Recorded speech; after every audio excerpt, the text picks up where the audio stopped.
The magical arrow leaves the bowstring with a deafening crack, slicing through the air and piercing straight into the chest of the oncoming goblin.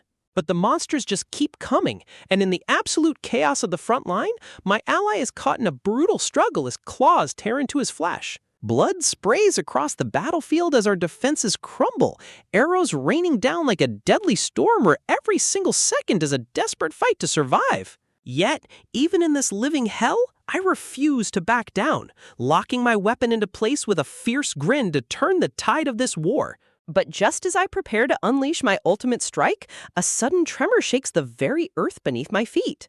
From the depths of the rising dust appears a monstrous beast, its massive jaws roaring with a sound that threatens to shatter my eardrums. With a devastating leap, the giant goblin smashes into the ground, obliterating the terrain and sending deadly debris flying everywhere.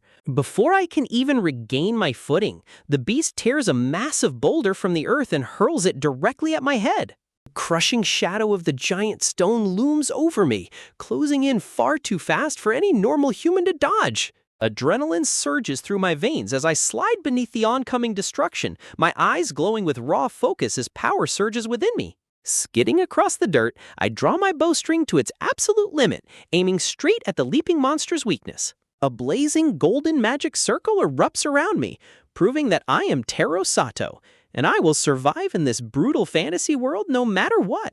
But how did I end up here? Ever since I was a child, I was absolutely obsessed with escaping my boring reality and traveling to another world. My childhood obsession went so far that a magic ritual went completely out of control, swarming my school with aggressive crows and almost ruining my life. Still, I never gave up, working tirelessly to enter a prestigious university solely to join their century-old dark magic society. After years of relentless research, the ultimate breakthrough finally arrived on my computer screen. My heart pounded against my ribs in the dark. Tomorrow would be the day I finally crossed over. This was no longer a mere fantasy, as the ancient data accumulated by my occult predecessors was finally complete. Carefully drawing the sacred runes on my floor, I visualized my future of legendary quests and powerful allies. The array was complete, glowing with a faint, mythical energy that promised to change my destiny forever. Taking a deep breath, I pulled out a knife, my hand trembling as I prepared for the final blood-binding sacrifice. The blade sliced my skin, and a thick drop of blood fell toward the center of the magic circle. The blood splattered, sealing the contract between my soul and the cosmic gateway. Raising my hands to the heavens, I chanted the ancient words of power, waiting to be enveloped by a column of light. But nothing happened, leaving me standing in absolute, crushing silence. Panicking, I threw myself into desperate poses, screaming at the runes to activate, but the magic remained completely dead.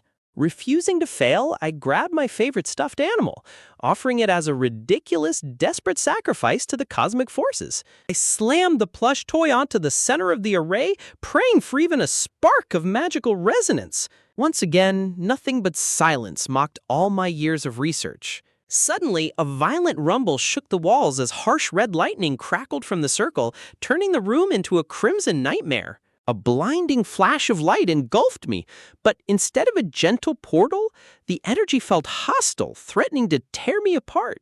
Before I could scream, spectral hands erupted from the floor, wrapping around my throat and dragging my soul down into the abyss. I woke up in a vast celestial hall, staring up at a divine, white-bearded god who looked down at me with pure pity. My mind reeled in confusion. Where was the fantasy kingdom, and why did this god look at me like I had committed a terrible mistake? Without a word, the god gestured to a hovering screen of light, revealing a shocking projection of my old world. The news broadcast echoed through the hall, announcing that my lifeless body had just been discovered in the university clubroom. Cold dread washed over me as I stared at my own dead body, realizing the ritual didn't transport me, it killed me. The god sighed heavily, face-palming at my foolishness, since humans were never meant to access the forbidden laws of magic. He explained that while my magic was real, the circle I drew was not for transportation but for reincarnation. To make matters worse, the spell was entirely incomplete, casting my soul into the cosmic system with no destination or purpose. Horror struck my core as I realized I had completely ruined my own destiny with a simple translation error. Trying to find a silver lining, I smiled nervously, realizing that reincarnation still meant a new life in a fantasy world. I immediately imagined myself as a legendary hero, slaying dragons and saving kingdoms in my next life. But the god quickly shattered my delusions, explaining that the universe had just enacted a strict new soul recycling law. Because my spell killed my original body, the cosmic system classified my transition as a suicide. My jaw dropped in absolute shock as the word echoed in my mind, destroying all my hopes. The god's eyes grew solemn as he explained that taking one's own life carries a devastating penalty in the reincarnation cycle. Those who cheat the system are cursed to be reborn into the most miserable, terrifying existences imaginable. Instead of a hero, I could be born to die instantly, sold into brutal slavery, or reincarnated as a wild beast or a vile goblin. Or worse, I could be reborn as a repulsive giant insect, leaving me screaming in sheer terror at the nightmare that awaited my soul. With my soul hanging by a thread, the ancient deity looks down with a heavy, sympathetic sigh, admitting that his divine hands are tied.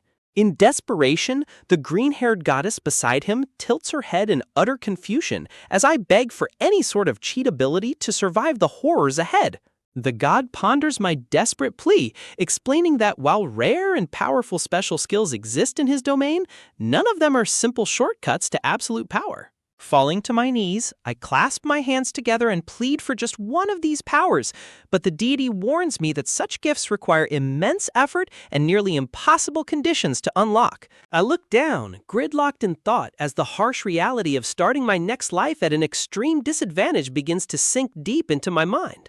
If I am going to survive the brutal penalties of the reincarnation cycle, I cannot afford to be ordinary. I need something truly extraordinary. Ignoring all his warnings, I beg again for the ultimate skill, prompting a soft chuckle from the god who hints that he might make a tiny exception since I am the first soul reincarnated under this new law. But before I can celebrate, a towering shadow looms over me as the god's voice drops to a chilling tone, demanding to know if I am truly prepared for the consequences. Steeling my resolve, I shout my agreement with every ounce of strength left in my fading soul, catching the deity completely off guard. The god's expression turns deadly serious as he leans in close, making it absolutely clear that there is one final, crucial detail I must understand before I go. His words strike me like a physical blow as he reveals that every single memory of my previous life will be completely wiped clean. Panic surges through me as I object to this cruel twist, but the deity calmly reminds me that there are no exceptions to the cosmic rules. Clutching my head in sheer terror, I realize that even this conversation will be forgotten, leaving me completely helpless and unaware in my next life. Realizing the trap I've walked into, I desperately try to backtrack and choose a safer path, but it is already too late as the system violently locks in my fate. Blinding crimson warnings erupt all around me as columns of raw, agonizing energy pierce straight through my spiritual body. A cataclysmic beam of light shoots down from the heavens, tearing through the fabrics of reality to cast my soul into the unknown. Across the cosmic barrier, the brilliant light pierces the clouds, hurtling toward a massive medieval walled city far below. Screaming through the atmosphere, the glowing comet of my soul tears through the sky, closing in on its destination with terrifying speed. Descending rapidly over the dense red-roofed buildings of the foreign city, my celestial energy prepares to collide with reality. A brilliant blue wisp of magical light streaks through the streets, catching the eye of a lone bystander looking out from a balcony. The ethereal stream weaves wildly through the bustling marketplace, leaving confused merchants in its wake as it searches for its vessel. Slicing past a startled maid sweeping the cobblestone streets, the magic speeds onward, drawn by an invisible fate-binding pull. It plunges deep into a dark, filthy alleyway where a group of heartless thugs stands over a lifeless body, mocking the poor boy's lack of coin. With a sudden, explosive surge, the glowing soul slams directly into the cold, dead chest of the abandoned child. Instantly, a spark of life is forced back into the corpse as his eyes snap open, glowing with a fierce, unnatural crimson light. Unbeknownst to the world, a dormant system interface flickers to life in the spiritual realm, registering the confirmation of my rebirth.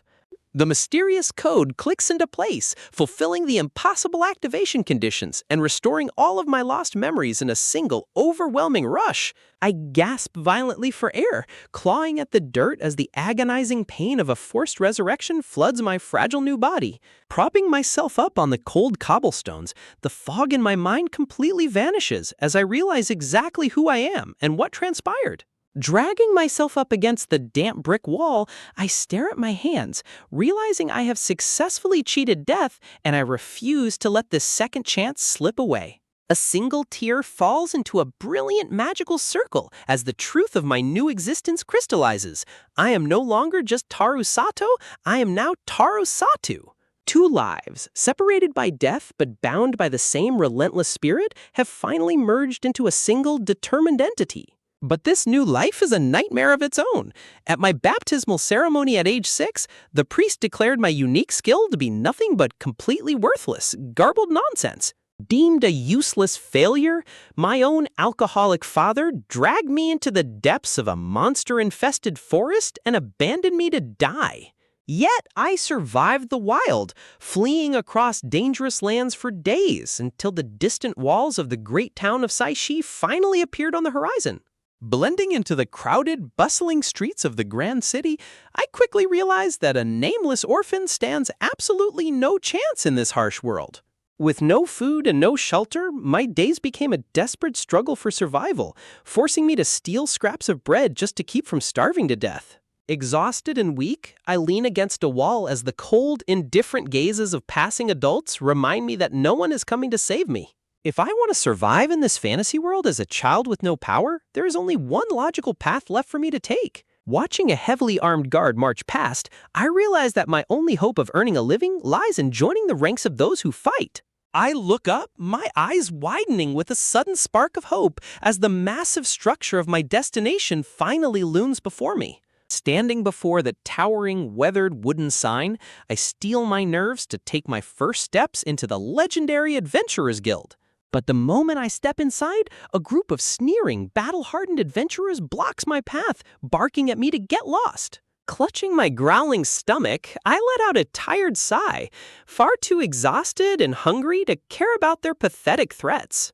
Infuriated by my indifference, a burly knight grabs me roughly by the collar, ignoring the panicked warnings of a bystander trying to prevent a scene. From across the room, a young guild receptionist crosses her arms, her brow furrowing with deep annoyance at the commotion. The angry adventurer drags me backward through the crowd, muttering insults as the other patrons watch with mocking amusement. With a rough shove, he tosses me right onto the wooden counter, placing me directly in front of the stern-looking receptionist. Leaning in close, the girl whispers the truth, revealing that the knight only pretended to attack me to establish my presence so the other, crueler adventurers wouldn't dare mess with me.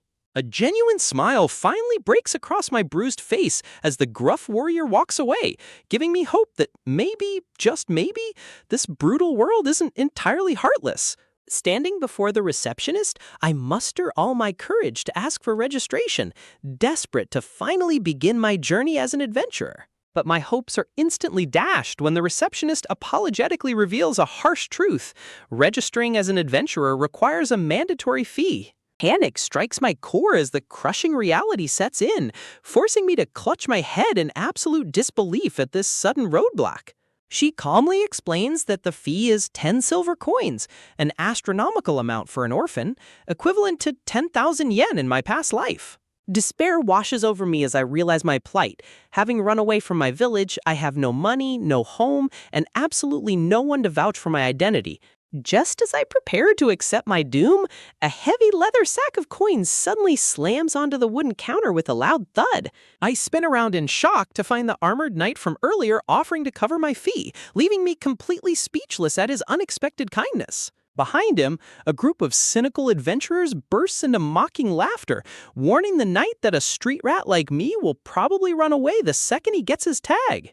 But the knight turns to them with a confident, boisterous grin, boldly shouting that running away is exactly the point of his wager. He rallies the entire guild hall, proposing a ridiculous bet to see if I will actually work hard and repay the 10 silver coins he just lent me. The rough crowd remains deeply skeptical, sneering that betting on a useless, weak kid is a complete waste of coin.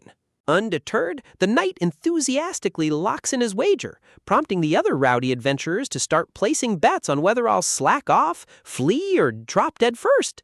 Despite his rugged exterior and loud mouth, I look up at the knight named Moab with tears of gratitude, realizing he is a truly good person beneath his gruff act. Moab roughly ruffles my hair with a smirk, warning me not to get the wrong idea, or dare call him sir, cementing his tough love attitude. As he walks away, the receptionist smiles warmly, explaining that Moab was also an orphan who lived a brutal life before finding his purpose as an adventurer. Introducing herself as Nay, she gently places a glowing blue crystal ball on the counter, instructing me to touch it just like in my childhood ceremony. The moment my palms contact the cold glass, a violent, blinding geyser of magical energy erupts, forcing Nea to shield her eyes in pure shock. The room falls silent as Nay stares at the printed registration card, her jaw dropping as she gasps out the name of my unique ability, the garbled text skill. Whispers immediately ripple through the crowded guild hall as onlookers stare at me, realizing I am cursed with the same worthless skill that got me abandoned. Nee quickly tries to console me, gently explaining how the world's power system functions for normal people. She explains that by dedicating oneself to specific crafts, like lancing or sewing, an individual can raise their parameters and unlock highly specialized, unique subskills. Once those conditions are met, a divine celestial notification known as the voice of the world will echo in their minds to grant them their newly earned power. Hearing that name, a bolt of realization strikes my mind as I desperately ask her to clarify what this mysterious voice truly is. A wave of shock washes over me as I remember the divine gods from my transition, realizing the voice of this world is the exact same cosmic system that processed my soul. Nay encourages me to try everything since my skill is unreadable, prompting me to pump my fist in sheer determination to overcome my limitations. Nodding approvingly, Nay tells me to wait at the counter while she processes my formal documents. My eyes wander to a massive, clunky wooden contraption behind the desk, which looks hilariously like a medieval, magically powered photocopier. The bizarre machine suddenly whirs to life with a violent rumble and a bright flash of light, hard at work finalizing my official registration. Moments later, Nay slides a gleaming metallic plate across the counter, officially welcoming me to the ranks of the Adventurers Guild. She strictly instructs me to keep the tag securely fastened around my neck at all times, as it is now my official identity in this dangerous world. With a cheerful wink, Nay steps forward to explain the crucial rules and structure of the global guild system. She reveals that all adventurers are locked into a strict hierarchy, beginning at the very bottom with the humble G- rank for absolute novices. She explains that through successful hunts, adventurers can rise through the ranks to naturally reach the elite tier of B rank and above. But the absolute pinnacle of human power belongs to the legendary S+ rank, consisting of godlike warriors who slay colossal dragons with ease. However, she sternly warns that any crime committed will be permanently recorded on my tag, resulting in immediate expulsion and arrest by the city guards. Nodding in understanding, I eagerly ask Nee if I can pick up my very first quest right away, desperate to start earning my own keep.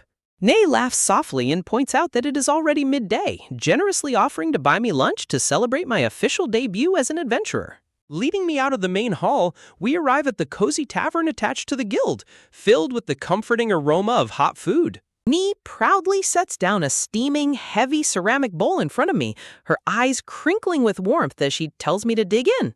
My mouth waters instantly at the sight of the incredibly lavish meal, a rich ham-stuffed mushroom soup paired with freshly baked Dutch oven bread. Tears well up in my eyes as the sheer joy of finally having a hot meal overcomes me, clutching my utensils with a trembling grip. With shaking hands, I tear off a piece of the warm golden bread and dip it deep into the creamy, savory broth. The moment the food touches my tongue, I break down sobbing, completely overwhelmed by the first delicious meal I've had in years. Watching me eat with perfect poise despite my tears, Nay asks if I was raised in a noble household due to my surprisingly polite table manners. I shake my head quietly, explaining that my family were merely destitute farmers and that my mother died shortly after giving birth to me. I casually add that my father and stepmother planned to abandon me in the monster-filled forest when I turned 6, forcing me to run away. Nay gasps in horror, realizing my own flesh and blood tried to discard me like trash just to have one less mouth to feed. I looked down grimly, recalling the brutal beatings and constant cruelty I endured at their hands, leaving me with absolutely no love for them. I vividly remember running blindly through the dark woods as a child, only to be cornered by a colossal, roaring, demonic bull with glowing red eyes. But just as the beast lunged to tear me apart, a colossal pillar of destructive holy light descended from the heavens, vaporizing the monster in a single, terrifying instant. The beast's roar is cut short as the devastating energy tears it apart, leaving me frozen in pure terror as the shockwave of the blast nearly knocks me off my feet. Against all odds, I managed to survive that nightmare and eventually dragged my exhausted body to the gates of the grand city of Saishi. But as I walked through the bustling streets, the cold, harsh glares of the heavily armed guards made it immediately clear that this city has absolutely no mercy for the weak. Desperation quickly became my constant companion as I watched other street orphans fight like wild animals in the freezing rain just for a single moldy scrap of food. Huddled in the dark, rainy alleys, my daily routine became a brutal game of survival, clutching whatever stale crusts I could steal just to live to see another morning. But now, sitting in the warmth of the guild, the rich, savory broth of the meal Nay gave me fills my empty stomach, igniting a fiery will to survive inside my chest. Brimming with newfound energy, I rush back into the guild's library, eagerly calling out Nay's name to report that I am ready for my very first assignment. Hours later, I proudly returned to the main hall covered in foul, dripping sewage, loudly announcing the completion of my grueling gutter cleaning quest to the disgust of the nearby adventurers. Smiling warmly at my filthy state, Nay gently points me toward the well in the backyard, offering me some spare clothes to finally rid myself of this terrible stench. I head out into the quiet stone courtyard, my eyes lighting up at the sight of the well, desperate to wash away years of grime and sweat. But before I can even draw a bucket, a sudden freezing torrent of water slams directly onto my head, catching me completely off guard. Gasping for air, I spin around in shock to find a towering, muscular giant of a man standing behind me, his massive frame blocking out the light. Standing there shivering, I clutch the rope of the well, staring up at the terrifying stranger who just drenched me without a second thought. The scarred, heavily built warrior looks down at me with deep disgust, boldly declaring that my terrible stench is practically a weapon in itself. Infuriated by his arrogance, I slam my forehead against his, fiercely shouting back that he doesn't smell any better, sparking an instant battle of wills. Laughing gruffly at my defiance, the massive man grabs my head with his giant hand, complaining that my clothes have literally rotted onto my skin from years of filth. With a powerful shove, he pushes me toward the massive wooden tub, ordering me to get ready because he's going to heat up the water himself. Fresh water splashes violently into the wooden tub, and I stare at it hesitantly, wondering on earth how this brute plans to warm it up without a fire. Naked and shivering, I step into the cold water, watching the mysterious man curiously as he prepares to show me his power. My jaw drops as a violent, crackling aura of flame suddenly erupts around his bare arm, revealing his incredible mastery over high-level fire magic. Without hesitating, he plunges his blazing hand directly into my bathwater, boiling it instantly with a burst of magical heat that leaves me utterly speechless. Grinning at my absolute shock, he splashes the warm water in my face, commanding me to stop dawdling and start scrubbing. As I sink into the soothing, hot water, tears of pure relief prick my eyes, as I realize this is the first proper bath I've had in 8 long years. But my moment of peace is short-lived, as the boisterous giant suddenly grabs me by the shoulders and dunks me headfirst into the tub. He aggressively scrubs my hair with thick suds, barkingly demanding that I put some effort into cleaning myself, forcing me to enthusiastically yell back in agreement. By the time we are finished, the water in the massive tub has turned into a thick, pitch-black sludge of years of accumulated street grime. But as I dry myself off, a sudden, blinding flash of golden light erupts around me, and the voice of the world echoes in my mind to announce the activation of a special skill. Stunned by the cosmic announcement, I look up at the giant and reveal that the system just granted me a spell called Purification. The burly warrior sits on the edge of the well, explaining that skills are unlocked through specific hidden conditions, like scrubbing off a lifetime of dirt in a single bath. But when he casually remarks that purification is actually an incredibly rare and coveted magic, my eyes widen in absolute disbelief. Smiling at my shocked expression, the scarred giant tosses me a fresh set of clothes, telling me to put them on before I catch a cold. Bowing deeply, I offer my heartfelt thanks to the gruff, bearded man, who merely waves me off with a smirk, telling me to scram so he can bathe in peace. Dressed in clean clothes and feeling like a new person, I return to the guild hall, only for Nee to call out my name from across the room. She leads me directly into a grand office where my jaw drops to find the very same bearded man now dressed in elegant, high-ranking noble attire. Seeing my utter bewilderment, Nee quickly giggles and warns me to mind my manners, revealing that this bearded man is actually Leo, the formidable branch chief of the guild. Smiling amusedly at my shock, Branch Chief Leo gestures toward a chair, calmly telling me to take a seat so we can discuss business. Leaning forward, Leo mentions that Nay briefed him on my desperate situation, knowing I have no money, no home, and nowhere else to go. He proposes an unexpected offer, revealing that the guild has a vacant room with a comfortable bed that I am welcome to use free of charge. Nay steps up beside him with a sweet smile, explaining that in exchange, I must work hard to keep the guild clean and assist the staff with daily chores. Leo sighs, admitting he only agreed to this because Nee was incredibly persistent, but reminds me that I am still an official adventurer. He fixes me with a stern, piercing glare, warning me that if I run away without repaying my debt to Moab, I will ruin my reputation forever. Nodding solemnly, I listen as he gently tells me to visit the medical wing to have my forehead wound healed by their magic.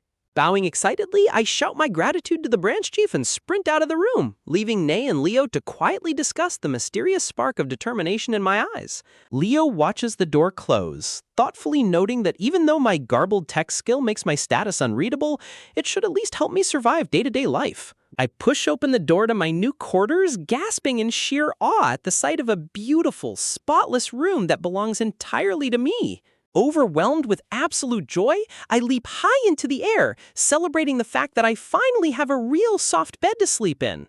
I faceplant directly into the fluffy mattress, bouncing happily as the realization of my incredible luck washes over me. Tucked safely beneath the warm sheets, I close my eyes with a peaceful smile, whispering a vow to give it my absolute all when tomorrow comes. But the peaceful morning is violently shattered when my eyes snap open, realizing with absolute horror that I have completely overslept. I race down the stairs with my broom in hand, screaming a panicked apology to Nee as the chaotic reality of my new life as an adventurer truly begins. Nay gently halts my panic, her voice a soothing balm as she assures me that after yesterday's sheer exhaustion, she deliberately chose to let me sleep in. Determined to prove myself, I sweep my worry aside and hoist my broom high, enthusiastically waving goodbye to her as I march straight toward my duties. The grueling chores begin instantly as I scrub and dust with relentless energy, leaving every corner of the guild sparkling while hardened warriors pass by in silent awe. But as I work, my eyes fall upon a chaotic crowd of adventurers swarming the main counter, all of them looking completely overwhelmed by a massive crisis. Stepping forward to offer my help, I am met with instant doubt until I confidently announce that I can read, write, and handle complex arithmetic with absolute ease. A deafening silence falls over the hall before the entire room erupts in sheer, unadulterated shock at the impossible revelation from a mere kid. Before I can even take a step back, Nate grabs my shoulders in desperate relief, her wide eyes practically begging me to rescue them from the sea of paperwork. Around me, rugged warriors confess in panic that they can barely write their own names, suddenly looking at me as if I were a savior sent from the heavens. Secretly relying on the vivid memories of my past life, I breeze through the piles of dense documents, effortlessly solving problems that have baffled these veterans for days. But my smug satisfaction is violently crushed when I look at the stack of papers in my hands and realize a horrifying truth. I haven't done a single quest today. I break down in hysterical tears, realizing my daily earnings are a flat zero, and my dramatic weeping threatens to ruin the very paperwork I just spent hours perfecting. Yet, despite the chaotic slip-ups, the Grand Guild stands firm, a beacon of hope where my grueling new life is about to truly pick up speed. Day and night blur into a non-stop cycle of backbreaking labor, from cleaning the grand halls to drafting documents, leaving me with absolutely no time to rest. During the day, I push past my limits to clear beginner escorting quests, forcing myself to quickly learn the harsh rules of this unforgiving world. Physical exhaustion becomes my shadow, dragging me down to the hard stone floor, but I force myself back up every single time with a fiery grin. Whether hauling massive wooden crates or chasing down pesky giant rodents with a broom, my relentless grind slowly but surely begins to pay off. In just over half a month, I spot Moab walking through the guild doors, his towering frame and heavy blade a stark reminder of the debt I still owe him. Heart pounding with pride, I approach the elite adventurer and hold out a heavy pouch of coins, eagerly thanking him for saving my life when I was at my lowest. Moab's hardened face softens into a warm, genuine smile, waving off my gratitude as if helping a desperate kid was just another day's work. But in a sudden, hilarious twist, he turns to the tavern crowd and roars for everyone who bet on me failing to pay up immediately. Groans and curses echo through the hall as the seasoned veterans realize they completely underestimated the sheer grit of a determined kid. Moab slams multiple overflowing sacks of gold onto the counter, grinning wildly as he slides a massive share of the winnings directly toward me. Nee beams with pride beside him, officially declaring that today is my very first real payday as a true member of the guild. Gently pushing the heavy pouch into my hands, she insists that I use this hard-earned fortune to finally buy the essential gear I desperately need. Clutching my first gold coin, a rush of excitement surges through me as I realize my adventurer rank has officially risen from G- to G. Reaching F rank will unlock dangerous forest herb gathering and battles against horned monsters, meaning I must secure a proper weapon before I take another step. With a bright, determined smile, I declare that today is the day I finally go shopping to prepare for the deadly trials ahead. I step out into the bustling, vibrant streets of Saishi, the lively shouts of merchants and rumbling carriages fueling my sense of wonder. Every transaction feels like a dream come true, a stark contrast to my past life as I eagerly purchase a sturdy leather pouch to hold my growing coin. Navigating the crowded alleyways, I finally spot the dusty sign of the second-hand shop Need highly recommended for cheap but reliable gear. I chuckle to myself, remembering her playful warning to buy clothes a few sizes too big, since growing children sprout like weeds. Stepping out in my new gear, a matching cloak and sturdy boots, I pull the hood over my head and grin, finally looking like a real, capable adventurer. Next, I follow Nay's directions to a formidable workshop, its heavy wooden doors adorned with a massive shield and hammer emblem. According to her, this legendary forge is run entirely by dwarves, a proud and mysterious race I have never encountered in my life. I look around the human-dominated streets, realizing just how incredibly rare it is to see sub-races wandering this deep into the city. Though I've met exotic beast folk back at the guild, the legendary craftsmanship of a dwarf is something I can't wait to witness firsthand. Stepping through the heavy threshold, a blast of intense heat and the smell of molten iron greet me as I call out into the quiet forge. I wander deeper into the shop, my eyes widening in awe as I lightly brush my fingers against beautifully crafted bows and massive steel blades. The minutes slowly tick by in silence, and I begin to wonder if the master of this legendary forge is simply too busy to bother with a kid. Suddenly, a muscular, heavily bearded figure turns around from the roaring hearth, his stern eyes locking onto me with surprise at having a customer. But as I look past him, my gaze lands on a glowing red blade cooling slowly on the anvil, prompting me to ask why he isn't going to temper it. The burly blacksmith stops dead in his tracks, tilting his head in utter bewilderment as he asks what directly tempering even means. Drawing on the modern metalworking knowledge from my past life, I explain how striking the hot iron and rapidly plunging it into cold water hardens the steel. The dwarf strokes his thick beard in deep contemplation, admitting the logic sounds flawless, yet worrying if the sudden shock would warp the blade. But as the revolutionary concept sinks in, his tough exterior completely crumbles, and he nervously twiddles his fingers in pure, starry-eyed adoration. Pointing eagerly toward a nearby shelf, the grateful dwarf commands me to go pick out any dagger I want from his finest selection. My eyes sparkle in disbelief as he insists the weapon is entirely on the house, a generous gift for sharing such a revolutionary blacksmithing secret.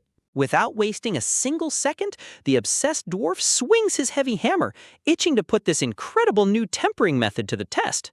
Smiling warmly at his passion, I grasp the hilt of my brand new dagger, feeling the perfect weight and balance of a weapon forged by a master. Stepping into a low stance, I unleash a series of lightning-fast slashes through the air, my heart racing with the thrilling realization that I am finally ready to hunt.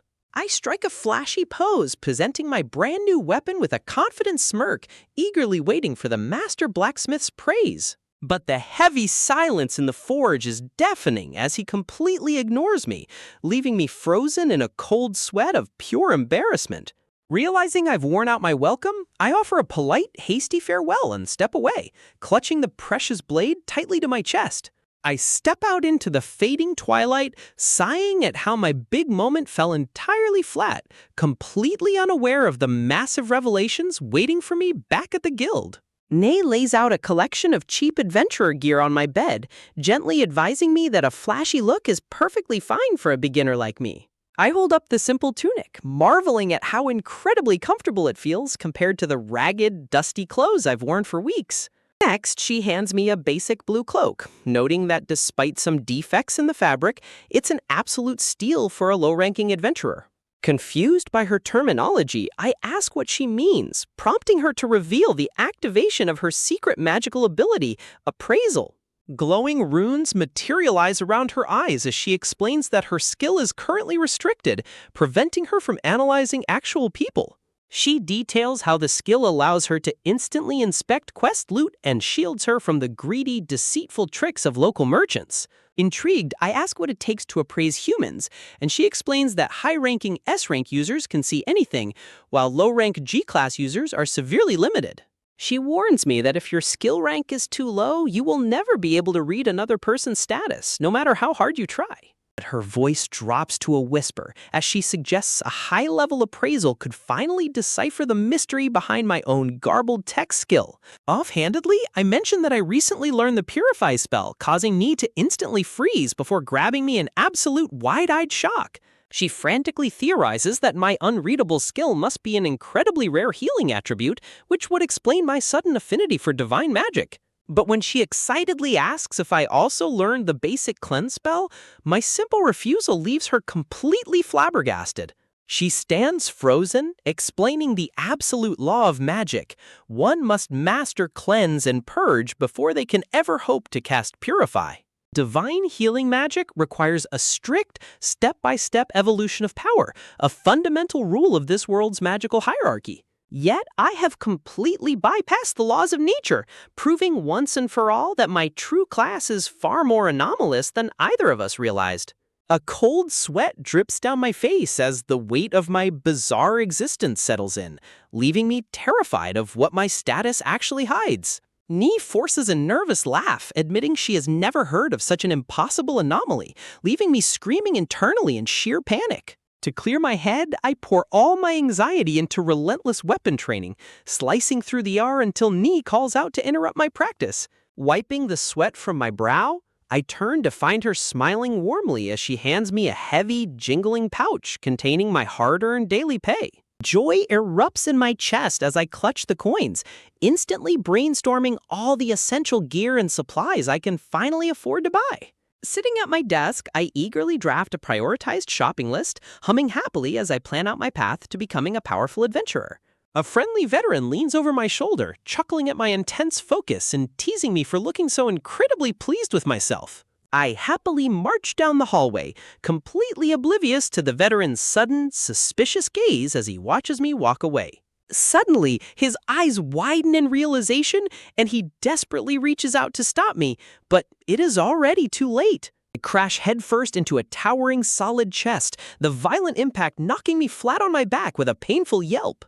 The imposing figure of Leo-san kneels down to check on me, while I quickly scramble to apologize for my reckless clumsiness. But my embarrassment instantly vanishes as I proudly hold up my pouch, beaming with pure happiness over getting paid twice in a single day. The seasoned veterans burst into hearty laughter, and Leo warmly tells me to take the rest of the day off to celebrate my success. Overjoyed, I wave a high-spirited goodbye and sprint out into the blinding sunlight, ready to make the most of my free time. The veterans watch me go with affectionate smiles, muttering about my boundless infectious energy as I embark on my next destination. Walking down the street, my eyes fall upon my new dagger, reminding me that I absolutely must go thank Angus-san for his incredible generosity. I navigate the bustling lanes of the city, my heart light as I head back toward the Dwarven district with determination in my steps. Standing before the formidable, heavy stone structure of the forge, I take a deep breath, ready to face the intimidating blacksmith once more.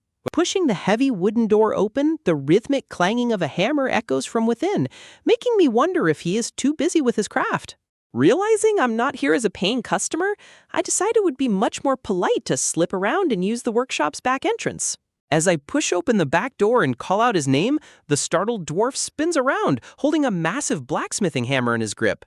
Before I can even utter a word of thanks, Angus charges forward and violently grabs my collar, his face twisted in absolute desperation. He drags me over to his anvil, frantically pointing at shattered fragments of steel and shouting that my tempering method made them way too brittle. Gasping for air under his crushing grip, I desperately plead with the panicked blacksmith to calm down before he accidentally snaps my neck. Realizing his own monstrous strength, the dwarf quickly releases me with a sheepish apology, leaving me rubbing my sore neck in relief. He sighs heavily, explaining that while the tempered steel is undeniably harder, its brittle nature makes it completely useless in a real battle. Obsessed with solving the puzzle, he begins hammering the metal again, but I quickly yell out to stop his meaningless, repetitive trial and error. Drawing on advanced metalworking concepts from my past life, I explain that to truly strengthen tempered metal, he must perform a process called annealing. His eyes widen in complete awe as I explain that striking the steel at a lower temperature reorganizes the molecules, dramatically increasing its durability. As the forge fills with thick, suffocating smoke, we both hack and cough, but I struggle to voice one last crucial secret from my memories. I explain that applying a special clay to the blade during cooling forces it to harden perfectly. Secret knowledge I casually state I saw on television in my past life. Listening intently, the legendary blacksmith's mind races as I detail how combining tempering and annealing will unleash the true potential of his craft. The sheer brilliance of this advanced knowledge strikes the old dwarf like a physical blow, leaving him completely paralyzed with absolute wonder. In a sudden burst of overwhelming emotion, he grabs my arms and begs to call me his master, completely discarding his decades of dwarven pride. But before I can even process his bizarre plea, a blinding flash of golden light erupts before my eyes, signaling that a legendary condition has been met. Recognizing the awe of a master craftsman has unlocked a mythical new power, the Eyes of Truth, just as Angus vows to forge me something legendary in a month's time. Bidding the passionate blacksmith farewell, I step out of the forge, my mind reeling with the sudden acquisition of this mysterious, untried skill. Emerging into the bustling market district, I look around at the colorful stalls, realizing this is the perfect proving ground to test my newly awakened sight. Clenching my fist with quiet determination, I focus my energy, eager to see if this skill is truly as revolutionary as the system claims. Channeling my magic, a surging power floods my vision as my eyes ignite with a brilliant celestial blue flame, activating the Eyes of Truth. The world around me instantly transforms, leaving me gasping in utter shock as a cascade of hidden information floods my sight. Looking at a simple fruit stand, I can suddenly see the exact quality and grade of every single item, completely bypassing the deceptive tricks of the merchants. My gaze sweeps across the bustling market plaza, instantly identifying rotten goods, mediocre gear, and hidden masterworks disguised as junk. Armed with this absolute clarity, I realize I can navigate this crowded market without ever being swindled or cheated again. Reaching out, I carefully grasp a plump, sun-ripened orange from a nearby basket to put my analytical vision to the test once more. Sure enough, the detailed status confirms its peak ripeness, making me wonder if this is the exact same sensory overload that Nee experiences every day. Everywhere I look, the hidden grades of baskets, rare dragon fruits, and weapons lay bare, revealing a world of secret bargains waiting to be claimed. Brushing my hand over a selection of glowing potions, I bypass the diluted, overpriced mixtures, zeroing in exclusively on the most potent elixirs. I sweep through the district, selecting a perfect potion, a masterfully stitched leather belt, and an incredibly rare tome that leaves the bookstore owner gaping in absolute shock at my literacy. But as I make my way back through the crowded streets, the local townsfolk begin to whisper in bewilderment at the absurdly massive haul I've managed to acquire. Straining under the immense weight, I wrap my arms around a heavy wooden crate piled high with fragile, priceless treasures. I balance a staggering tower of ancient books, magical scrolls, and volatile potion bottles, praying that one wrong step won't send everything crashing down. Despite the intense physical strain and the sweat pouring down my face, a triumphant smile spreads across my lips as I realize I finally have the tools to grow stronger. But that triumph instantly turns to comical despair as I peer into my completely drained coin pouch, realizing my shopping spree has left me entirely broke. Weeks fly by in a blur, and before I know it, 2 whole months have passed since I first registered as a novice adventurer at the guild. Unfortunately, my low rank means the other adventurers only see me as a glorified errand runner, assigning me to backbreaking manual labor and tedious chores. Scrubbing endless stacks of dirty dishes and soapy water, I sigh at how far I am from actually hunting monsters and exploring dangerous dungeons. Even worse, the guild's strict evaluators have officially assessed my physical capabilities as completely insufficient, blocking me from ever advancing. Just as despair begins to settle in, the booming voice of Daz, the guild's martial arts instructor, echoes through the hall, summoning me to the training yard. Stepping out, I watch the intense clashing of wooden swords as the guild's novices train relentlessly under the blazing afternoon sun. Daz steps forward, tossing a heavy training sword into my grip and offering me a rare chance to participate in their grueling combat drills. Grasping the worn wooden hilt, a spark of hope ignites in my chest as I prepare to show the instructor the results of my private training. But Daz's gaze turns ice cold as he hoists his own weapon, demanding that I show him every ounce of my hidden potential with no holding back. Without a single warning, he lunges forward with a terrifyingly fast strike, forcing me to put my reflexes to the absolute test just to dodge the blow. Narrowly escaping his initial rush, I quickly reset my stance, gripping the wooden sword tightly as I prepare to launch a counteroffensive. I swing with all my might, but Daz effortlessly deflects my attack, coldly pointing out that my form is sloppy and wasting far too much movement. Before I can even recover my balance, his imposing figure looms over me, issuing a grim warning to brace myself for his next strike. A sharp, painful impact explodes against my side as his wooden blade connects, completely shattering my defense in a single fluid motion. The violent force knocks me flat onto the hard stone ground, leaving me gasping for breath as my weapon clatters uselessly beside me. Clutching my bruised head in pain, I look up to find Daz extending his gloved hand, surprisingly praising my raw, unpolished potential. Pulling me to my feet, the stern instructor promises that if I can master the basic fundamentals of combat, I will eventually become truly formidable. From that moment on, my daily routine becomes a grueling cycle of brutal weapon drills and exhausting physical conditioning under his watchful eye. By the time evening falls, I collapse heavily onto my bed, every single muscle in my body aching from the relentless, soul-crushing training. Staring up at the ceiling, I cover my face in exhaustion, desperately brainstorming if there is a faster, more efficient way to recover my strength. Suddenly, a wild idea sparks in my mind, prompting me to channel my magical energy and softly whisper the holy incantation, Purify. A sudden, electrifying snap resonates through my consciousness, and my eyes fly open in absolute, wide-eyed realization. If Purify can cleanse the body of fatigue, perhaps I can use this anomalous magic to revolutionize the way I handle my grueling guild chores. Rising from my bed with newfound energy, I stand in the center of my dusty room, determined to test my theory on a smaller scale first. I kneel down and press my open palm against the worn floorboards, focusing my mana as a brilliant blue magic circle begins to manifest beneath my fingers. With a resounding surge of power, a massive wave of pure, cleansing energy erupts outward, completely engulfing every corner of the room in a blinding light. As the light fades, I stand in absolute awe of my spotless, sparkling clean room, realizing I have just unlocked an insanely overpowered way to complete my chores. The thick dust instantly vanishes from the room, revealing the long-forgotten white paint of my walls and proving my theory was correct. Emboldened by this success, I unleash my mana to its absolute limits, stretching the magic circle to engulf the entire Adventurers Guild.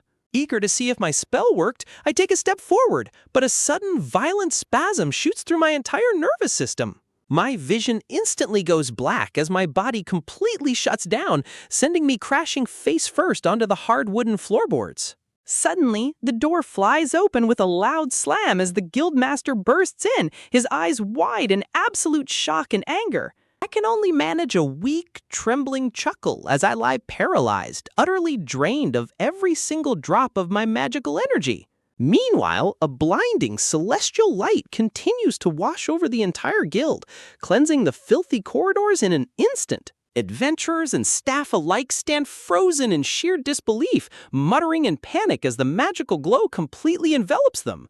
But panic turns to utter confusion as one adventurer gasps, realizing the grime, sweat, and foul odor on his body have completely vanished.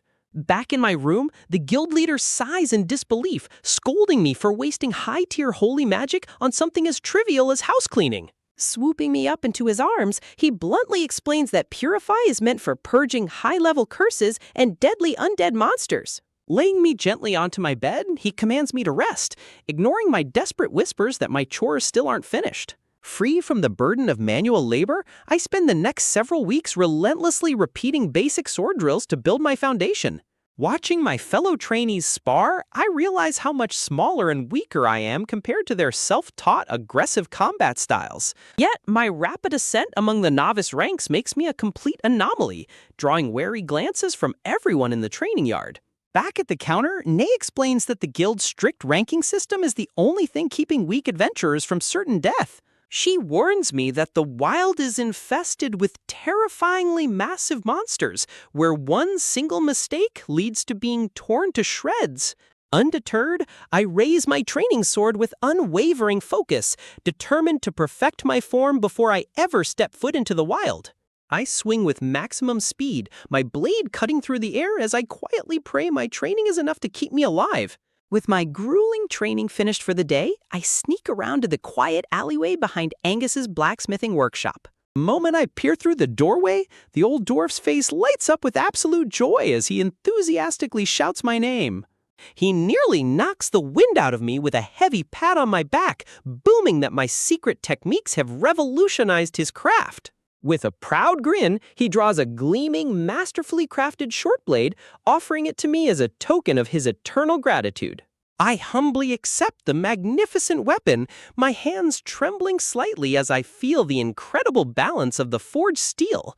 Eager to inspect his work, I activate my newly awakened eyes of truth, hoping to see the exact monetary value of this fine blade.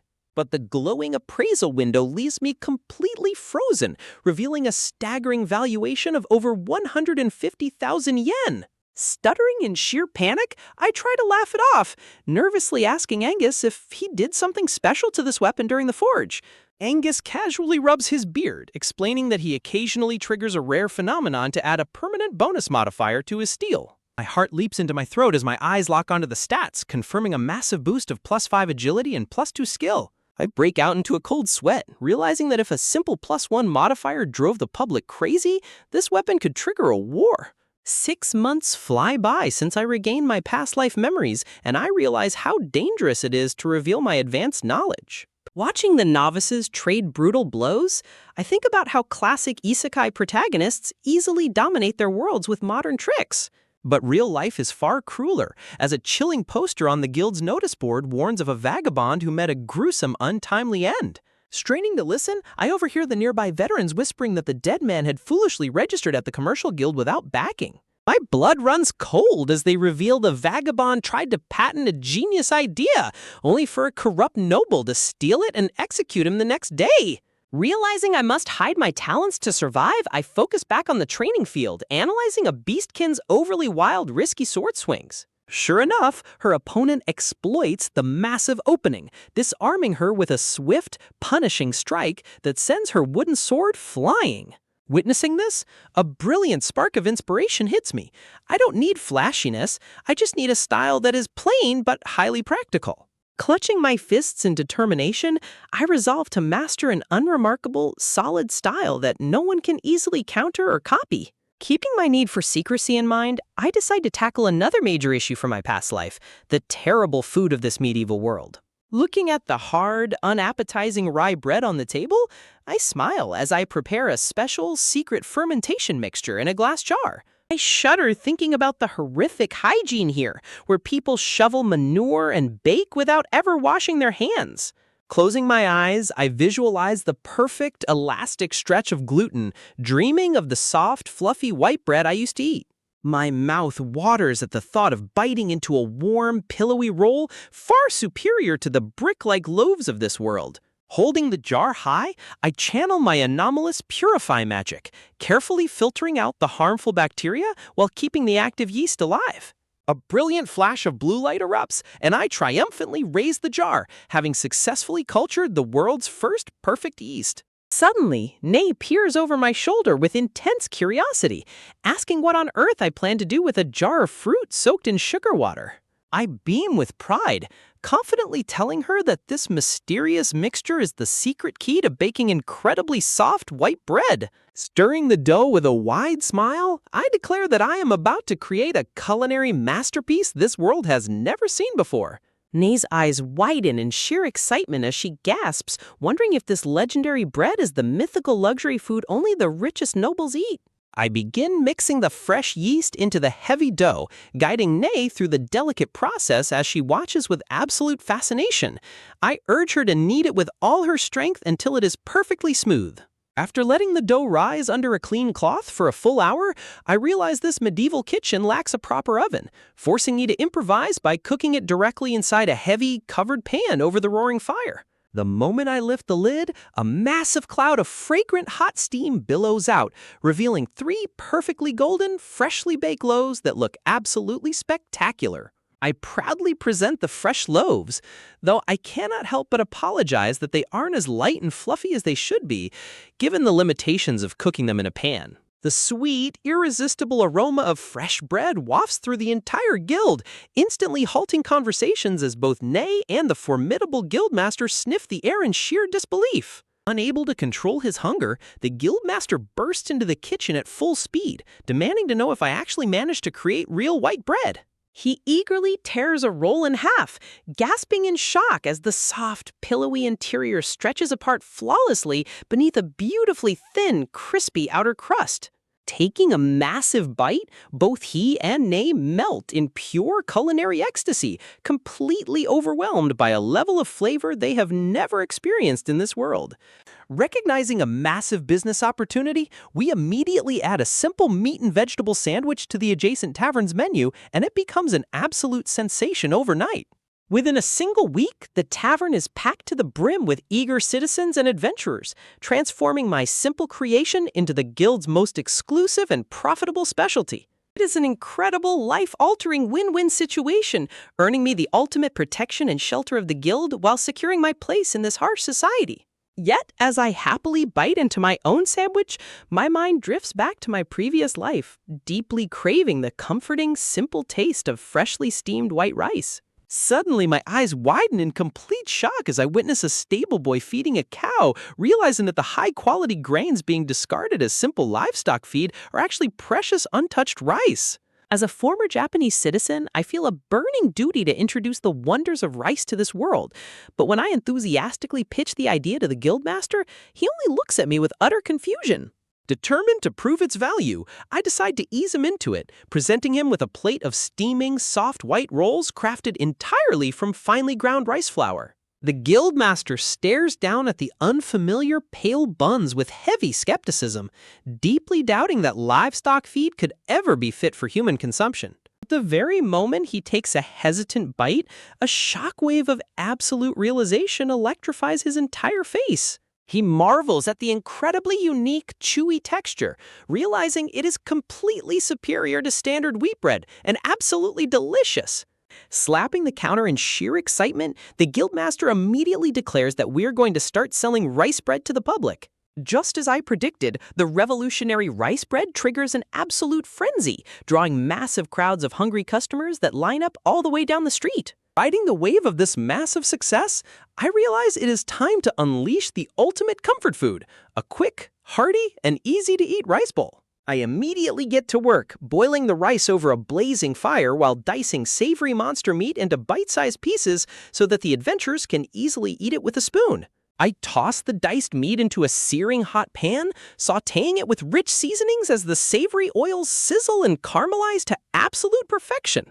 Finally, I slide a perfectly fried egg over the bed of fluffy white rice and gently drizzle the rich, glistening pan sauces over the entire dish. I proudly present my masterpiece, a steaming, glorious donburi bowl that looks and smells absolutely heavenly. The tavern erupts into absolute chaos as adventurers frantically clamor for multiple servings, completely bewildered that livestock feed could taste this incredible. Even the beast cannot stop stuffing their faces, piling up empty bowls as the irresistible dish completely takes the entire guild by storm. In the quiet of the kitchen, I prepare a nostalgic meal for myself, pouring hot tea over a bowl of rice and a slice of seasoned meat to create a classic chizuke. I raise my spoon with a wide smile, whispering a quiet thank you for the food before taking my very first bite of the comforting dish. But the moment the food hits my tongue, a brilliant, blinding flash of light erupts in my mind, signaling the sudden activation of a mysterious special skill. I choke in pure shock, spitting the food out in a violent spray as the sudden influx of magical energy completely overwhelms my senses. As the blinding light intensifies, a grand announcement echoes in my consciousness, revealing that I have unlocked the legendary title of Food Evangelist. Before I can even process the shock, another surge of power flows through me, bestowing upon me the anomalous ability known as plant knowledge. Staring at the grand confirmation of my new plant-based skill, my mind reels as I try to comprehend the true hidden potential of this bizarre magic. I look down at my hands in confusion, realizing I don't feel any physical change whatsoever despite obtaining such a high-tier intellectual ability. Eager to put it to the test, I walk outside and crouch down in front of a patch of wild grass, focusing my appraisal magic on the green leaves. The system instantly identifies the blade of grass as weed, leaving me completely dumbfounded by the system's incredibly lazy naming sense. Shaking off the absurdity, I return to the bustling guild hall, carrying a very special runaway passenger safely secured on top of my head. Nay looks up from the counter with a warm smile, confirming that our simple G-rank search quest to find the local elder's missing cat is officially complete. I carefully hand the plump calico cat over to her, jokingly noting that the spoiled creature seems to spend far more time lounging at the guild than at its actual home. But before I can write down the details in the log, Nay looks at me with a mischievous grin and asks me to hand over my official adventurer's tag. I pull the metal pendant from around my neck, tilting my head in absolute confusion as I try to guess what she is planning. I slide the worn metal tag across the wooden counter, watching intently as she accepts it with a knowing smile. Before doing anything to my tag, she gently secures a custom leather collar around the calico cat's neck, ensuring the little runaway will always be recognized. Smiling warmly, she instructs me to wait patiently for just a moment as she turns around to face the guild's massive locked registry device. Pressing her finger against the cold stone, a brilliant blue magic circle flares to life, humming with raw arcane energy as she accesses the guild's secure database. With practiced ease, she inserts my old adventurer's tag deep into the glowing receptacle, triggering a mechanical clatter from within the machine. Ancient runes along the side of the heavy wooden chest glow with a vibrant, pearlescent light, rewriting the magical signature embedded in the metal. Nee spins back around with a radiant, celebratory smile, holding up a brand new, polished gold pendant and enthusiastically congratulating me on my promotion to F rank. My eyes sparkle with pure excitement as I clutch the new tag, completely thrilled when Nay immediately asks if I'm ready to take on my very first official F-rank quest. I sprint away in a frantic rush, leaving the guild hall behind so quickly that I completely forget the registration ledger, leaving the receptionist staring in absolute disbelief. Bursting into my quarters, I fling the door wide open, my eyes locked on the gleaming weapon that will be my ultimate lifeline in the wild. Fastening my traveler's cloak and gripping the hilt, a surge of false confidence washes over me as I declare myself fully prepared for whatever lies ahead. Back at the guild quest board, I scan the postings before zeroing in on a safe, simple herb gathering mission, tearing the sheet down with decisive speed. I slam the parchment onto the reception desk, eagerly demanding to take on the quest, only to be met with a look of pure, utter confusion. The receptionist tilts her head, admitting she fully expected me to choose a high-stakes monster hunt, especially after receiving such a legendary blade. But I have my own secret agenda, studying the map that leads from the safety of Sacy City straight into the mysterious depths of Ramba Forest. Arriving at the edge of the dense woods, I consult my coordinates before looking up, ready to unleash my secret weapon, Plant Appraisal. Instantly, my vision floods with magical data, identifying useless weeds from highly sought-after healer grass with flawless glowing precision.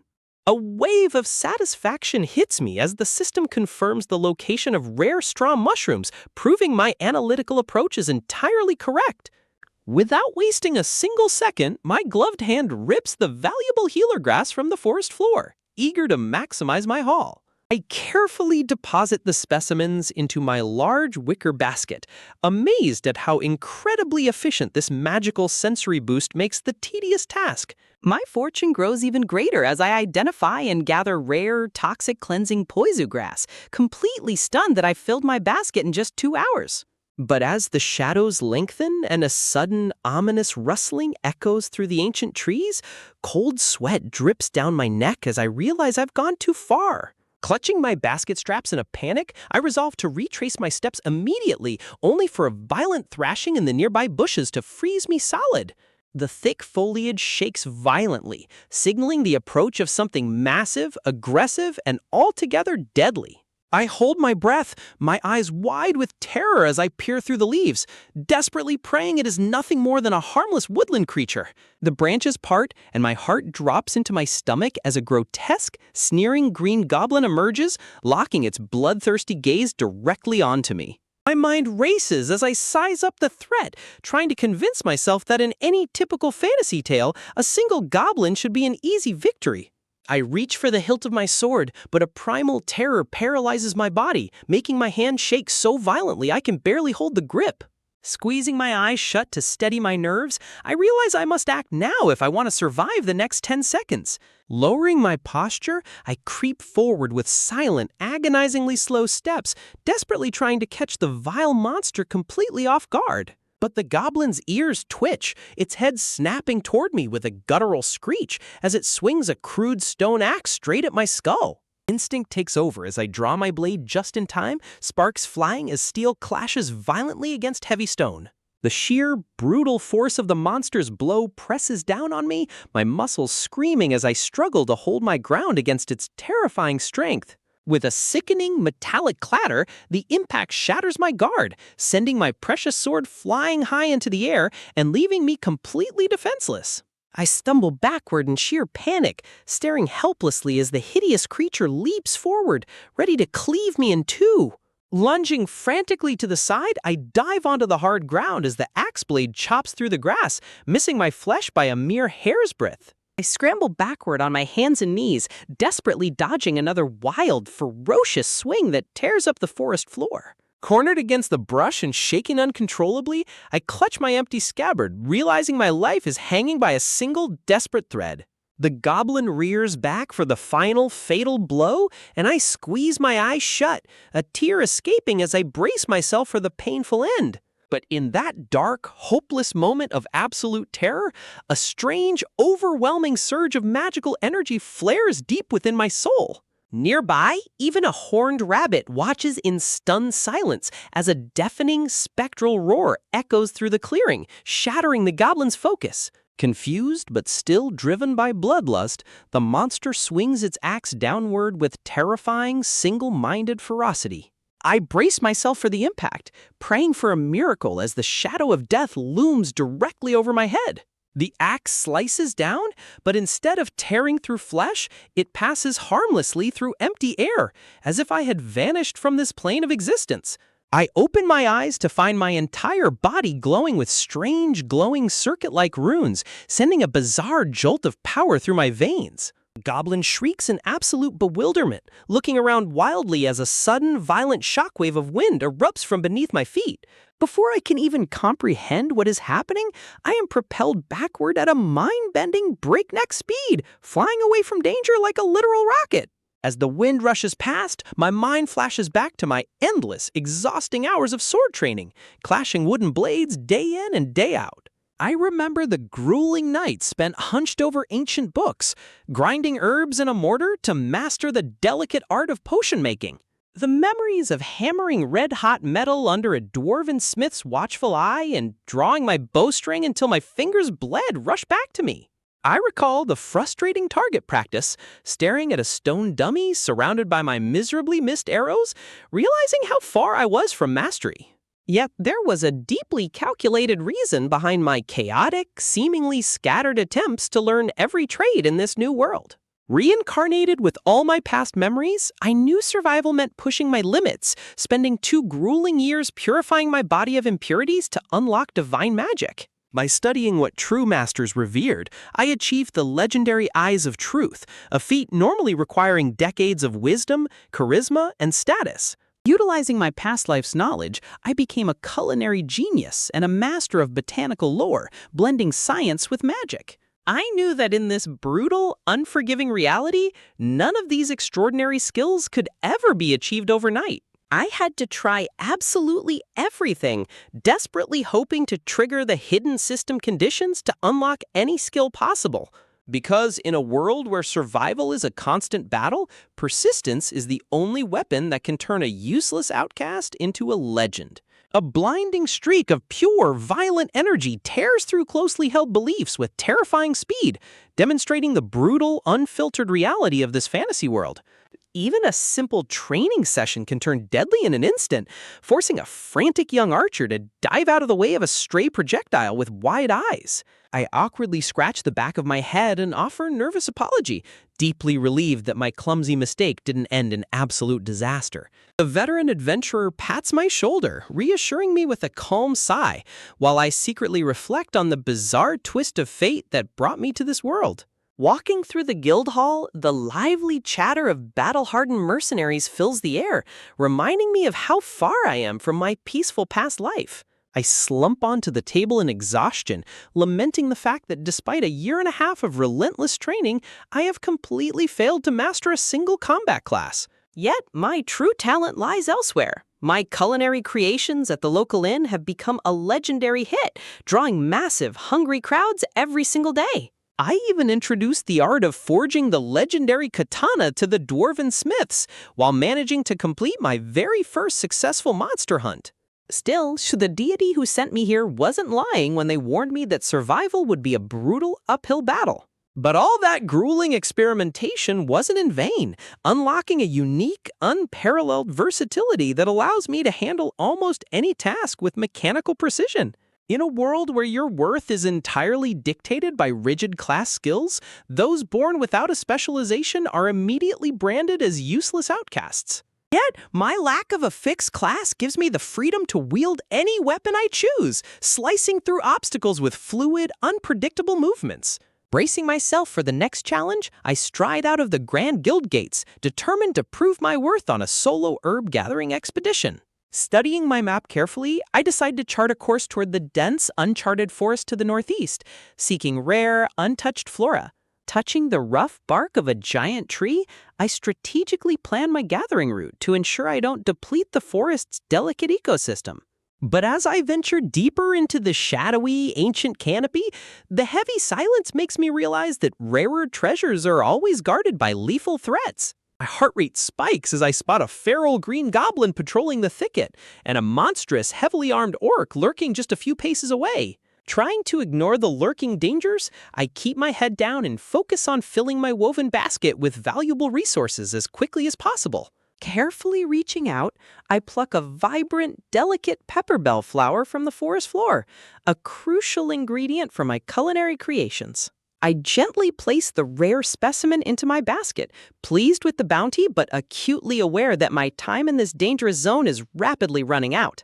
My luck continues to shine as I discover a cluster of magical mana flowers and shimmering galac grass, a massive haul for a low-rank adventurer. Suddenly, the terrifying sound of heavy rustling in the nearby bushes shatters the silence, freezing me solid in my tracks. Sweat drips down my face as I desperately peer through the thick foliage, praying it is just a harmless forest animal and not a ravenous beast. My heart hammers violently against my ribs as the rustling grows louder and closer, signaling an imminent, unpredictable confrontation. Pushing the leaves aside, I gasp in pure horror as I spot a grotesque green-skinned goblin brutally devouring a freshly caught forest rat. Before I can even take a step back, the vile creature snaps its head around, locking its glowing, bloodthirsty eyes directly onto me. For a single agonizing second, time seems to stand completely still as the monster and I stare each other down in a silent, deadly standoff. I don't even hesitate. I turn on my heel and sprint away at absolute maximum speed, desperately fleeing the incoming threat.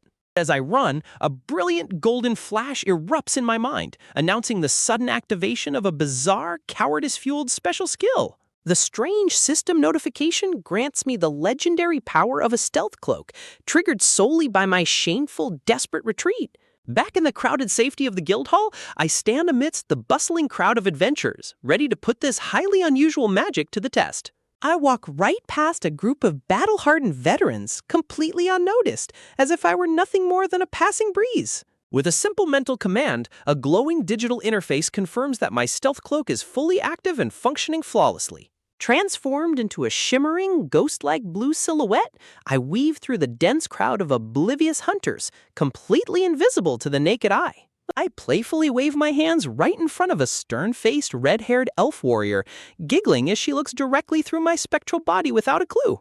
Thrilled by my absolute success, I prepare to celebrate my new ultimate evasion skill, completely unaware of the shadow looming directly behind me. A heavy, leather-gloved fist crashes down onto my skull in a comical but painful blow, instantly shattering my illusions of perfect invisibility. The formidable guildmaster looms over me with a terrifying, veins-popping glare, angrily roaring at me to stop wasting my high-tier magic on childish pranks.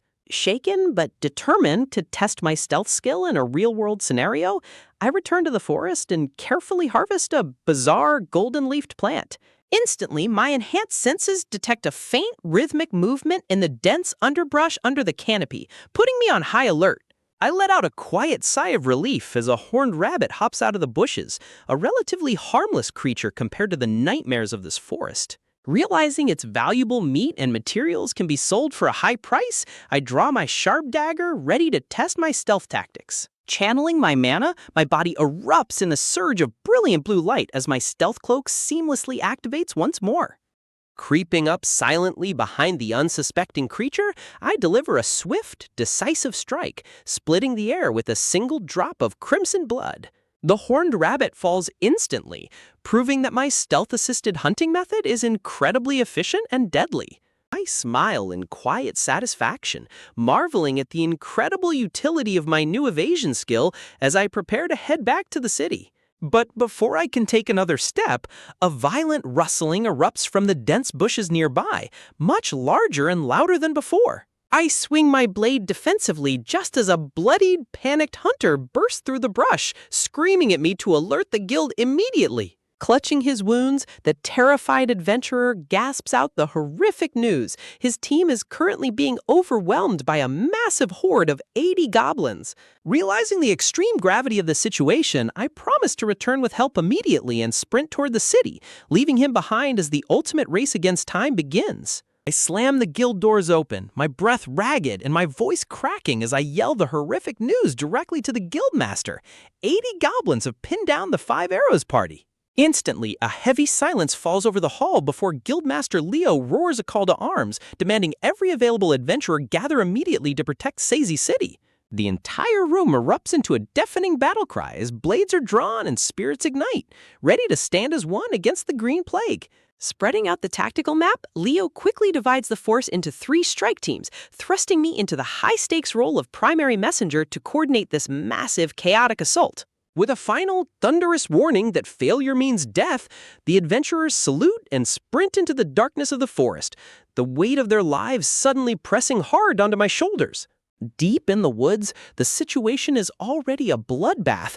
The desperate vanguard is running entirely out of arrows as the relentless horde closes in. Arcane circles ignite in the gloom as magical chants rip through the trees, throwing desperate bursts of elemental power at the encroaching shadows. But the front lines are collapsing rapidly, leaving wounded warriors screaming in agony as the sheer number of goblins threatens to overwhelm them completely. Scurrying through the brush, I reach the battered red team and press a handful of custom-brewed potions into their hands, praying they will be enough to turn the tide.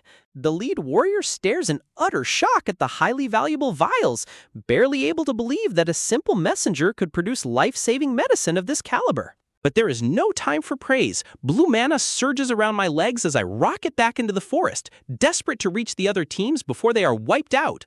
The battle map in my mind is a mess of changing positions, with flanking maneuvers failing and the goblin forces pushing deeper into our defenses. Darting between the units, I coordinate the escape routes only to be hit with a devastating setback. The green forces are far larger than we ever anticipated, and we are hopelessly trapped. Panting and covered in dirt, I sprint back to the command post, screaming to the guildmaster that the entire operation is on the verge of complete annihilation. Every single team is pinned down, their coordinate lines crossing into a disaster zone that spells certain death if we don't act within seconds. But just as despair begins to take root, a massive, imposing shadow looms over me. Guildmaster Leo and his elite vanguard have arrived, radiating a terrifying aura of pure power. With weapons raised and eyes locked on the slaughter, the elites charge into the fray like unstoppable forces of nature, splitting the forest wind. Leo leads the charge, his colossal spear carving massive arcs of destruction through the goblin ranks with terrifying, effortless strength. Beside him, the veteran swordsmen move like fluid shadows, their steel singing as they decimate the flanking monsters. Suddenly, a hidden goblin leaps from the canopy directly toward Leo's blind spot, but a blinding red flash cuts through the air before it can strike. The guild's premier dual blader stands coolly over the severed beast, his glowing crimson energy crackling with lethal precision. Nodding his thanks, Leo leaps high into the air as crackling blue lightning wraps around his weapon, preparing to unleash an earth-shattering blow. With a deafening roar, he slams his spear into the ground, sending a massive shockwave of electric energy tearing through the screaming horde. Crimson energy lines crisscross the clearing in a spectacular, deadly display as the elites dismantle the remaining goblin vanguard in a matter of seconds. With a confident smirk, the dual wielder sheathes his blades, proving that the gap between common adventurers and true monsters of the guild is astronomical. Not to be outdone, the armored juggernaut behind them channels a roaring green aura into his massive claymore, unleashing a strike that defies gravity. The resulting gale force slash cleaves through the remaining enemies like paper, officially ending the horrific siege of the Seosi outskirts. Exhausted but relieved, I slip away from the cheering battlefield, knowing my job is done but realizing I must return to the guild immediately to report. I stumble through the guild gates, barely able to stand, only to gasp out that the vanguard is safe before my vision begins to blur. My knees buckle and the world spins as frantic hands reach out to catch me, my consciousness fading into absolute darkness. I snap awake with a gasp, finding myself tucked safely into a clinic bed, my heart pounding as I try to process where I am. Roy bursts into smiles beside me, praising my homemade potions and messenger work as the sole reasons the Five Arrows party survived the slaughter. Though they call me a hero, a cold dread settles in my chest as I stare at my hands, realizing my complete lack of high-tier combat skills makes me entirely vulnerable. Returning to the guild hall, I stare at the massive quest board, desperately looking for a way to safely test my combat limits without getting killed. But the quiet atmosphere of the hall is suddenly shattered as a refined, elegant woman strides through the double doors, drawing everyone's curious gazes. Slipping up to the reception desk to register my next training quest, I call out for my usual helper, Nason, only to find a completely different face staring back at me. The replacement clerk, Marco, smiles warmly and offers to handle the paperwork, completely throwing off my routine. Confused, I lean over the desk, demanding to know where the usually inseparable Nason has disappeared to on a busy day like this. Marco's expression turns uncharacteristically serious as he flips through his clipboard, confirming her rare absence from the premises. Leaning in close, he whispers a shocking rumor. Her parents have arrived unexpectedly to discuss a sudden matchmaking proposal for her. My eyes widen in shock, but before I can speak, a fully armored knight nearby overhears the whisper and snaps, his face twisting in pure horror.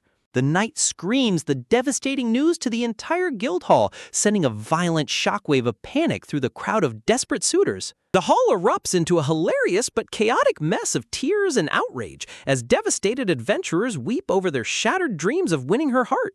Suddenly, a pair of rough hands grabs my shoulders, shaking me violently as the desperate mob demands to know if I have any inside information.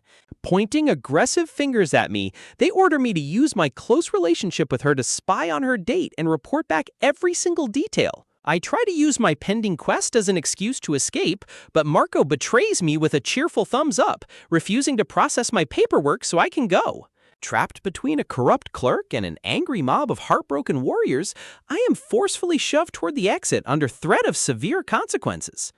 The weeping crowd cheers me on like a hero, sending off a soldier to war, completely oblivious to the sheer absurdity of my forced espionage mission. Crouching low on the clay-tiled rooftops overlooking the town square, I pull my hood up, desperately searching the busy streets for any sign of her. Suddenly, my eyes lock onto her moving through the crowd, but my heart stops when I see the dashing elite nobleman walking closely by her side. Staring down from my vantage point, my blood runs cold as I lock eyes on the sleek, well-dressed aristocrat standing right next to Nason, instantly realizing this matches the horrific matchmaking rumors.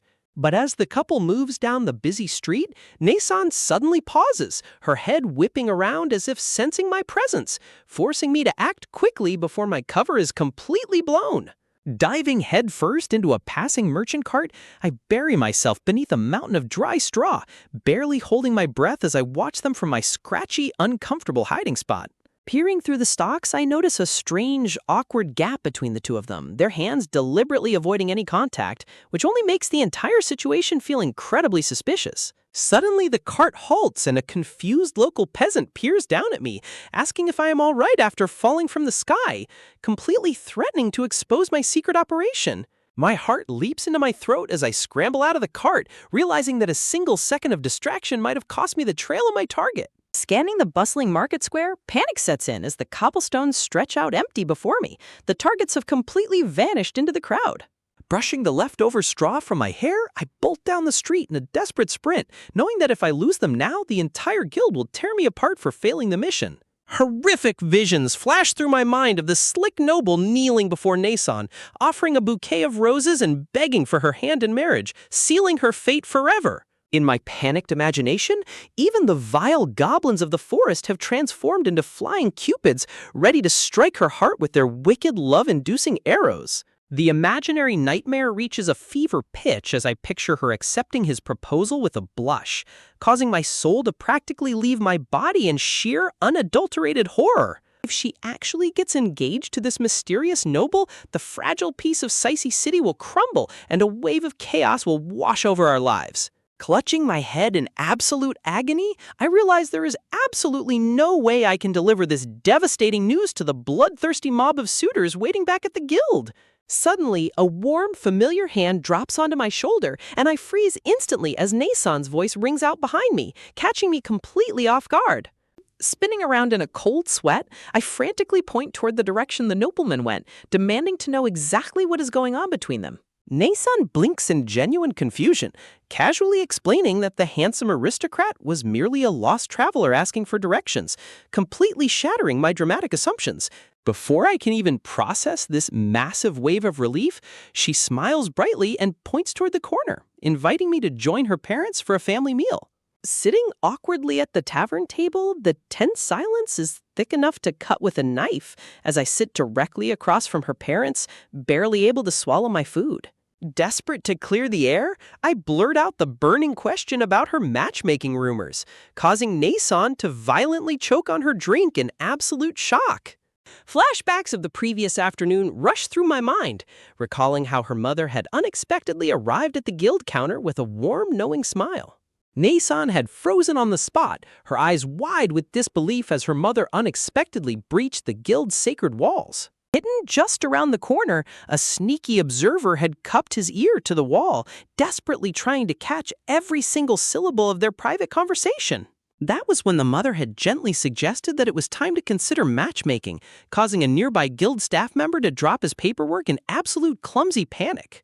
Now, back in the present, the clerk nervously scratches his head, realizing his exaggerated gossip was the spark that ignited this entire chaotic forest fire of rumors. At the dinner table, Nason's father suddenly bursts into laughter, jovially asking if I would consider marrying his daughter when I grow up, sending Nason into a blushing, shouting frenzy. Watching them bicker and laugh, a profound warmth fills my chest as I marvel at how incredibly close-knit and loving her family truly is. But that warmth quickly turns to a bittersweet ache as my thoughts drift back to my previous life, picturing my own parents weeping in front of my memorial service. Sensing the sudden drop in my mood, Nason leans in with deep concern, asking if I am all right as I quickly force a reassuring smile onto my face. Looking at this wonderful family, my resolve hardens like steel. I swear to survive and climb to the very peak of this world to make my parents proud, wherever they are. The next morning, the bright sun shines over Sacy City as I walk back toward the guild hall, ready to face whatever consequences await my return. Stepping through the heavy doors, an eerie, heavy silence hangs over the hall as I stand at the entrance, feeling the weight of dozens of intense gazes on me. Nearby, a red-haired adventurer trembles violently, a cold sweat breaking across his face as if he is awaiting a brutal execution. Next to him, another veteran warrior sinks to his knees, his face pale and drained of all hope as the heavy atmosphere presses down on them. One by one, the row of once proud adventurers falls to their knees, bowing their heads in a line of absolute submission and terror. The source of their terror reveals itself as a massive, towering shadow looms over the hall, radiating an aura of pure, unbridled fury. Guildmaster Leo stands tall, cracking his massive knuckles with a terrifying, bone-chilling grin that promises absolute destruction to whoever crossed the line.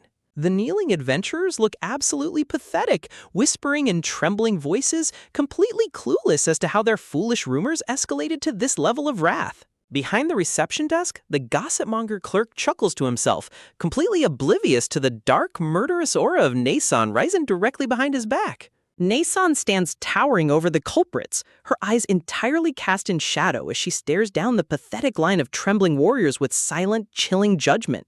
Fearing a literal bloodbath inside the guild hall, I raise my hands frantically, desperately begging everyone to calm down and focus on their active quests instead. But Leo steps forward, placing a heavy hand on my shoulder as he sternly tells me that I was also a victim of their ridiculous scheme and have every right to be angry. Suddenly, Nason steps in, her sweet voice breaking the tension as she gently begs the guildmaster to show mercy and forgive their foolishness. To the weeping adventurers, she suddenly appears as a glowing, heavenly angel, playing a golden harp, radiating pure, divine grace and salvation. Overwhelmed by her incredible kindness, the Chibi warriors weep tears of gratitude, praising her as a literal goddess sent from the heavens to save their miserable souls. But their brief moment of relief is instantly crushed as the temperature in the room plummets to absolute zero. A towering spectral lion of pure golden flames erupts behind Guildmaster Leo as he unleashes a terrifying, blood-curdling roar that shakes the very foundation of the building. With a sadistic grin, Leo sentences the entire weeping group to a brutal, non-negotiable month of the lowest, most grueling errand quests the guild has to offer. Instantly, the proud warriors are reduced to miserable, pint-sized laborers, forced to sweep the streets, haul massive boxes, and pick up filthy trash under the scorching sun. Turning his fierce gaze to me, Leo smiles and hands over a heavy paper packet, assigning me to a grueling, labor-intensive quest to repair the massive city walls. Standing before the towering, jagged stone cliffs of the rugged quarry, I take a deep breath, ready to face this grueling trial to push my physical limits to the absolute edge. This backbreaking quest is no joke. It involves endlessly extracting giant stones from the earth, transporting them across the jagged terrain, and stacking them under the blistering heat. Back when I was a mere G-rank adventurer, my weak physical body couldn't handle even a fraction of this relentless labor, making it one of the most unpopular quests in the entire guild. But things are vastly different today. The guild has allocated a surprisingly generous budget, offering a hefty reward that makes this torturous work far more enticing than ever before. Still, the sudden change in payout doesn't ease the agonizing dread weighing heavily on the miserable suitors trudging beside me, their spirits completely shattered as we reach the quarry. All around us, seasoned miners swing their pickaxes with practiced ease, their bodies drenched in sweat as they chip away at the stubborn, towering stone walls. Stepping onto the dusty grounds, I look around in wide-eyed wonder, realizing this is my very first time witnessing what a real fantasy world mining quarry actually looks like. Beside me, one of the devastated suitors completely loses his mind, weeping hysterically and letting his soul practically escape his body because he has absolutely zero interest in manual labor. But my motivations are entirely different. I didn't come here to mindlessly break rocks. I came to test if my legendary skill, the Eyes of Truth, can give me an unfair advantage in this barren wasteland. Before I can even strategize, a booming, authoritative voice echoes across the canyon as the bald quarry supervisor orders everyone to get to work immediately. Gathering the newcomers around, the gruff supervisor hoists his heavy pickaxe, preparing to teach us the absolute basics of stonemasonry before we break our own backs. Pointing toward a massive, cracked boulder resting on the dusty ground, he challenges us to watch closely as he demonstrates the true technique of a veteran miner. With a fierce grunt, he swings his pickaxe high into the air, aiming precisely for the center of the boulder before bringing it down with earth-shattering force. The heavy rock splits cleanly down the middle, crumbling into neat pieces, leaving me completely unimpressed as I wonder how this simple trick is supposed to help us find hidden treasures. With a smug grin, the supervisor dismisses our silent skepticism and commands us to take up our tools and try the technique for ourselves, offering absolutely no further explanation. Desperate to prove their worth, the weary suitors immediately set to work, swinging their pickaxes frantically, while the supervisor reminds us that finding valuable rare materials will yield a massive bonus. Seizing the perfect opportunity, I grip my pickaxe and quietly activate my Eyes of Truth, hoping to peer deep beneath the solid rock faces surrounding me. As my vision shifts, digital blue boxes hover over the gray stones, but my heart sinks when they all read as nothing more than common, useless coal rocks. Just as I am about to give up hope, my eyes lock onto a discarded pile of rubble in the corner, and a sudden gasp escapes my lips as a bizarre anomaly catches my attention. Peering through the cracked, worthless stones, I spot a brilliant, ethereal blue glow pulsing from deep within the rubble, completely hidden from the naked eye. Seeing me approach the pile, the supervisor quickly shouts a warning, telling me to ignore those worthless waste rocks and focus only on the main mineral veins. Ignoring his warnings, I raise my pickaxe high and strike the discarded pile with everything I have, channeling my inner strength into a single, decisive blow. The moment my metal pickaxe collides with the stone, a blinding, cataclysmic burst of brilliant blue light erupts, forcing the supervisor to cover his eyes in absolute, stunned disbelief. As the dust settles, a shining, divine mineral is revealed, prompting a glowing magical status screen to materialize before me with the jaw-dropping message, S-rank mithril ore. The supervisor drops his tools, clutching his head in sheer panic as he screams for everyone to halt their work, utterly shocked that a legendary treasure has been unearthed. But before I can even process the discovery, a golden light wraps around me, announcing that I have miraculously unlocked a rare new skill called precision, even though I only swung my tool once. Back in the safety of the training grounds, I raise a standard training bow, testing my newly acquired skill to see exactly how much this bizarre upgrade has enhanced my body. Releasing the drawstring, the arrow flies through the air with terrifying speed, hitting the absolute dead center of the target with flawless, unnatural accuracy. To my absolute amazement, the subsequent arrows split the previous ones cleanly in half, proving that this new precision skill has turned me into an unstoppable marksman. Returning to the guild counter, the clerk slides over a massive, heavy pouch clinking with 105 gold coins, asking me what on earth I plan to do with such a massive fortune. Holding the heavy bag, my mind wanders back to all the incredible people who have helped me survive and adapt to this dangerous fantasy world, filling my heart with immense gratitude. Fueled by a sudden brilliant idea, I raise my fist high and declare my grand plan to the entire tavern, instantly sending the crowd into a wild frenzy of cheers. The heavy tension of the past few days completely melts away as the adventurers celebrate my incredible find, drinking and laughing together in high spirits. Approaching Nason at the bar, I ask her if she has any suggestions on what I should do with the rest of my newly acquired wealth to make a real difference in the city. With a warm, proud smile, she suggests donating the remaining gold to the local orphanage, just like the legendary hero Moab-san always does, inspiring me to do the exact same. But as I step out into the bright morning sun the next day, I overhear two townspeople gossiping excitedly about a mysterious kid from the guild who discovered S-rank mithril. Inside the guild hall, a strange, suffocating tension fills the air as groups of adventurers huddle together, whispering frantically while looking directly in my direction.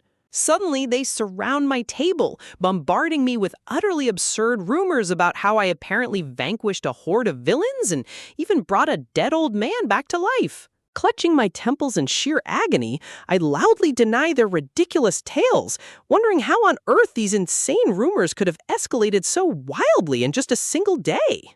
Before I can spiral into complete panic, a familiar, reassuring hand rests on my shoulder, and I look up to see one of the suitors offering me a gentle smile. He warmly explains that he knew these wild rumors would cause me endless trouble, so he went out of his way to aggressively deny them to protect my reputation. Tears of pure, overwhelming relief well up in my eyes as I realize my companions actually have my back and fought to keep my life peaceful.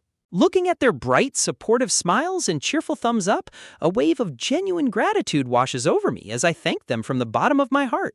Yet, deep down, a lingering sense of dread tells me that the rumor mill in Sacy City is far from defeated, and I must uncover the source of these fabrications before they get completely out of hand.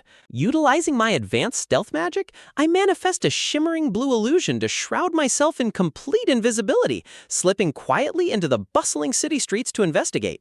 Walking through the busy market square, I notice a large crowd gathered around a colorful puppet stage, their excited chatter instantly drawing my attention. Peering over their shoulders, my jaw drops as the puppets on stage act out a dramatic heist scene, with wooden bandits loudly demanding money from a helpless traveler. Suddenly, my heart skips a beat as the puppet narrator mentions my name, forcing me to freeze in absolute disbelief as I listen closer to the performance. The surrounding crowd gasps and cheers, completely captivated by the dramatic play as my invisible form inches closer to the stage to see what is happening. My blood runs cold as I realize the entire town is being brainwashed by this bizarre theatrical performance, and my stealth mission is suddenly turning into a waking nightmare. To my absolute horror, the puppets depict a heroic version of me single-handedly slaughtering a goblin army and selling legendary mithril directly to the Baron, completely sealing my fate as a public legend.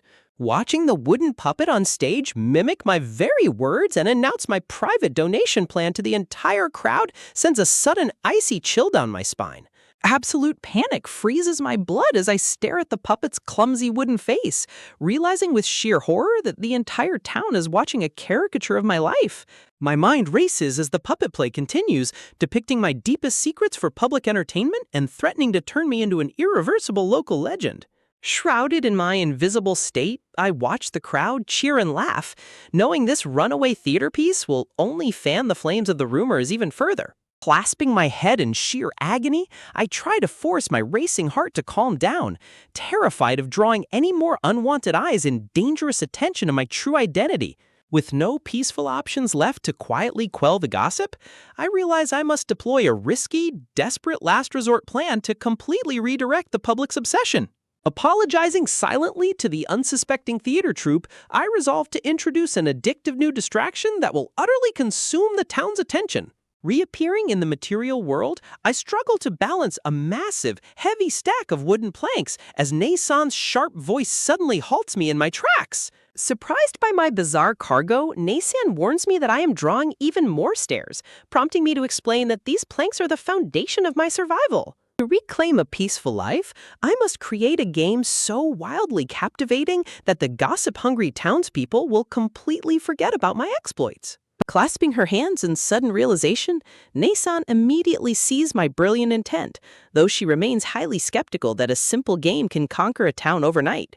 A devious, confident grin spreads across my face as I assure her that I possess a secret intellectual weapon from my past life. Startled by my mischievous aura, Nasan demands to know if I am plotting a crime, forcing me to hastily assure her my plan is entirely legal. This standard fantasy world is completely saturated with the same boring monster encounters, completely lacking fresh and mentally stimulating entertainment.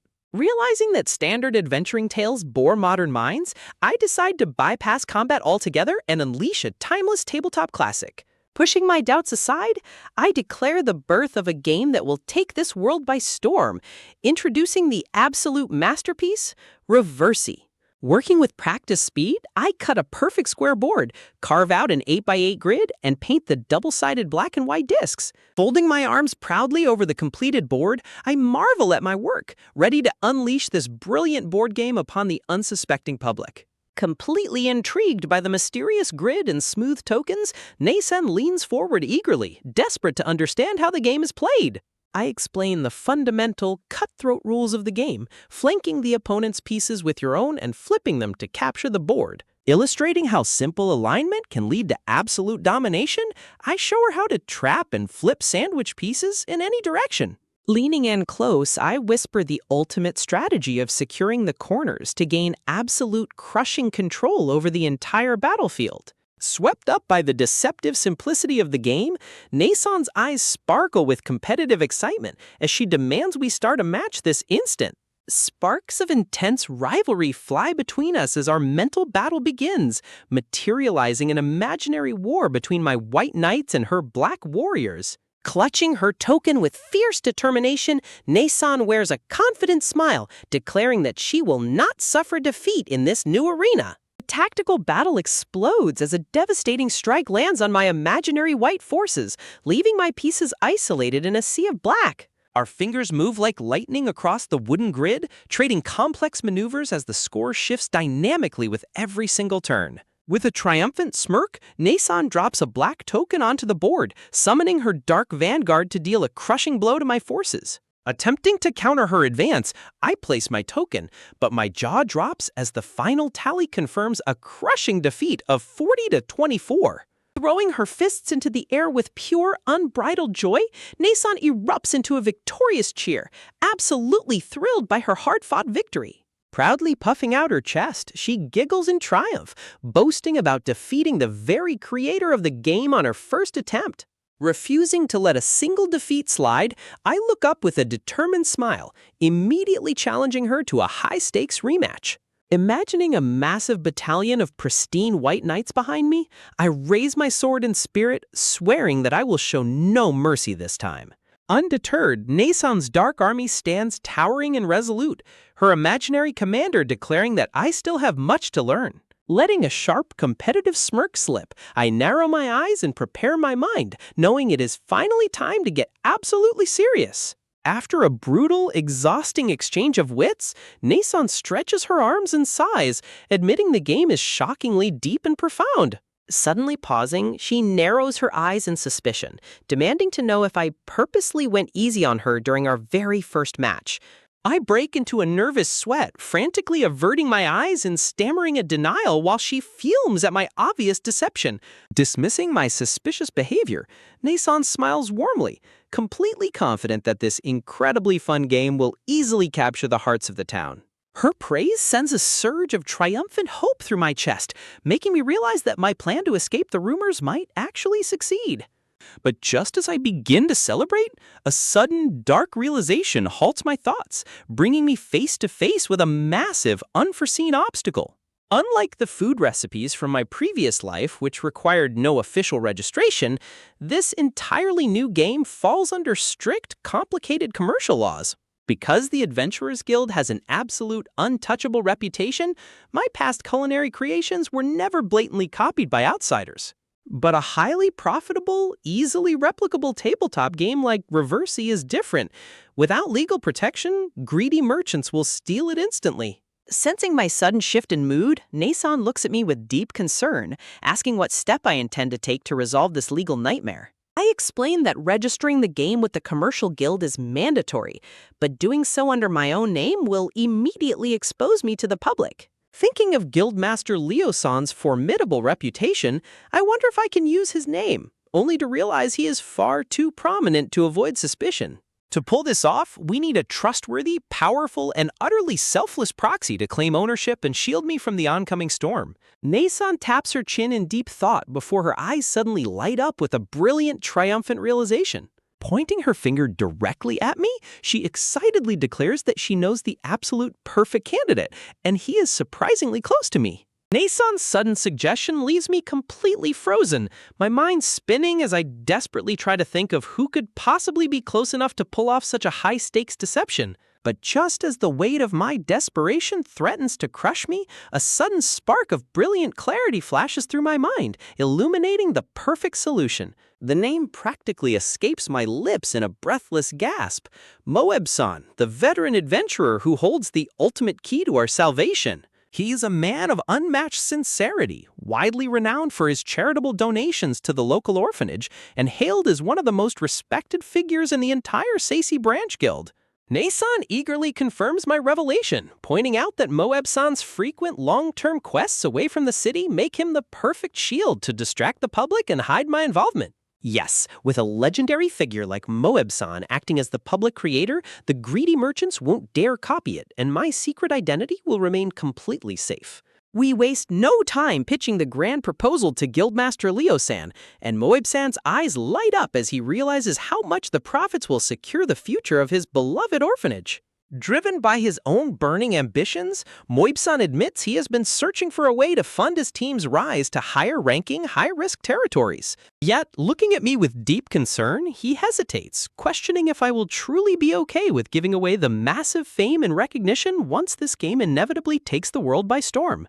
I assure him with absolute confidence that a steady share of the profits and a peaceful, rumor-free life are worth far more to me than any fleeting public glory. A wide, appreciative grin spreads across his face as he reaches out his hand, sealing a legendary partnership that will change the fate of this city's entertainment forever. Under the sharp, approving gaze of the guild master, our hands lock in a firm handshake, officially setting our high-stakes commercial operation into motion. With the legalities secured, the grueling production phase begins as I design a simple, cost-effective wooden board targeted directly at the general public. But to maximize our profit margins and hook the wealthy elite, I draft an additional, ultra-luxurious limited edition inspired by the majestic, footed shogi boards of my past life. To ensure the craftsmanship is absolutely flawless, I call upon a powerful, magic-assisted ability I have severely underestimated until now, my precision skill. Activating the skill, my spatial perception sharpens to a superhuman level, allowing me to measure, saw, and carve the wood with robotic, perfect accuracy. My hands move with fluid, hypnotic grace, carving incredibly intricate, high-end patterns into the wood that would take a master carpenter years to replicate. Gasping for air as the magic drains my stamina, I wipe the heavy sweat from my brow, staring at the completed prototype in absolute exhaustion. The final product is a breathtaking, ultra-rare masterpiece, complete with built-in storage drawers and a hefty price tag of 15 gold coins. Nason's jaw drops in pure, unadulterated shock as she stares at the luxury chest, completely spellbound by the sheer artistic beauty of my creation. I offer her a tired, grateful smile, but deep down, a tense anxiety grips my chest. Crafting a masterpiece is only half the battle. Now we have to make it sell. I observe the bustling tavern patrons with a calculating gaze, fully aware that a revolutionary game is completely worthless if nobody knows how to play it. In the brutal world of business, promotion is the ultimate key to victory, and I have prepared a highly deceptive marketing stunt to ignite the town's curiosity. My eyes lock onto a pair of charismatic local adventurers sitting quietly at a corner table, ready to unleash my secret promotional weapon.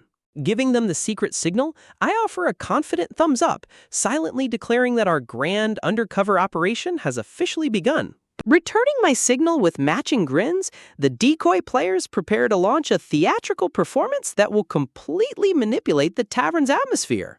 Wow, what in the world is this game? The decoy player suddenly bellows, his dramatic shout instantly echoing across the crowded guild hall. The bait is taken immediately as a curious onlooker wanders over, completely drawn in by the loud, excited commotion at the table. Smiling mischievously, the actors explain the simple yet cutthroat rules of the 8x8 board, inviting the intrigued man to test his wits in a match. The mock battle reaches a thrilling climax as the Beast Girl actor cheers loudly, celebrating a dramatic, hard-fought victory that leaves the growing crowd utterly amazed. Watching the hype spread like wildfire from the shadows, a satisfied smile crosses my face as I silently urge my actors to keep pushing the competitive excitement. With interest reaching a boiling point, we immediately open a designated sales corner in the tavern, offering the standard boards for 40 copper coins to the eager crowd. The response is absolutely overwhelming as a massive, chaotic line of excited customers quickly packs the establishment, desperate to purchase their own set. Peering through the glass, my heart leaps into my throat as I realize the desperate queue has completely spilled out onto the busy city streets. Anticipating the potential political backlash of our booming success, I remember Guildmaster Leo-san's advice on handling the greedy eyes of the ruling class, and preemptively dispatch an exquisite, ultra-rare limited edition board to the local feudal lord as a tactical gift to completely silence any future complaints. To secure our massive supply chain, I officially grant exclusive distribution rights to prominent merchants closely affiliated with the powerful Adventurers Guild. In a dull, entertainment-starved city like Saisi, our addictive new tabletop classic spreads like an unstoppable virus, completely consuming the local youth. Walking through the streets a few days later, a sudden bizarre roaring sound from the town square catches me off guard, instantly spiking my anxiety. Hurrying toward the noise, my jaw drops as I discover an enormous, shouting crowd packed so tightly together that the street is completely blocked.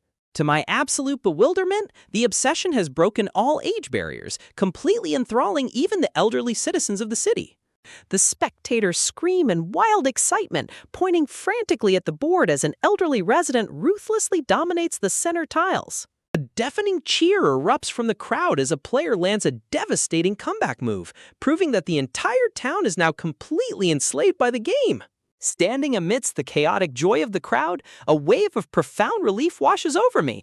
Operation Reversi is a staggering, historic success, and the rumors about my life are officially dead and buried.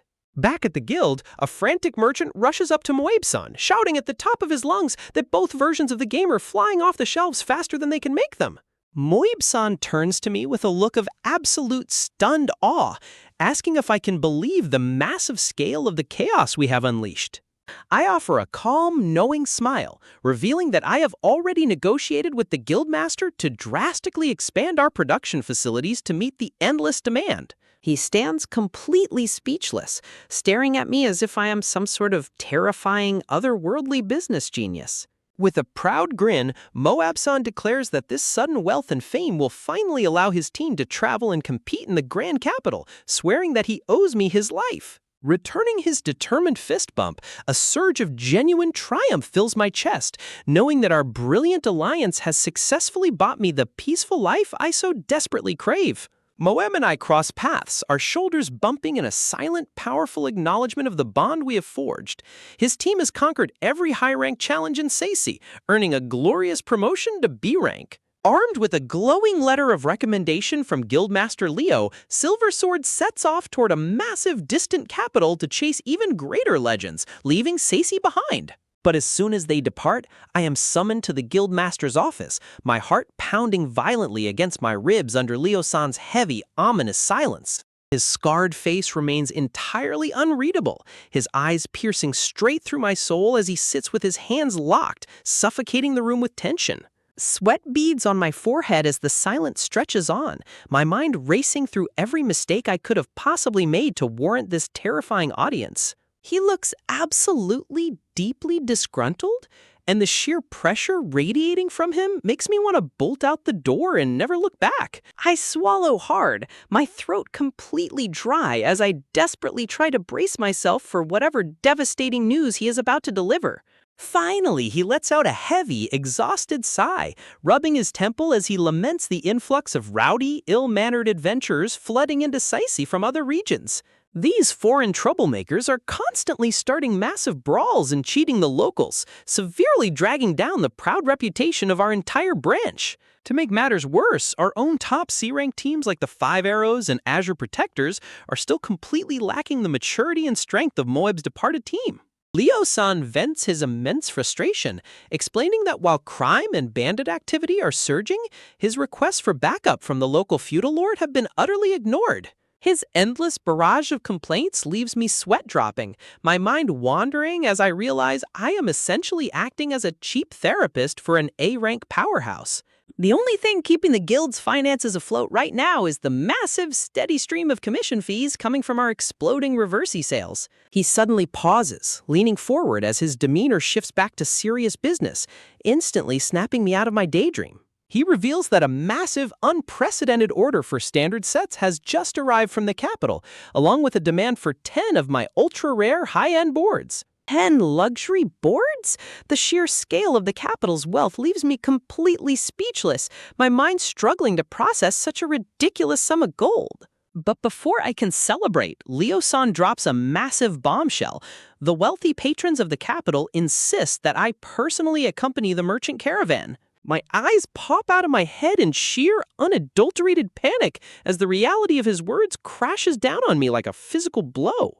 They want me to serve as a personal reversey instructor for an entire month, a demand I find completely absurd since the rules of the game are incredibly simple. Seeing my desperate reluctance, Leo-san calmly reassures me that since nobody in the capital knows my face, my secret identity will remain completely secure. And then, with a casual wave of his hand, he casually announces that I am officially being promoted to E-rank, effective immediately. I stare at him in utter disbelief, completely blindsided by this sudden, unearned leap in rank that threatens to shatter my quiet lifestyle. He explains that with so many incompetent E-rankers arriving from other towns, he desperately needs to promote me to maintain the guild's balance and pride. He shrugs off my protests, coolly stating that a promotion is nothing but a good thing for a rising young adventurer like me. A heavy, dramatic aura of despair wraps around me as I realize my dreams of a peaceful, low-profile life are rapidly slipping through my fingers. Left with absolutely no choice, I accept the decree and prepare to leave, while Leo-san tells me to handle my preparations until the scheduled departure date.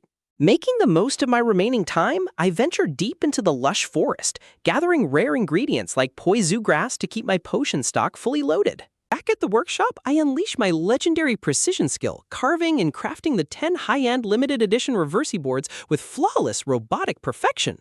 Meanwhile, reversey continues to dominate the guild hall, with local adventurers getting so deeply addicted that every match is a high-stakes battle of wits.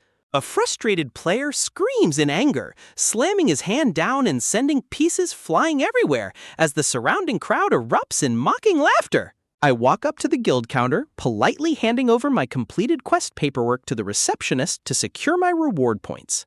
But my jaw drops as another clerk dumps a colossal, mountain-sized stack of document translation and sorting tasks directly into my arms. From the sidelines, a pair of smug, arrogant mercenary newcomers sneer at me, loudly questioning why this backwater guild is babysitting a useless child.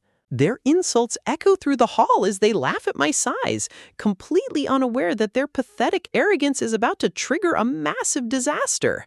The temperature in the room instantly drops to sub-zero as the local Seisai adventurers turn their glares toward the foolish outsiders, their eyes burning with pure rage. Ignorant of the mounting danger, the red-haired mercenary continues his mockery, claiming that having a kid around makes the entire guild look weak and pathetic. Before he can finish his sentence, a booming, thunderous voice cuts him off, causing his arrogant smile to instantly freeze in terror. A furious veteran slams his hands onto the table with a deafening crash, his imposing figure standing tall as he defends my honor with absolute fury. Step by step, the veteran local adventurers close the distance, coldly informing the trembling mockers that the kid they are insulting is a highly capable E-ranker. The entire guild hall stands united behind me, shouting in fierce agreement as they rally to protect their favorite young prodigy. The mocking mercenary tries to laugh it off, desperately claiming that an E-rank child is nothing but a ridiculous, exaggerated joke.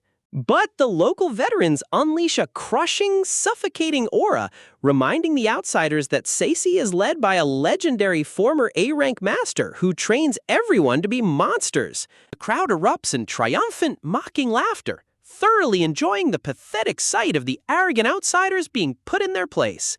The mockers' faces turn completely pale, their eyes wide with absolute horror as they realize they have offended the wrong crowd.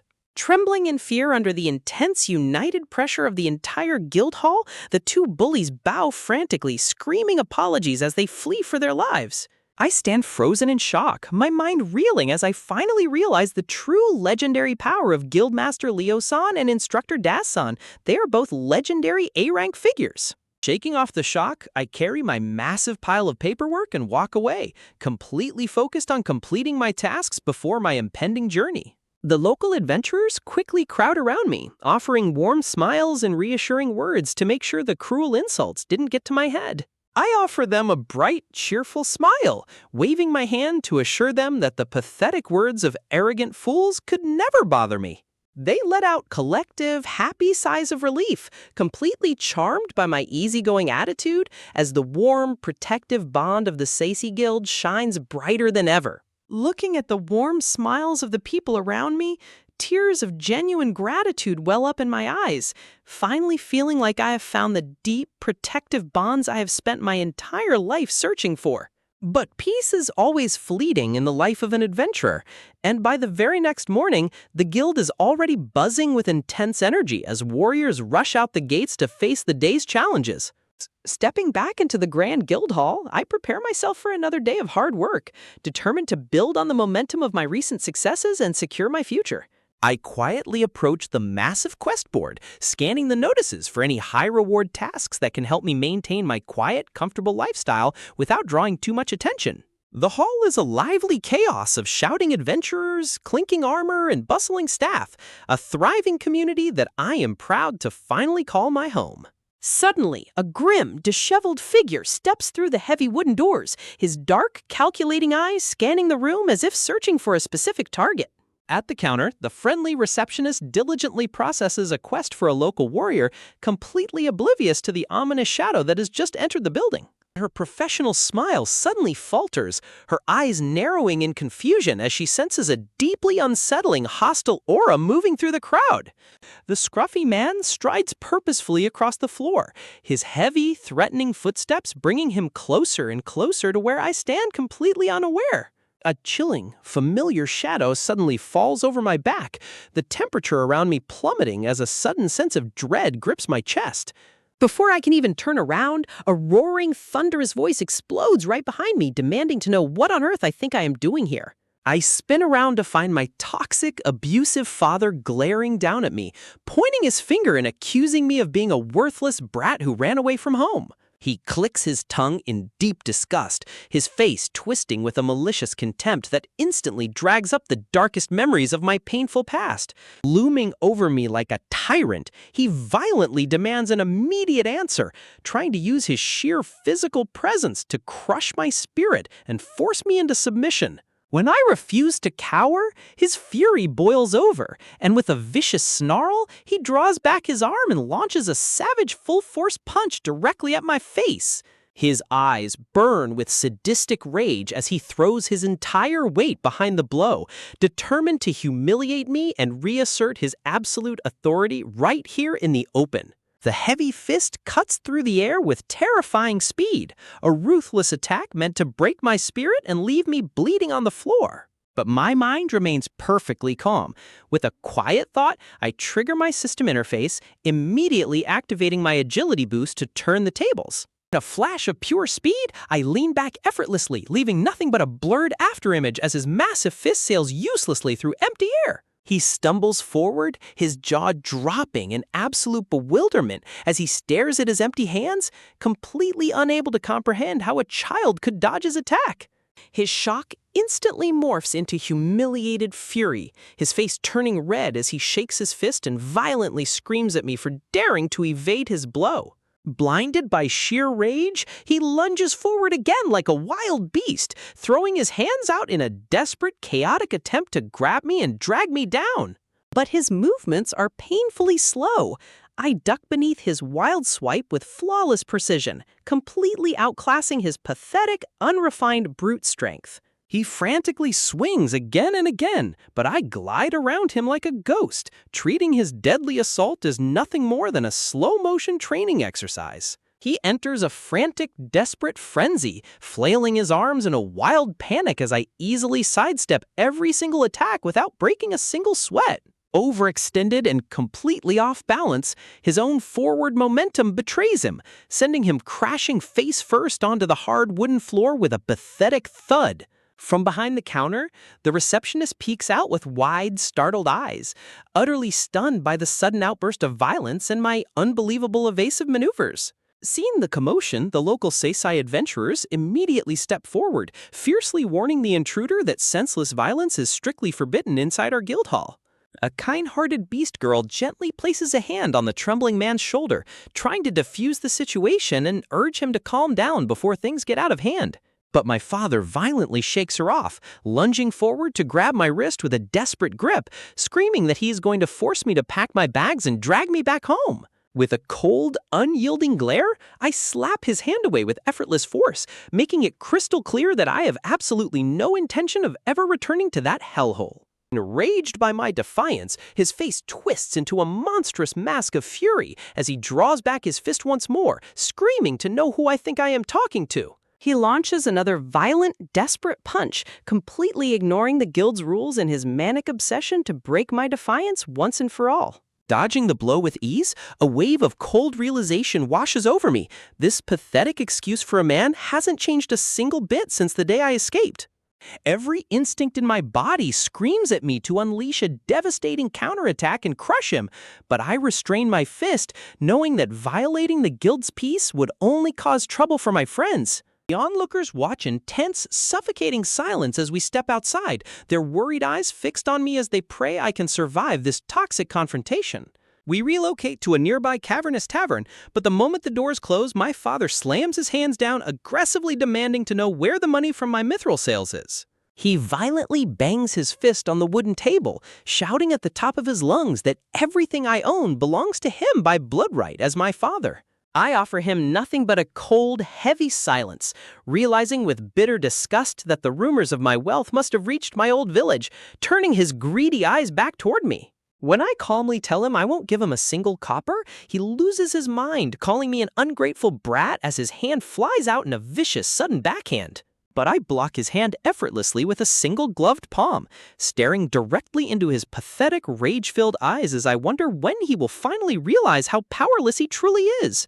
He continues his pathetic, hypocritical rant, screaming about how I could possibly forget the sacrifices my parents made to raise me. Dark, painful memories of my childhood flash before my eyes, reminding me that the only sacrifice I ever received was being beaten, kicked, and starved every single day. He actually has the audacity to claim that their brutal, abusive torment was nothing more than teaching me discipline, dismissing years of torture with a smug, self-righteous wave of his hand. Suddenly, the tavern doors burst open as two intimidating, heavily armed thugs slam their hands onto our table, their wicked grins instantly freezing the air in the room. The scar-faced leader steps forward, leaning down with a sickeningly sweet smile to confirm if I am indeed the wealthy young prodigy known as Tarou-kun.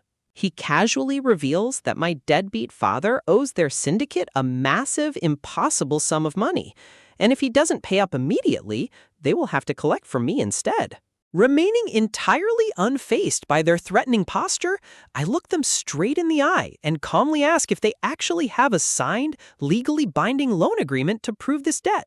The thugs exchange smug, mocking glances, chuckling to themselves as the leader confidently pulls out a folded piece of parchment, thinking they have me completely cornered. But as I read the paper, my eyes narrow in sharp amusement.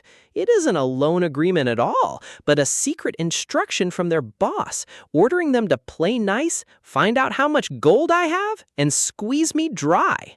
With a flat, unwavering voice, I looked these thugs dead in the eye and declared that without a real, legally binding loan agreement, they won't get a single copper from me. And besides, I don't even consider this miserable parasite to be my father. My words send my toxic father into an absolute frenzy as he violently slams his fists against the table, desperately screaming that I am lying to protect my hoarded wealth. Suddenly, a heavy kitchen cleaver slices through the air, embedding itself deep into our table with a terrifying force as the formidable, stern-faced innkeeper steps forward to coldly warn them that disturbing the peace of this town will get them buried. Instantly, the entire tavern erupts in furious support, the local patrons shouting down my abusers as they proudly recount how I generously donated my hard-earned gold to the local orphanage. The cold, piercing gaze of the legendary former adventurer turned innkeeper locks onto the trembling cowards, oozing an aura of sheer authority that completely paralyzes the room. Terrified of facing the wrath of the entire town, my pathetic father suddenly scrambles to his feet and bolts out the door like a whipped dog, leaving his goons utterly dumbfounded. As the confused thugs prepare to chase after him, I calmly raise my hand and call out, ordering them to halt for just a single moment.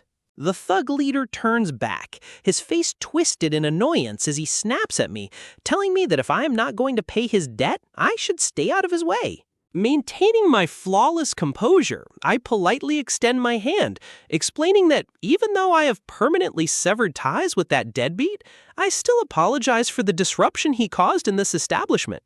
With a swift, casual flick of my wrist, a heavy, glittering gold coin sails through the air, a silent gesture that speaks far louder than any words.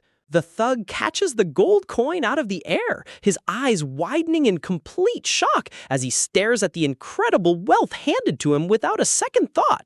But the moment they look past me, they realize my deadbeat father is already a distant blur, sprinting down the street in a desperate attempt to escape his massive debt. Roaring in absolute fury, the thugs burst out of the tavern, frantically sprinting after the fleeing coward to make sure he pays for his betrayal. I turned to the kind innkeeper, bowing deeply to apologize for bringing my family's toxic baggage into her tavern, only for her to offer me a warm, motherly smile of pure understanding. But as I look toward the exit, I catch a glimpse of a mysterious, hooded figure raising a mug, his sharp eyes silently observing me from the corner of the room with a calculated, dangerous interest.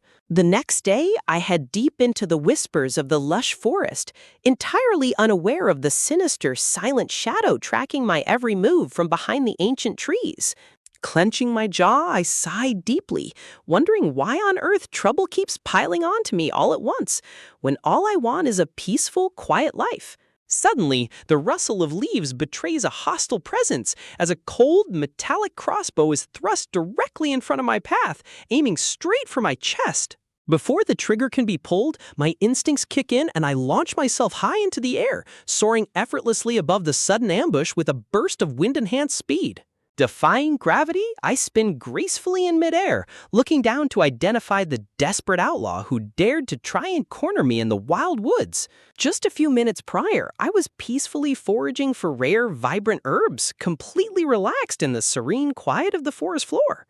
But my sharp senses had caught a subtle disturbance, revealing a suspicious man in a wide-brimmed hat lurking behind the thick tree trunks. Activating my system appraisal, my eyes narrowed as I realized he was staring greedily at the legendary sword of Angus secured at my waist, valued at a staggering 15 gold coins. The greedy bandit's face twisted in absolute shock and avarice as he recognized the legendary masterwork blade, his eyes practically burning with dark desire. Stepping out of the shadows with a wicked sneer, he pointed his loaded weapon at me, demanding that I hand over the priceless sword immediately if I valued my life. Back in the present, I let out another exhausted sigh, utterly tired of deal-hungry vultures trying to rob me at every single turn. With a quiet thought, I trigger my system interface, immediately activating my aura sense to map out the surrounding terrain. A wave of relief washes over me as my detection magic picks up the unmistakable life signatures of local adventurers patrolling just a short distance away. Offering the bandit a cheeky, mocking wave, I bid him farewell as a brilliant blue energy wraps around my boots, propelling me forward in a blur. I leap high over the canopy, leaving the furious outlaw screaming threats at the empty air as he desperately commands me to drop the weapon and face him. Cupping my hand over my mouth, I shout for help at the top of my lungs, making sure the nearby patrol hears that an armed bandit is trying to steal my sword. Hearing the commotion, the heroic Seisai adventurers immediately sprint into action, while I let out a smug, satisfying smirk as my perfect witnesses arrive right on cue. As the desperate outlaw fires a lethal bolt in a panic, I instantly trigger my system boosts, combining my enhanced agility and stealth cloak to vanish into thin air. Moving faster than the speed of sound, I reappear directly above him like a phantom, declaring that this is nothing but a perfectly justified act of self-defense. With a swift, crushing blow, I shatter his weapon into splintered pieces, completely disarming the shocked criminal before he even realizes what hit him. The local adventurers burst through the brush just in time to find the defeated bandit sprawling on the ground, frantically checking to make sure I am completely unharmed. I offer them a reassuring smile as they restrain the trembling crook, letting out a soft sigh of relief now that I can finally focus on completing my quiet quest. Sometime later, the grand wooden doors of the Seisei Adventurers Guild stand before me, bathed in warm sunlight as I return to handle my civilian business. Standing inside my personal workshop, I proudly inspect the massive stacks of high-quality lumber I gathered, ready to begin my next grand project. Rolling up my sleeves with a bright, motivated grin, I prepare myself to craft the highly anticipated limited edition Reversi board game sets. Utilizing my divine crafting skills, my hands move with flawless speed as I carve intricate, lifelike details into the tiny wooden game pieces. Activating my precision skill, my mind enters a state of absolute focus as I meticulously carve breathtaking, ornate patterns into the main wooden frame of the board. Stretching my aching arms with a triumphant cheer, I finally finish the 10th set, absolutely thrilled with the incredible quality of my work. Standing before me are 10 masterpiece Reversi boards, completely ready to be shipped off to the wealthy buyers in the capital city. Rubbing my sore shoulders with a weary groan, I realized that even with the help of my system skills, mass-producing such intricate masterpieces is incredibly exhausting. I reflect on the heavy truth of crafting. While my system's precision allows me to perfectly recreate any masterpiece, it is worthless without real creativity and passion. Smiling proudly, I recall how my dedication during my past life's art classes has truly paid off, allowing me to bring beautiful, legendary designs into this new world. Suddenly, a local adventurer playing the game lets out a frustrated growl, completely stumped by the complex strategy, as a friendly voice calls out to ask how my progress is going. I turn to find Paulo, the wealthy and jovial merchant of Seisei, waving warmly as he eagerly asks if I have managed to finish the high-demand orders yet. With a bright, confident smile, I happily assure him that all 10 limited edition boards are completely finished, ready to take the capital's gaming market by storm. The jovial merchant's jaw drops in absolute disbelief as he gazes upon the breathtaking bounty of masterpiece game boards I produced, shattering his expectations and easily doubling our original contract. Gripping my hands with desperate fervor, Paolo practically begs me to abandon the perilous life of an adventurer and devote myself entirely to the pursuit of legendary craftsmanship. But before he can successfully poach me, a swift, punishing smack descends upon his bald head, courtesy of our protective guildmaster. Glaring down with a fierce, possessive authority, the guildmaster warns Paolo that trying to steal their most promising member will end all business between them. I can only look on with an exhausted sigh as these two influential men bicker over my future like stubborn children. Just as quickly as the tension flared, it dissolves into booming laughter, their mutual respect turning the heated argument into a jovial exchange. The laughter quickly fades into serious business, however, as the guildmaster leans in to ask if everything is prepared for our high-stakes journey to the capital. To ensure I make a proper impression on the high-ranking nobility, Paolo generously offers to introduce me to an elite master tailor. I look up at the expansive sky, unable to shake the overwhelming anxiety of my worries growing larger with every step of this journey. As we prepare to depart, the guildmaster warns us of the grave dangers lurking in the untamed wilderness, especially once night falls. He shouts a cheerful farewell, playfully teasing me about whether I will be wearing my incredibly fancy new attire for the road. The receptionist's eyes light up with pure curiosity as she overhears, eagerly demanding to know if I really crafted a secret set of new clothes. She pouts in deep disappointment when I refuse to show her, wishing she could witness my hidden sense of style before we set off. I nervously laugh it off, knowing deep down that my ultra-formal noble outfit is far too extravagant and ridiculous to ever wear on a dusty, dangerous carriage ride. With our heavy crates of game boards securely packed, the bustle of the convoy signals that our highly anticipated journey is finally underway. Giving our friends one last wave, we officially set off, the high-stakes expedition to the capital beginning at long last. The heavy cloop-cloop of horse hooves echoes against the dirt path as our driver guides us steadily forward.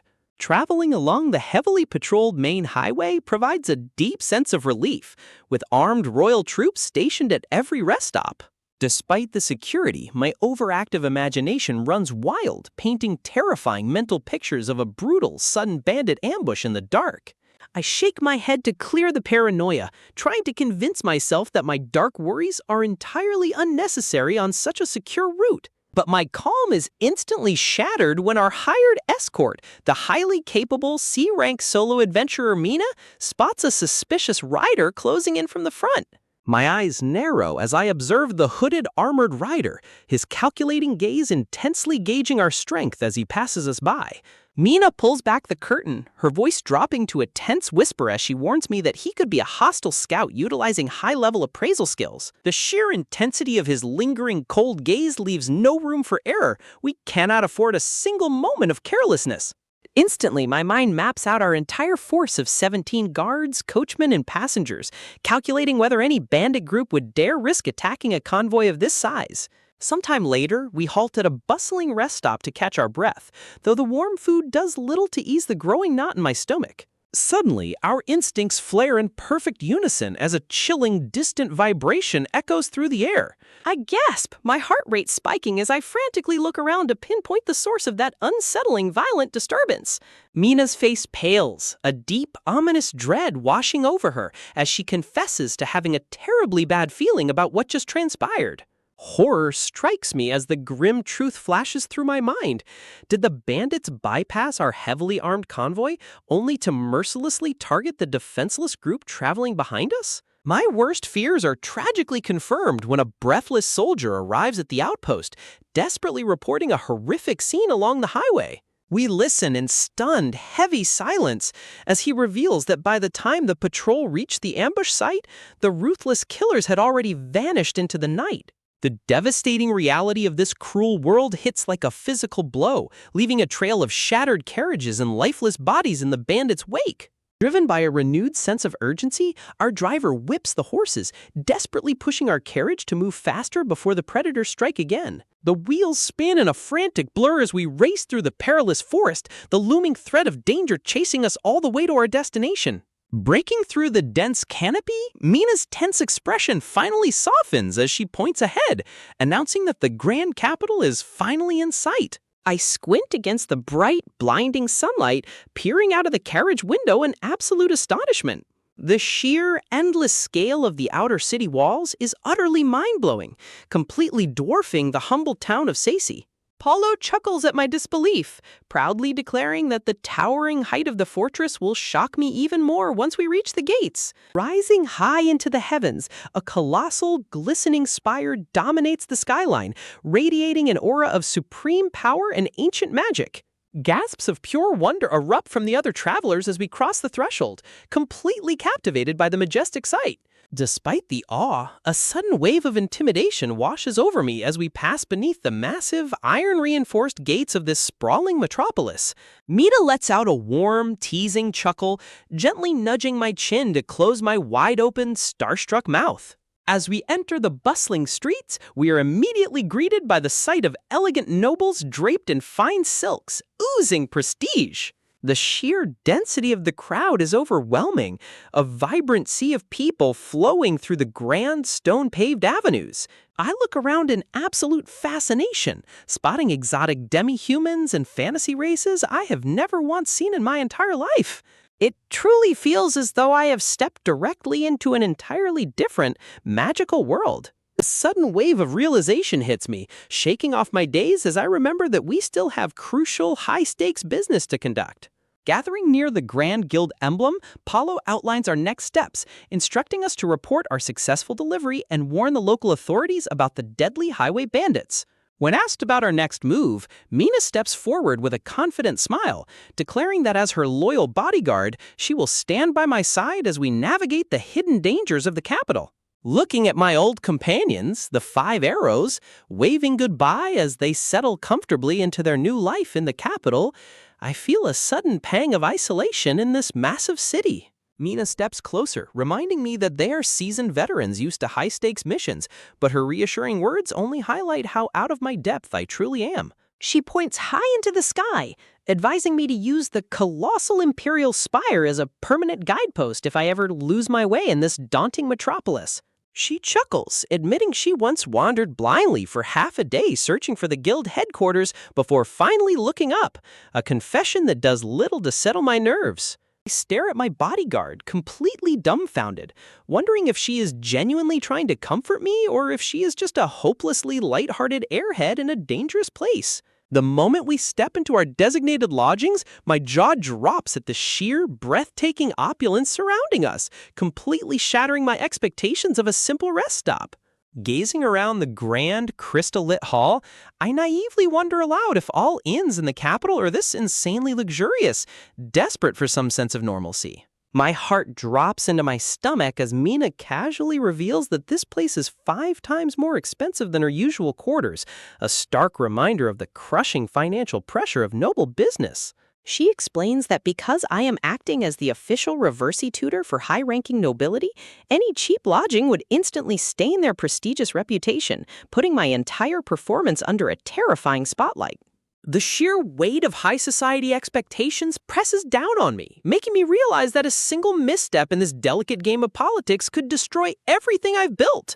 Mina merely shrugs, casually agreeing with my grim realization, as if our lives aren't balancing on a razor-thin edge in this den of lions.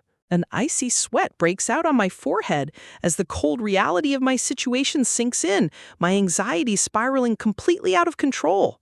Sensing my mounting dread, Mina warns me with cold gravity that if I keep panic sweating like this, I won't survive a single month among the ruthless capital elites. Before I can even plead to cut this agonizing trip short and return home early, she flashes a bright, unyielding thumbs up, brutally shutting down any room for complaint.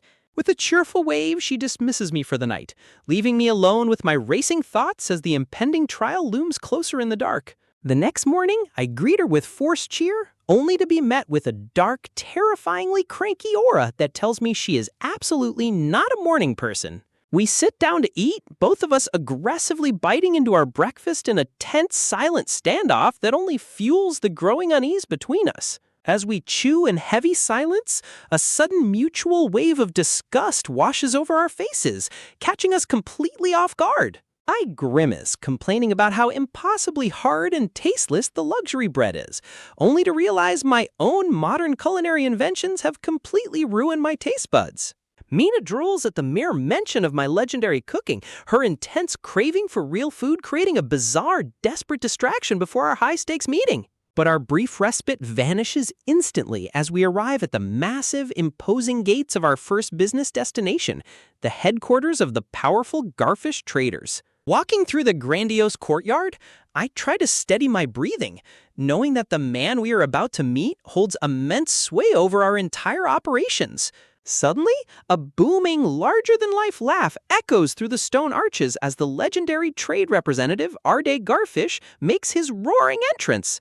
He enthusiastically recounts how he knew Reversey would be an absolute goldmine the second Paulo sent him the board, his eyes gleaming with insatiable merchant ambition. He proudly boasts that his aggressive promotion has already turned my game into an overnight sensation among the capital's highest nobility, fueling a wild, uncontrollable demand. I play along, claiming my fictional master Mobe will be thrilled, all while screaming internally as I struggle to maintain my fragile disguise as a simple apprentice. Desperate to avoid a dangerous spotlight, I frantically beg him to keep my true identity as the mastermind craftsman an absolute airtight secret. The merchant's eyes narrow slightly, processing my desperate request as a heavy, calculative silence fills the room. He nods gravely, warning me that if the greedy nobility ever discovered the true source of these masterpieces, they would swarm me like starving beasts and tear my life apart. But just as I breathe a sigh of relief, his serious facade cracks into a sly, scheming grin, demanding one of my highly coveted limited edition boards as hush money. I can only offer a strained, nervous laugh as we shake hands, realizing that in the capital, even your closest allies will exploit your secrets for their own gain. The very next day, our carriage enters the ultra-exclusive, pristine residential district of the first-class nobility, where the towering mansions feel like hostile fortresses. My panic spikes to an all-time high, but looking over at Paolo, I find him sweating just as profusely, his trembling words of comfort doing absolutely nothing to ease my terror.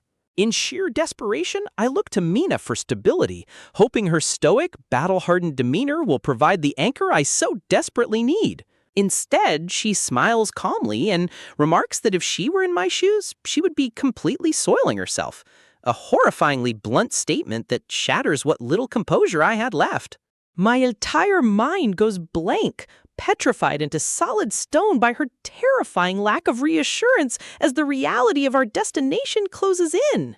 The carriage rolls to a halt before a colossal estate that dwarfs every other building in the city, its majestic presence radiating an overwhelming, silent authority. The heavy iron gates swing open before us like the jaws of a sleeping giant, inviting us into a world of unfathomable power and wealth. I step forward, my boots clicking against the cobblestone as a heavy, ominous pressure weighs down on my chest with every single step.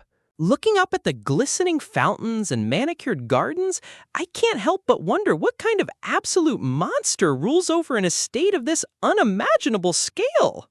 Garfish casually drops a devastating truth bomb, revealing that this isn't the Count's mansion we planned to visit, but the residence of Duke Valir, the Prime Minister himself. The realization hits me like a physical blow. I am about to face the second most powerful man in the entire kingdom, a ruthless political giant.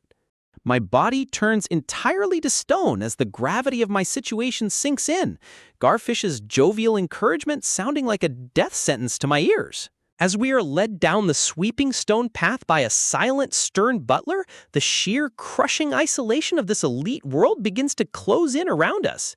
An elegant, sharp-eyed elf butler turns to us, his cold, flawless demeanor commanding absolute obedience as he formally announces our arrival. With a low, heavy creak, the massive wooden doors are thrown open, revealing a bright, blinding light that feels like stepping onto a battlefield. We step into a breathtaking, pristine marble hall lined with towering, lifelike statues that seem to judge our every movement with cold, unblinking eyes. Instantly, my survival instincts flare to life as I discreetly activate my presence detection skill, desperately scanning the massive room for hidden threats. I feel the invisible, suffocating tension in the air as my companions hold their breath, all of us hyper-aware of the dangerous high society trap we have just walked into. Suddenly, a booming voice echoes through the grand chamber, formally introducing us to the court as a wave of high-class eyes locks onto me, signaling that my ultimate test has officially begun. As a wave of intense, noble gazes locks onto me, a sudden ringing sounds in my mind, confirming that I have triggered a unique survival condition by drawing the simultaneous appraisal of over 10 high-ranking elites. A desperate hope flares within me as my instincts highlight a newly unlocked defensive power, appraisal inhibition, the only shield capable of hiding my secrets. I look up to see the towering crowd of nobles looking down at me like predators inspecting their prey, their calculating eyes threatening to strip away my fragile disguise. Realizing that a single scan of my true status could expose my modern identity and ruin everything, I desperately activate my extreme appraisal inhibition block, praying it holds against their magical scrutiny. A sudden wave of confusion ripples through the whispering crowd as the nobles gasp behind their fans, their magical eyes completely blocked by my unseen barrier. Before they can recover, a powerful voice cuts through the silent chamber, formally welcoming our trading representatives and drawing every eye back to me. The heavy air grows even colder as the court realizes just how young the rumored master tutor actually is, their murmurs of skepticism filling the grand hall. My breath catches in my throat as the legendary Prime Minister himself steps forward, his youthful yet terrifyingly sharp gaze instantly locking onto me. With a silent, commanding gesture, he leads me deeper into the chamber, the heavy thuds of his boots echoing like a drumbeat of war. He stops before a magnificent gold-carved table, wordlessly inviting me to step forward and face him in a silent battle of minds. Turning to his prestigious audience, the Duke boldly announces my identity as the legendary inventor's top disciple, declaring that we will play 3 consecutive demonstration matches to prove my worth. A jolt of panic strikes my heart as I realize this is a direct public trap designed to test my skills and expose me if I am a fraud. Swallowing my mounting fear, I bow deeply and accept the high-stakes duel, knowing that any slip-up will destroy my life. Behind me, Paolo and my allies break out in a cold sweat as the arrogant nobles sneer at my commoner heritage, expecting a swift and humiliating defeat. The suffocating pressure rises as everyone wonders if a simple kid like me can survive a ruthless psychological match against the kingdom's second most powerful man. The air turns into a literal battlefield as we take our places, the invisible clash of our strategic minds charging the room with deadly tension. Silent battle lines are drawn on the wood-carved board, each piece waiting to seal the fate of either a master or an imposter. Maintaining my flawless disguise, I politely gesture for the Prime Minister to take the first move, passing the tactical initiative over to him. With a smug, calculating grin, the Duke places his first piece, igniting a war of attrition where every single placement has lethal consequences. The Prime Minister launches a brutal, overwhelming offense, quickly seizing the board and leaving me with almost no viable moves. Seeing my early struggles, the watching nobles whisper in mockery, convinced that the hyped-up master-disciple is nothing more than a disappointing amateur. But just as they prepare to celebrate my defeat, my secret counter-strategy springs into action, suddenly trapping the Duke's dominant forces in a massive pincer maneuver. The Prime Minister's smug expression instantly shatters into sheer panic as I violently flip the board in my favor, securing a crushing, undeniable victory. Stunned to his core, the defeated Duke tries to save face in front of his court, begrudgingly praising me as a worthy opponent. I offer a polite, humble smile in return, maintaining my calm exterior while screaming in absolute relief inside. Refusing to let his pride remain wounded, the Prime Minister immediately demands a rematch, his eyes burning with a desperate need for revenge. The second game erupts into a frenzied clash of tactics, with the Duke throwing everything he has into a reckless, aggressive assault. His brute force offense is utterly useless against my modern knowledge, as I effortlessly read his moves and dismantle his strategy step by step. With a final, decisive click of a white stone, the second match is instantly brought to a crushing conclusion, leaving the Prime Minister thoroughly defeated once more. As the final score is displayed, a collective gasp of pure terror echoes through the hall as the nobles realize I had deliberately let the Duke win the early game just to crush him in the end. Gritting his teeth, the sweat-drenched Prime Minister raises his hand to his head, desperately trying to keep his composure as he demands the start of the third and final match. The final game begins under a suffocating, pitch-black aura as the Duke abandons all pride, playing with the desperate, lethal focus of a cornered beast. The invisible tactical warriors clash with unparalleled violence, the silent tension in the room reaching a literal boiling point with every single turn. Our stones fly across the board in a dizzying blur of attack and defense, neither of us willing to give up even a fraction of an inch. The sheer complexity of our maneuvers leaves the entire audience completely paralyzed in awe, unable to even blink as the ultimate climax of our game approaches. The final stone is placed with a deafening psychological impact, scattering the remains of our strategy across the board in one final explosive resolution. The dust settles to reveal a flawless, impossible tie, a perfect 32-32 draw that leaves the entire court in stunned, breathless silence. I bow deeply to my opponent with flawless elegance, offering a polite word of gratitude while secretly celebrating my perfect, politically calculated outcome. The silent tension is shattered by a sudden, thunderous wave of applause as the nobles realize they have just witnessed a level of strategy beyond human comprehension. Stepping away from the table, a noblewoman approaches to praise my control, making me realize just how terrifyingly serious this simple board game has become to the high society. Paolo and Garfish rush to my side, their faces pale with shock as they whisper that my calculated draw was an absolute masterpiece of political diplomacy. I offer a lighthearted laugh to deflect their intense praise, claiming it was merely a stroke of luck to keep my true calculating nature hidden from their prying eyes.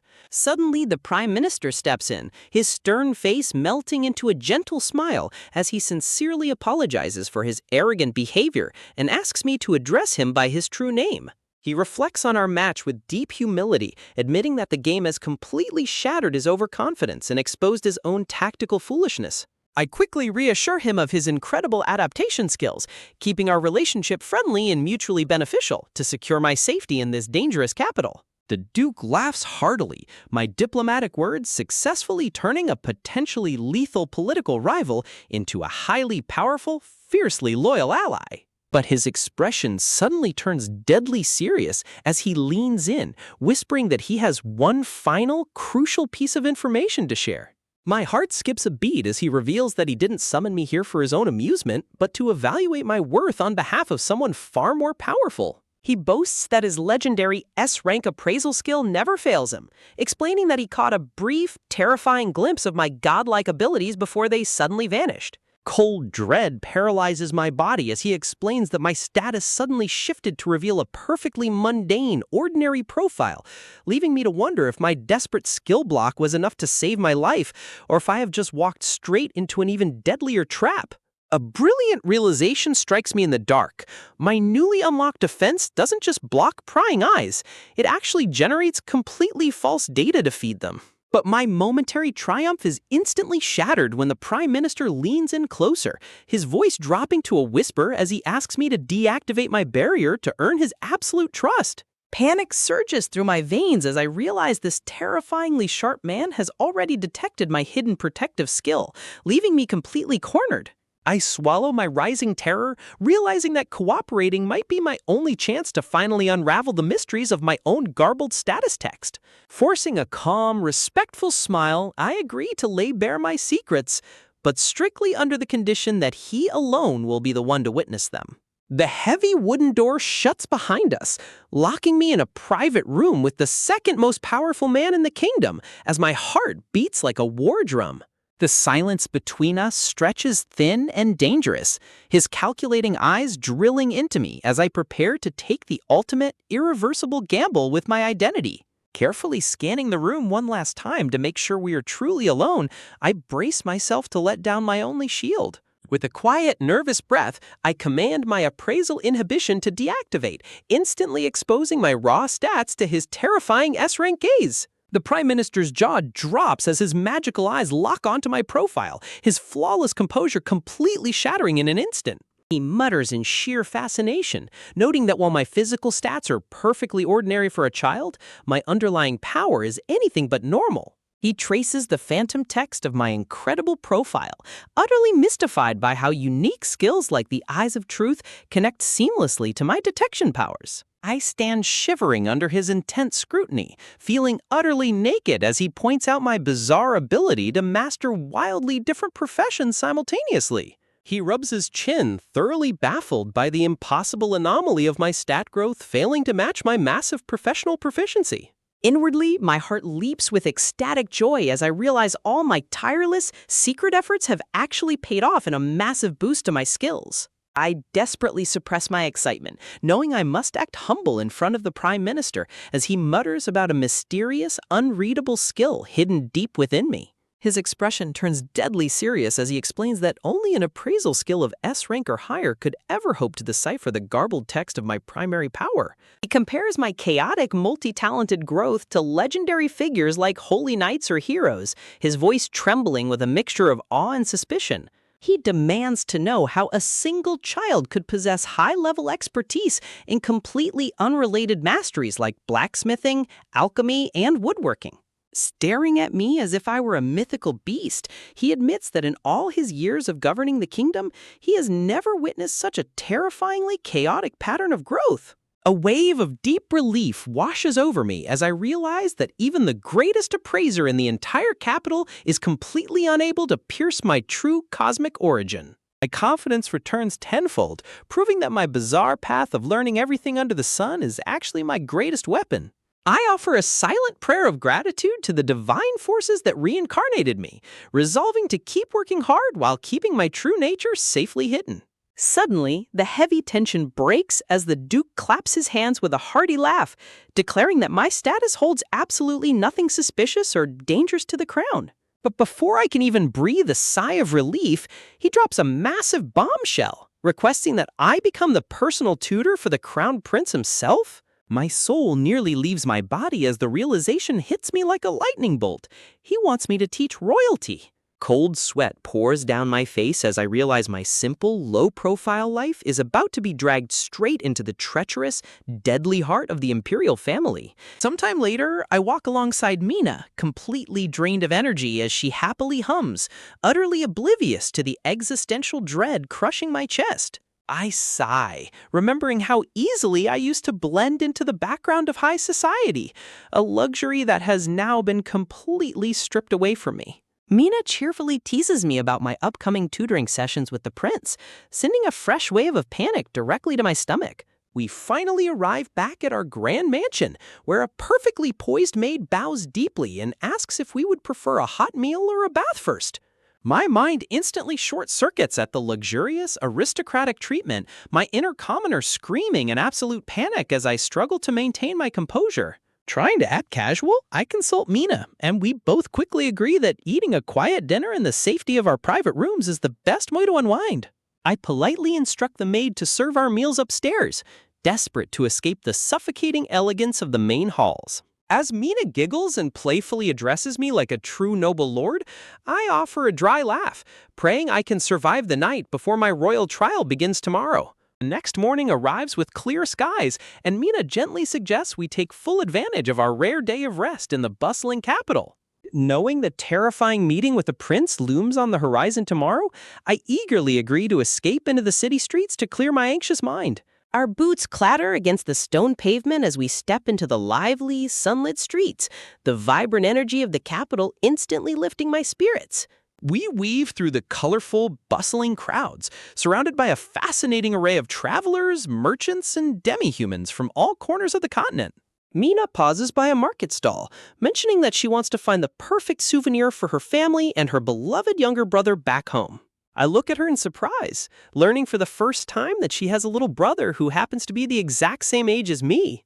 My eyes widen in shock as she reveals that her brother is actually a massive fan of mine, inspired to become an adventurer by my puppet shows. She laughs and explains that he even reenacts the embarrassing legend of me chasing away debt collectors with copper coins, making me want to crawl into a hole and die. Desperate to change the subject, I point toward a massive marketplace just down the road, pulling her along to escape my burning embarrassment. Carriages rumble and crowds hum all around us as we delve deeper into the prosperous heart of the capital's trading district. Suddenly, we stop before a grand, imposing storefront, the golden sign proudly welcoming us to a high-class magic item shop. Stepping inside, my eyes are navy-focused on a pristine glass display case containing an incredibly rare, high-quality artifact. My jaw drops as the horned shopkeeper proudly announces it is a genuine magic storage backpack priced at a staggering, mind-boggling sum of 10 platinum coins.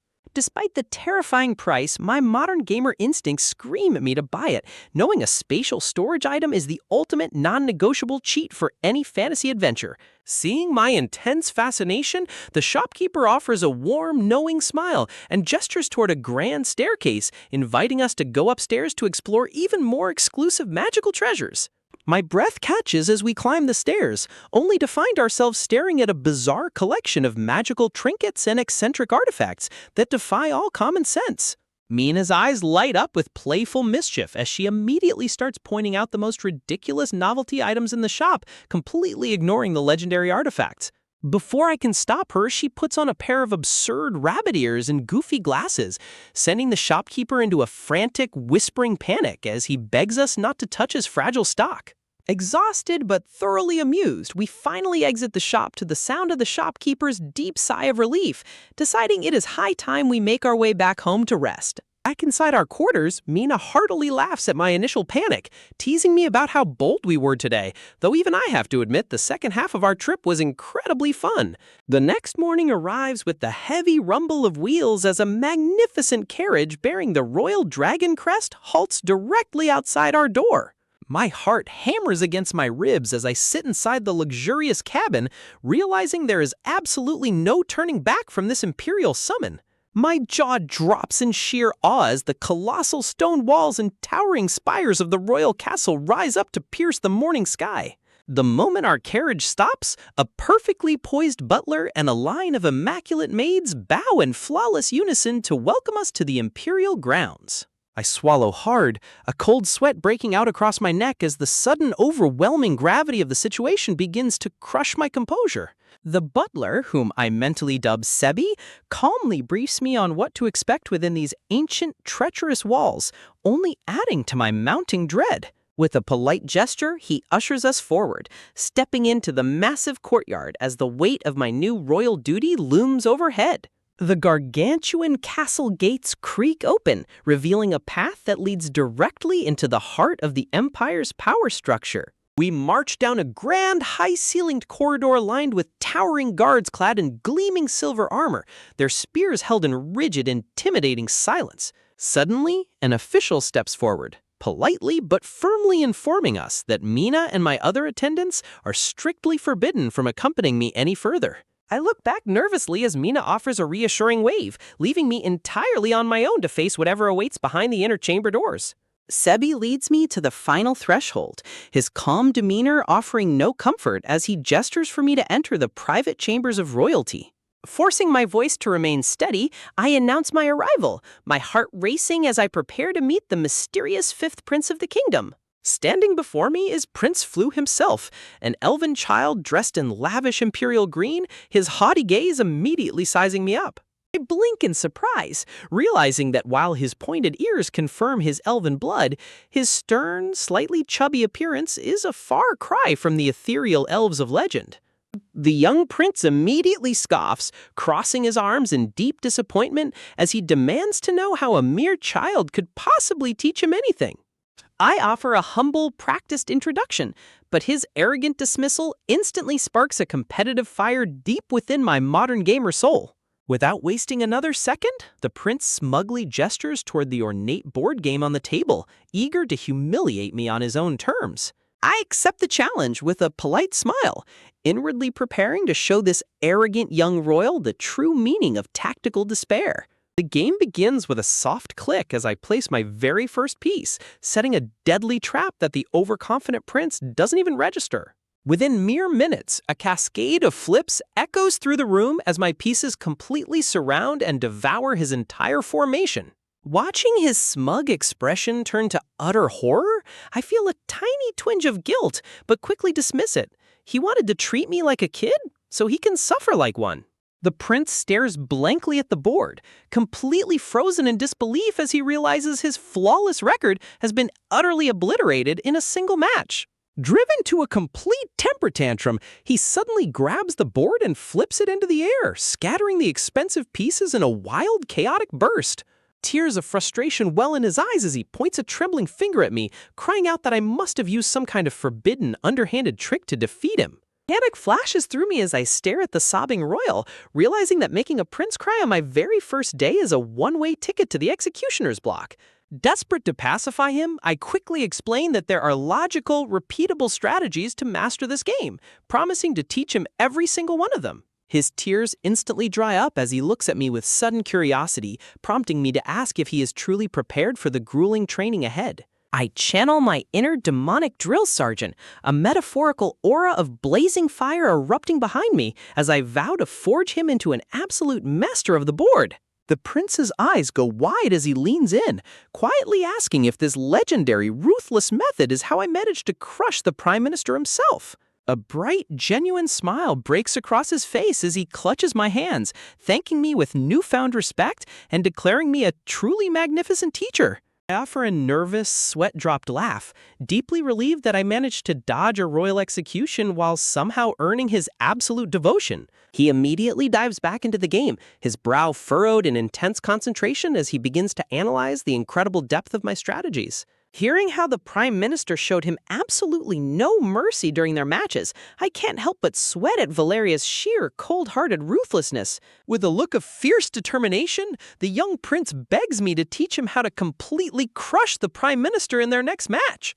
Together, we pump our fists into the air with a roar of shared determination, and I realize that despite his royal tantrums, Prince Flu is actually just a highly passionate kid. Our weekly sessions rapidly increased to 3 times a week, and under my intensive, unforgiving guidance, the young princess's strategic skills begin to skyrocket. Following our successful training, we arrive at our grand, castle-adjacent lodgings, only for the peaceful atmosphere to be instantly shattered. The elven hotel manager pales with absolute terror when he spots the royal carriage parked outside, bowing so low his head nearly touches the steps. In a frantic, dramatic display of service, he leaps down the grand staircase to intercept us before we can even take another step. He throws himself into a full kowtow on the cold marble floor, begging for our forgiveness and promising an immediate upgrade to the highest royal suite. His eyes gleam with manic desperation as he promises us a mountain of luxury, from gourmet full-course meals to passionate evening dancers. He even offers to arrange insane high-octane excursions like valley bungee jumping and wild jungle safaris just to ensure our absolute satisfaction. I stand completely frozen, sweat pouring down my face as my inner commoner screams in absolute agony at this suffocating, over-the-top hospitality.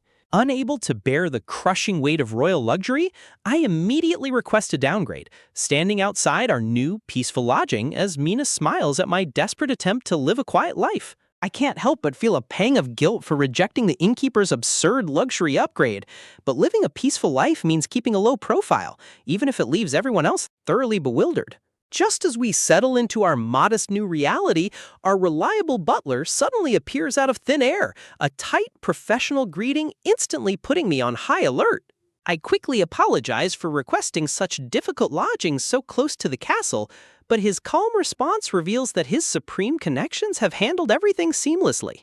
Staring at him, I am utterly spellbound by his flawless efficiency, convinced that this man is a legendary force disguised as a simple butler. Filled with genuine respect, I bow deeply to thank him, but my mind is so preoccupied that a dangerous slip of the tongue escapes my lips. A heavy, suffocating silence descends upon the room as his polite smile completely freezes, the sudden tension raising the hairs on the back of my neck. Cold sweat pours down my face as he points out that he never actually introduced himself by name, leaving me trapped in a terrifying lie of my own making. But there is no time to panic over my slip-up, as the fateful day of the ultimate grand match between Prince Flu and his ruthless opponent finally arrives. Across the ornate table, Duke Valera looks visibly shaken, the sheer mental pressure of this battle forcing even the coldest prime minister to break a sweat. The entire grand hall holds its breath as the final pieces are placed, a single move poised to decide the political future of the entire royal court. Prince Flu's heart hammers against his chest as he stares at the board, knowing that one wrong move will destroy everything we worked for. Suddenly, Valera slowly raises his hands in complete defeat, a shocking declaration of surrender echoing through the silent, stunned chamber. Tears of absolute joy well in the young prince's eyes as he looks up, his impossible dream of defeating the giant finally realized. We let out a wild, victorious roar, throwing our hands into the air as the heavy weight of royal pressure completely melts away. Even the defeated Duke cannot help but praise the incredible progress the prince has made under my unconventional, relentless guidance. The prince warmly clutches my hands in profound gratitude, his haughty royal persona completely replaced by genuine, heartfelt respect. Looking at me with sparkling eyes, he asks to drop all formal titles between us, taking our bond to a level I never could have anticipated. I bow politely to accept his proposal, but my mind is racing at the sheer political weight of becoming a close confidant to royalty. He laughs and playfully demands I drop the formalities, though navigating these treacherous social waters is far easier said than done.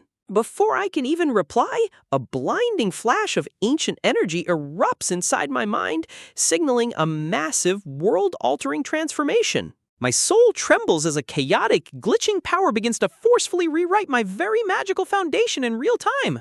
When the light fades, I realize with absolute shock that I have unlocked a pair of godlike abilities that a mere commoner should never possess. My internal panic is cut short as Duke Valera suddenly approaches me, his grave expression suggesting he knows exactly what just happened. He whispers a dark warning about the mysterious garbled power growing inside me, revealing that the court is already investigating its origin. Under the watchful, suspicious eyes of the royal guests, I realize my time in the palace is rapidly running out. The morning sun rises on a quiet balcony as my official tutoring contract with the royal family finally comes to an end. I stretch out toward the morning sky, letting out a deep sigh of relief as the suffocating tension of royal politics finally lifts. A triumphant grin breaks across my face as I celebrate my newfound freedom, ready to embrace a normal, peaceful life once more. Yet, looking down at my hands, I can't help but wonder if my newly acquired spirit magic is truly the ultimate cheat I need to survive this dangerous world. I focus my intent, but my jaw drops as a pathetic, lighter-sized flame flickers on my fingertip instead of a massive, roaring spirit. When I try to summon water, it barely fills a single teacup, forcing me to accept that my legendary magic is currently nothing more than a minor convenience. Even my purification magic is barely strong enough to blow away a speck of dust, leaving me feeling completely defenseless. I refuse to give up, knowing that persistent practice is the only way to awaken the slumbering titan of power within me. But the real enigma is the mysterious authority I unlocked, a dangerous power that could easily paint a massive target on a commoner's back. Lost in my dark thoughts, a sudden, heavy knock on the door shatters the silence and sends a jolt of panic straight through my chest. Mina bursts into the room, her eyes shining with excitement as she asks if I am ready for our grand departure. I throw my worries aside and flash a bright grin, holding up our travel funds, eager to spend every single coin on souvenirs. My mind drifts back to earlier, when the butler handed me a modest-looking pouch as a parting gift from the royal family. Weighing the small pouch in my hand, I had initially worried that the stingy royals had barely given us enough to cover a decent meal. But the butler's polite parting words echoed in my mind, hinting that the true value of a royal's gratitude cannot be measured so easily. The moment we peer inside the bag, our jaws hit the floor as 20 glistening platinum coins blind us with their radiant wealth. My modern gamer brain instantly calculates the staggering conversion rate, realizing we are now carrying an absolute fortune in the palm of our hands. Fueled by this sudden, unbelievable wealth, we march straight back to the high-class magic shop that previously looked down on us. The snobbish shopkeeper welcomes us with a polite but highly skeptical smile, clearly expecting us to just window shop again. With Mina standing tall by my side, I stare back at him with an aura of absolute confidence, ready to completely turn the tables. Without a moment of hesitation, I point directly at the legendary, impossibly expensive spatial storage backpack on display. The shopkeeper's eyes widen in absolute disbelief as he nervously reminds me of the staggering 10 platinum price tag. With a smirk, I casually slam a heavy sack of platinum coins directly onto the counter, completely shattering his arrogant composure. Nearby onlookers gasp in absolute shock, instantly suspecting us of being elite magic thieves pulling off a daring daylight heist. Ignoring the wild rumors, I demand the shopkeeper process the transaction immediately, ready to finally claim my ultimate fantasy cheat item. The shopkeeper's eyes bulged as his jaw hit the floor, his voice cracking in sheer, absolute disbelief at the staggering mountain of wealth sitting before him. Unfazed by the commotion, I casually pointed to the display case, tossing in a request for a magical storage pouch as a special bonus for my companion. My companion gaped in horror at the price tag, frantically waving her hands to reject such a lavish gift, but I insisted she deserved it after our long, perilous month of hard work. Overwhelmed by the gesture, her resistance finally crumbled, a soft, grateful smile gracing her lips as she accepted the valuable magical token. But the moment the transaction cleared, a blinding golden flash erupted in my vision, signaling that my actions had triggered an unprecedented evolution of my storage capabilities. My heart hammered against my ribs as I pulled my companion close, whispering the shocking truth. I had just unlocked an extreme god-tier level of spatial magic. We exchanged a tense, knowing smile, fully aware that this secret power had to be kept hidden from the greedy eyes of the world at all costs. Stepping back onto the bustling cobblestone streets, we blended into the crowd, our minds racing with the sheer potential of what we had just acquired. With my newly enhanced space, I began a relentless shopping spree, vacuuming up rare spices, candies, and ingredients from bewildered merchant stalls. Weapons, heavy steel armor, and shields were next, all bought in bulk as we prepared ourselves for the dangerous road that lay ahead. A mountain of high-grade goods vanished into thin air, leaving us to marvel at the sheer, terrifying convenience of a limitless spatial void. But as we navigated the crowded market, a chilling, supernatural gaze locked onto me from the shadows of a nearby alley. Out of the darkness, a hooded fortune teller beckoned, her voice cutting through the noise of the bazaar with an eerie, knowing cadence. My blood ran cold as she hovered over her glowing crystal ball, whispering a truth that should have been impossible for anyone in this world to know. The fortune teller spoke of sensing the vibrations of another world, leaving me completely paralyzed as ancient mystical smoke swirled around my feet. The unsettling encounter lingered in my mind as the day of our departure finally arrived, the towering spires of the capital fading into the morning mist. Standing before the grand, heavy doors of the estate, we finalized our preparations, ready to leave this center of power behind. As we loaded the carriage, I pulled out the original, smaller magic pouch, realizing I no longer had any use for it now that my own storage was infinite. Before we could set off, our wealthy merchant partner stepped forward, eagerly pitching a massive expansion of our board game manufacturing into the capital itself. I stroked my chin, weighing the massive profits of the capital against the loyal, quiet hometown of Saisi that had sheltered me first. A brilliant compromise struck me.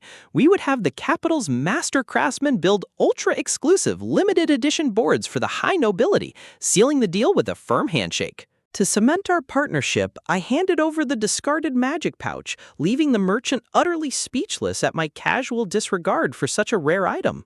He frantically tried to negotiate a fairer price, protesting that a 60% discount was absolute madness for a treasure of this caliber. I merely smiled, reassuring him that a long-term, trustworthy partnership was worth far more to me than any mountain of gold. With a crack of the whip, the heavy carriage began to roll, turning away from the monumental stone walls of the capital. The merchant watched us go with a look of profound respect, deeply moved by a young man who seemed completely untainted by common greed. Thumping his fist against his chest, he vowed to his soul that the distribution of our game would be handled with the utmost honor and care. We waved back as the city gates began to close behind us, our hearts light but our focus locked on the journey ahead. The grand castle walls slowly shrank into the distance, a silent monument to the massive political waves we had subtly set in motion. Inside the covered wagon, the diverse group of travelers looked back at the fading city, each lost in their own thoughts of what they had left behind. The horses trotted down the quiet forest path, the cool shade of the ancient trees welcoming us back to the wilderness. The travelers couldn't help but marvel aloud, their voices filled with awe as they discussed the miraculous nature of magical spatial storage. Holding up the tiny leather pouch, the merchant laughed, still unable to comprehend how an entire carriage's worth of cargo could fit inside it. I leaned back, smiling at my dream life of adventure, magic, and wealth, but a dark, nagging shadow still lingered in the corners of my mind. The fortune teller's cryptic warning echoed in my ears, perfectly matching the ominous words once spoken by the Prime Minister himself. Breaking my train of thought, my companion leaned in, her face turning dead serious as she warned that dangerous bandits had been spotted on the highway again. The other passengers tensed up, whispering in fear, but I remained calm, wondering if it was the same desperate faction we had crushed on our way here. But she suddenly laughed it off, elbowing me playfully and boasting that no bandit would dare cross us after witnessing her terrifying glare. As we finally crossed the threshold of our home guild, she waved a cheery goodbye, eager to report our successful journey to the guildmasters. We waved her off, the familiar, comforting air of our home territory instantly washing away the exhaustion of the road. But before I could take a single step toward rest, our bald merchant partner grabbed my shoulder, his eyes gleaming with excitement to discuss the limited edition boards. Suddenly, a radiant, familiar voice cut through the clamor of the streets, welcoming me back with a warmth that melted all my worries away. She bombarded me with anxious questions, checking me for injuries and marveling at my new gear, completely losing her usual composure. Laughing softly, I promised to tell her everything over a quiet drink at the guild hall as she waved a reluctant, blushing goodbye. Taking a deep breath, a serene smile spread across my face. I was finally back in Seizi, the town I had sworn to protect with my life. Within hours, I was back at my desk, my quill flying across the parchment as I drafted the blueprints for our next massive venture. Under the watchful eye of our merchant partner, I carefully carved the masterpiece, pouring my unique woodworking skills into the limited edition reversi board. With a decisive press, I branded the wood with my official craftsman pseudonym, a mark that would soon shake the foundations of high society. Far away, the highest nobles of the realm, including the prince and the prime minister, received these mysterious masterpieces, their eyes wide with intrigue. Little did they know, these 5 original hand-carved pieces were destined to become the legendary, priceless sugar brand reversi boards, sparking a cultural phenomenon that would echo through history. Arriving at the local Adventurers Guild, I am greeted by the bustling energy of veteran warriors seeking their next big bounty. I scan the crowded bulletin board, feeling a mixture of excitement and sheer dread as I search for a quest within my humble skill level. My eyes lock onto a basic goblin extermination quest, the perfect opportunity to test my newfound magic without getting myself killed. The kind guild receptionist looks at me with genuine surprise, congratulating me on finally reaching E-rank status. I offer a proud, confident nod, determined to prove that I am no longer the helpless commoner I used to be. Her warm smile quickly fades into worry as she asks if I'll be truly all right undertaking a solo mission for my very first real quest. I pump my fist with determination, admitting my anxiety but insisting that I must push past my fears to grow stronger. Touched by my resolve, she cheers me on with adorable enthusiasm, pleading with me not to overexert myself in the dangerous wilderness. Deep within the dark, suffocating woods, an ominous, bone-chilling aura immediately puts all of my senses on high alert. Mist hangs heavily in the silent air, making the dense forest feel like an executioner's chamber waiting for its next victim. Taking a deep breath, I remind myself that the old, cowardly version of me who always ran away is officially dead. I channel my magical core, instantly activating my presence detection skill as a brilliant blue magic crest blazes in my mind. Slipping into the shadows, I trigger my stealth clock ability, keeping a low profile as my senses register 2 targets ahead. Just as predicted, 2 vile goblins are crouched nearby, completely unaware that a silent predator is watching them from the canopy. I take aim from the high branches, pulling back my bowstring as ancient blue energy coats the arrow in a deadly glow. Breathing slowly, I lock onto my target, preparing to unleash the perfect surprise strike before they can even register my presence. With a sharp release, the magic arrow cuts through the air like a streak of blue lightning, obliterating the first goblin instantly. Seizing the moment of chaos, I leap from the tree, my sword blaring with radiant power as I dive bomb toward the survivor. I crash down with relentless force, delivering a decisive blow to end the battle before it can even truly begin.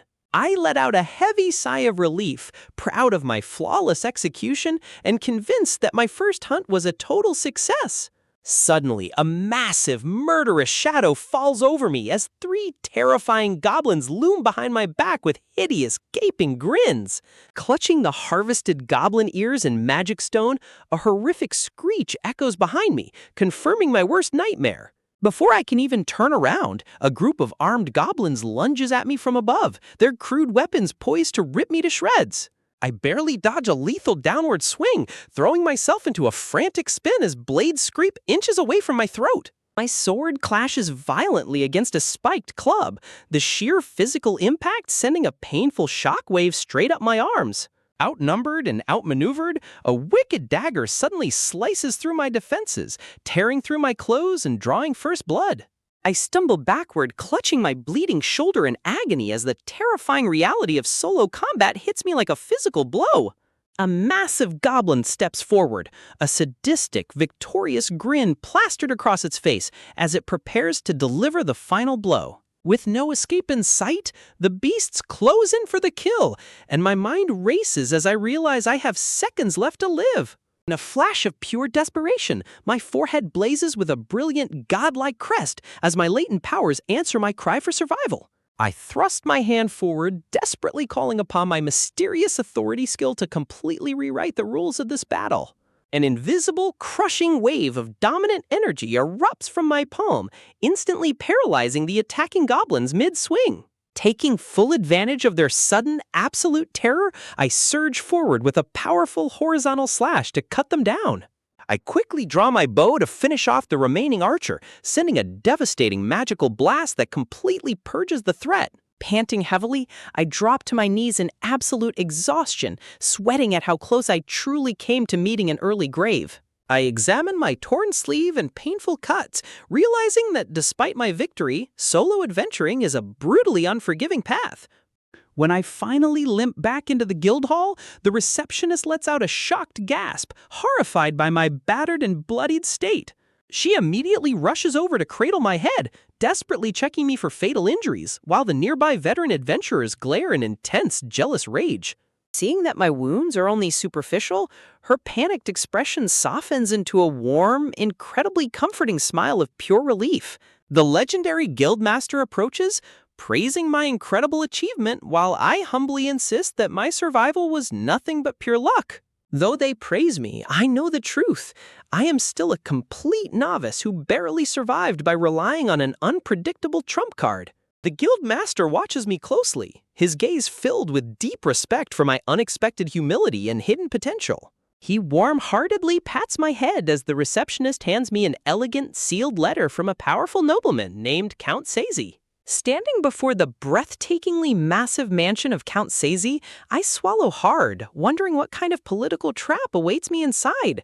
I am escorted directly to the Count himself, a haughty, imposing nobleman who looks down at me with an intense, calculating gaze. I force a polite, nervous smile, desperately hoping my civilian disguise holds up under his oppressive aristocratic pressure. His sharp eyes lock onto mine as he gets straight to the point, demanding that I become his personal reversey mentor. He reveals that my legendary matches with the Fifth Prince and the Prime Minister have made me a household name among the high nobility. I sweat bullets as he mentions that since I live in his territory, a direct meeting was inevitable, leaving me completely cornered. He leans in close with a demanding, confident grin, leaving me with an ultimatum that I simply cannot refuse. Knowing the immense weight of the Count's pressure, I swallow my pride and accept his invitation, realizing that defying a powerful noble is a luxury I simply cannot afford. I sit across from him, carefully moving my pieces in an intense game of reversey, playing along perfectly to keep his dangerous curiosity from prying any deeper into my secrets. My temporary peace is shattered the very next day as a booming voice echoes through the city guild hall, summoning every adventurer for an urgent announcement. The veteran adventurers crowd around the quest board, their murmurs growing tense as the guildmaster commands order with an incredibly stern expression. Pushing through the chaotic crowd, I approach the worried receptionist, desperate to find out what kind of threat could throw the entire guild into such a frenzy. With deep concern etched on her face, she whispers that a high-priority emergency quest has just descended from the capital to every guild branch. My heart beats faster as I listen, instantly realizing that whatever threat has mobilized the capital must be incredibly massive and dangerous. She reveals that a notoriously brutal band of highway bandits is terrorizing the roads, the very same cutthroats we narrowly avoided on our journey here. Stepping forward, the guildmaster declares with absolute authority that our branch is officially mobilizing to join the massive extermination campaign. To prepare for the assault, he outlines a strategy to deploy small, specialized scouting units, introducing me to my new comrades, Cheek and Kuzort. I introduce myself as Tarou Satu, but a sudden jolt of alarm hits me when my new companions already know about my hidden presence detection skill. Laying out the map, they explain our mission to infiltrate the surrounding villages, gather critical local intelligence, and locate the bandits' hidden stronghold. Kuzort grins with supreme confidence, promising to use his master-level thief skills to sniff out their base before they even know we are there. With our plan of action perfectly coordinated, our quick strategy meeting concludes, leaving us ready to face the looming dangers ahead. Under the cover of night, I steel my resolve for my very first official team operation, knowing that my companions are counting on me to survive. 3 days later, under a relentless, freezing downpour, a hostile guard blocks our path at the village gate, ordering us to halt immediately. Huddled beneath our dark hoods, Kuzort and I share a tense glance, sensing an incredibly hostile and unusually paranoid atmosphere from the villagers. Smoothly stepping in, Cheek holds up a heavy leather pouch, offering to pay a handsome fee just to secure shelter from the raging storm. The guard's eyes narrow greedily as he begrudgingly directs us to stay under the leaky eaves of a nearby shed, strictly warning us not to step foot into the village. Just as we settle in, a loud, violent scuffle breaks out nearby, and a familiar, slurred voice cuts through the rain, sending an icy shockwave straight to my core. I peer into the darkness and lock eyes with a disheveled drunkard, horrified as I recognize the face of Sok, my estranged and abusive father. Panic and confusion race through my mind as I wonder why on earth my cowardly father would be hiding in a place so unwelcoming to outsiders. Kuzort notices my sudden distress, quietly asking if the pathetic man stumbling in the mud is indeed the one who treated me so terribly in my past life. Clenching my fists, I tell my team we must retreat immediately, realizing this entire village is a hornet's nest of danger that we aren't prepared to kick. Determined to make a clean, unsuspected exit, Cheek calls out to the watchman, casually bargaining for a discount on our brief stay to make us look like ordinary travelers. The guard smugly accepts 3 silver coins, completely falling for Cheek's harmless traveler act as we prepare our quiet escape. Slipping back into the shadows of the storm, I piece together the grim truth. This entire village is actively sheltering the brutal highway bandits, and my father is right in the middle of it. As we run, I admit my terror of being exposed, but Cheek reassures me that haggling over a few silver coins was the perfect way to disarm their suspicion. He smiles, explaining that acting like stingy commoners is the ultimate disguise, ensuring they won't think twice about our brief presence. But our relief is cut short as the thunderous sound of hooves echoes behind us, revealing that the wary villagers have already dispatched scouts to hunt us down. Kuzort's eyes widen as his high-level detection skills register multiple hostile entities closing in on our position at terrifying speeds. Panting heavily, we realize they saw through our disguise much faster than we anticipated, turning our stealth reconnaissance into a desperate race for survival. Dodging through the downpour, Kuzort urgently asks for confirmation if the man back there was truly my father, as the sound of pursuing horses grows deafening. The ground shakes violently beneath the stampede of iron hooves, the deadly predators closing the gap through the pitch-black woods. I explain that Sok was always on high alert, and he likely reported our suspicious presence to the bandits the moment he spotted us. With no time to lose, we push our bodies to the absolute limit, knowing we must deliver this critical intelligence back to Count Seizi's territory. Checking our map, we realize that taking the main road is suicide, as the bandits will easily surround us and cut off our only escape route. Our only hope is to navigate the treacherous, uncharted mountain paths in the dark, hoping the rugged terrain will help us shake off our relentless pursuers. Against all odds, we successfully evade the hunt and deliver the map of the bandit stronghold, which is immediately dispatched to neighboring regions.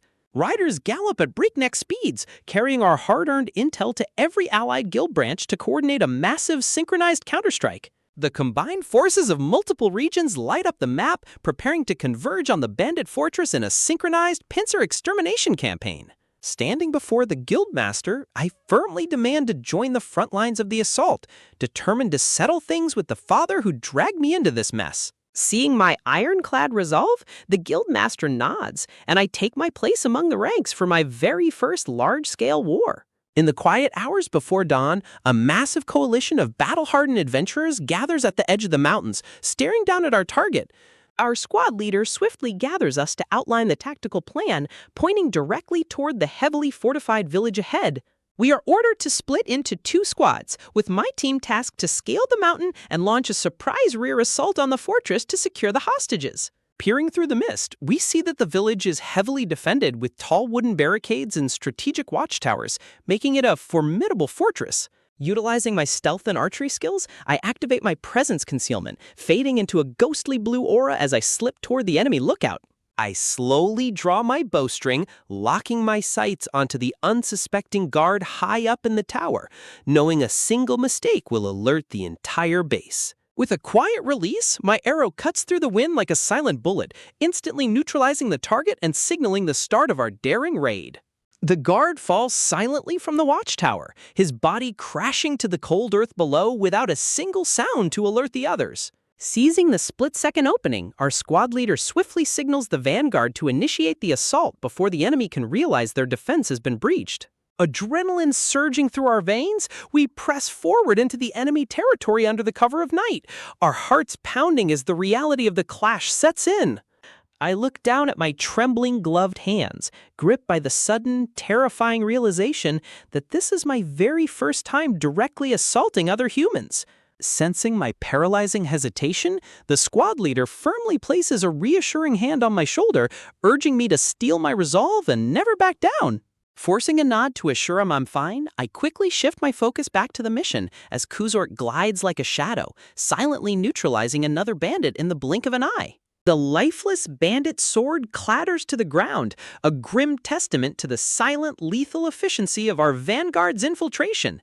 Scaling the massive wooden barricades with seasoned agility, our team prepares to breach the fortress's inner defenses from above. Drawing a concentrated orb of storage magic, I prepare to unleash a trump card that will utterly shatter the bandits' tactical coordination. Summoning a massive wooden fence directly from my spatial storage, I block their reinforcement paths, leaving the bandits and my own allies completely dumbfounded by this bizarre, genius strategy. The chaotic noise of battle erupts as the bewildered bandits scream in panic, utterly unable to comprehend how we bypass their formidable outer walls so easily. Suddenly, 3 heavily armed bandits surround our red-haired vanguard, sneering with mock pity as they mockingly advise her to prepare herself. With blinding speed, she deflects their coordinated strikes in a brilliant parry, her crimson hair whipping through the air as she effortlessly turns the tables. Right on cue, a devastating torrent of flame erupts from a massive magic circle behind her, engulfing the remaining ambushers in a spectacular explosion. The veteran mage grins with dark satisfaction, confident that such a flashy display of destructive power will completely break the enemy's fighting spirit. I check my quiver and realize I am dangerously low on arrows, forcing me to improvise on the spot before the surging enemies can overwhelm my position. Invoking my Earth Spirit magic, I launch a barrage of precision-aimed stones that strike down the advancing bandits with the force of magical bullets. Realizing his forces are being utterly dismantled, the imposing Beastman leader roars at his men to group up and overwhelm us using their sheer numbers. He lunges forward in a desperate counterattack, clashing blades with our frontline warriors as he furiously realizes their fortress has already fallen to our hands. Seeing my comrades locked in a fierce struggle, I instantly activate my Dark Spirit magic, channeling the oppressive shadows to provide immediate backup. A thick, blinding cloud of pitch-black smoke envelops the Beastman's face, completely stripping away his vision and leaving him completely vulnerable to a counterstrike. Seizing the perfect opening, our red-haired warrior launches herself high into the air, landing a brutal, crushing kick right to the blinded leader's head. The Beastman leader crashes heavily into the dirt, utterly defeated as our victorious adventurers quickly surround him and force the remaining bandits to surrender. Smiling warmly, my teammates turn to me and offer their heartfelt praise for the flawless, tactical follow-up that sealed our victory. I offer a humble peace sign in return, secretly relieved that my spatial storage and elemental magic tricks kept us all alive through this chaotic raid. As the morning sun rises over the captured fortress, the grueling battle finally draws to a close, marking the official and highly successful completion of our extermination quest.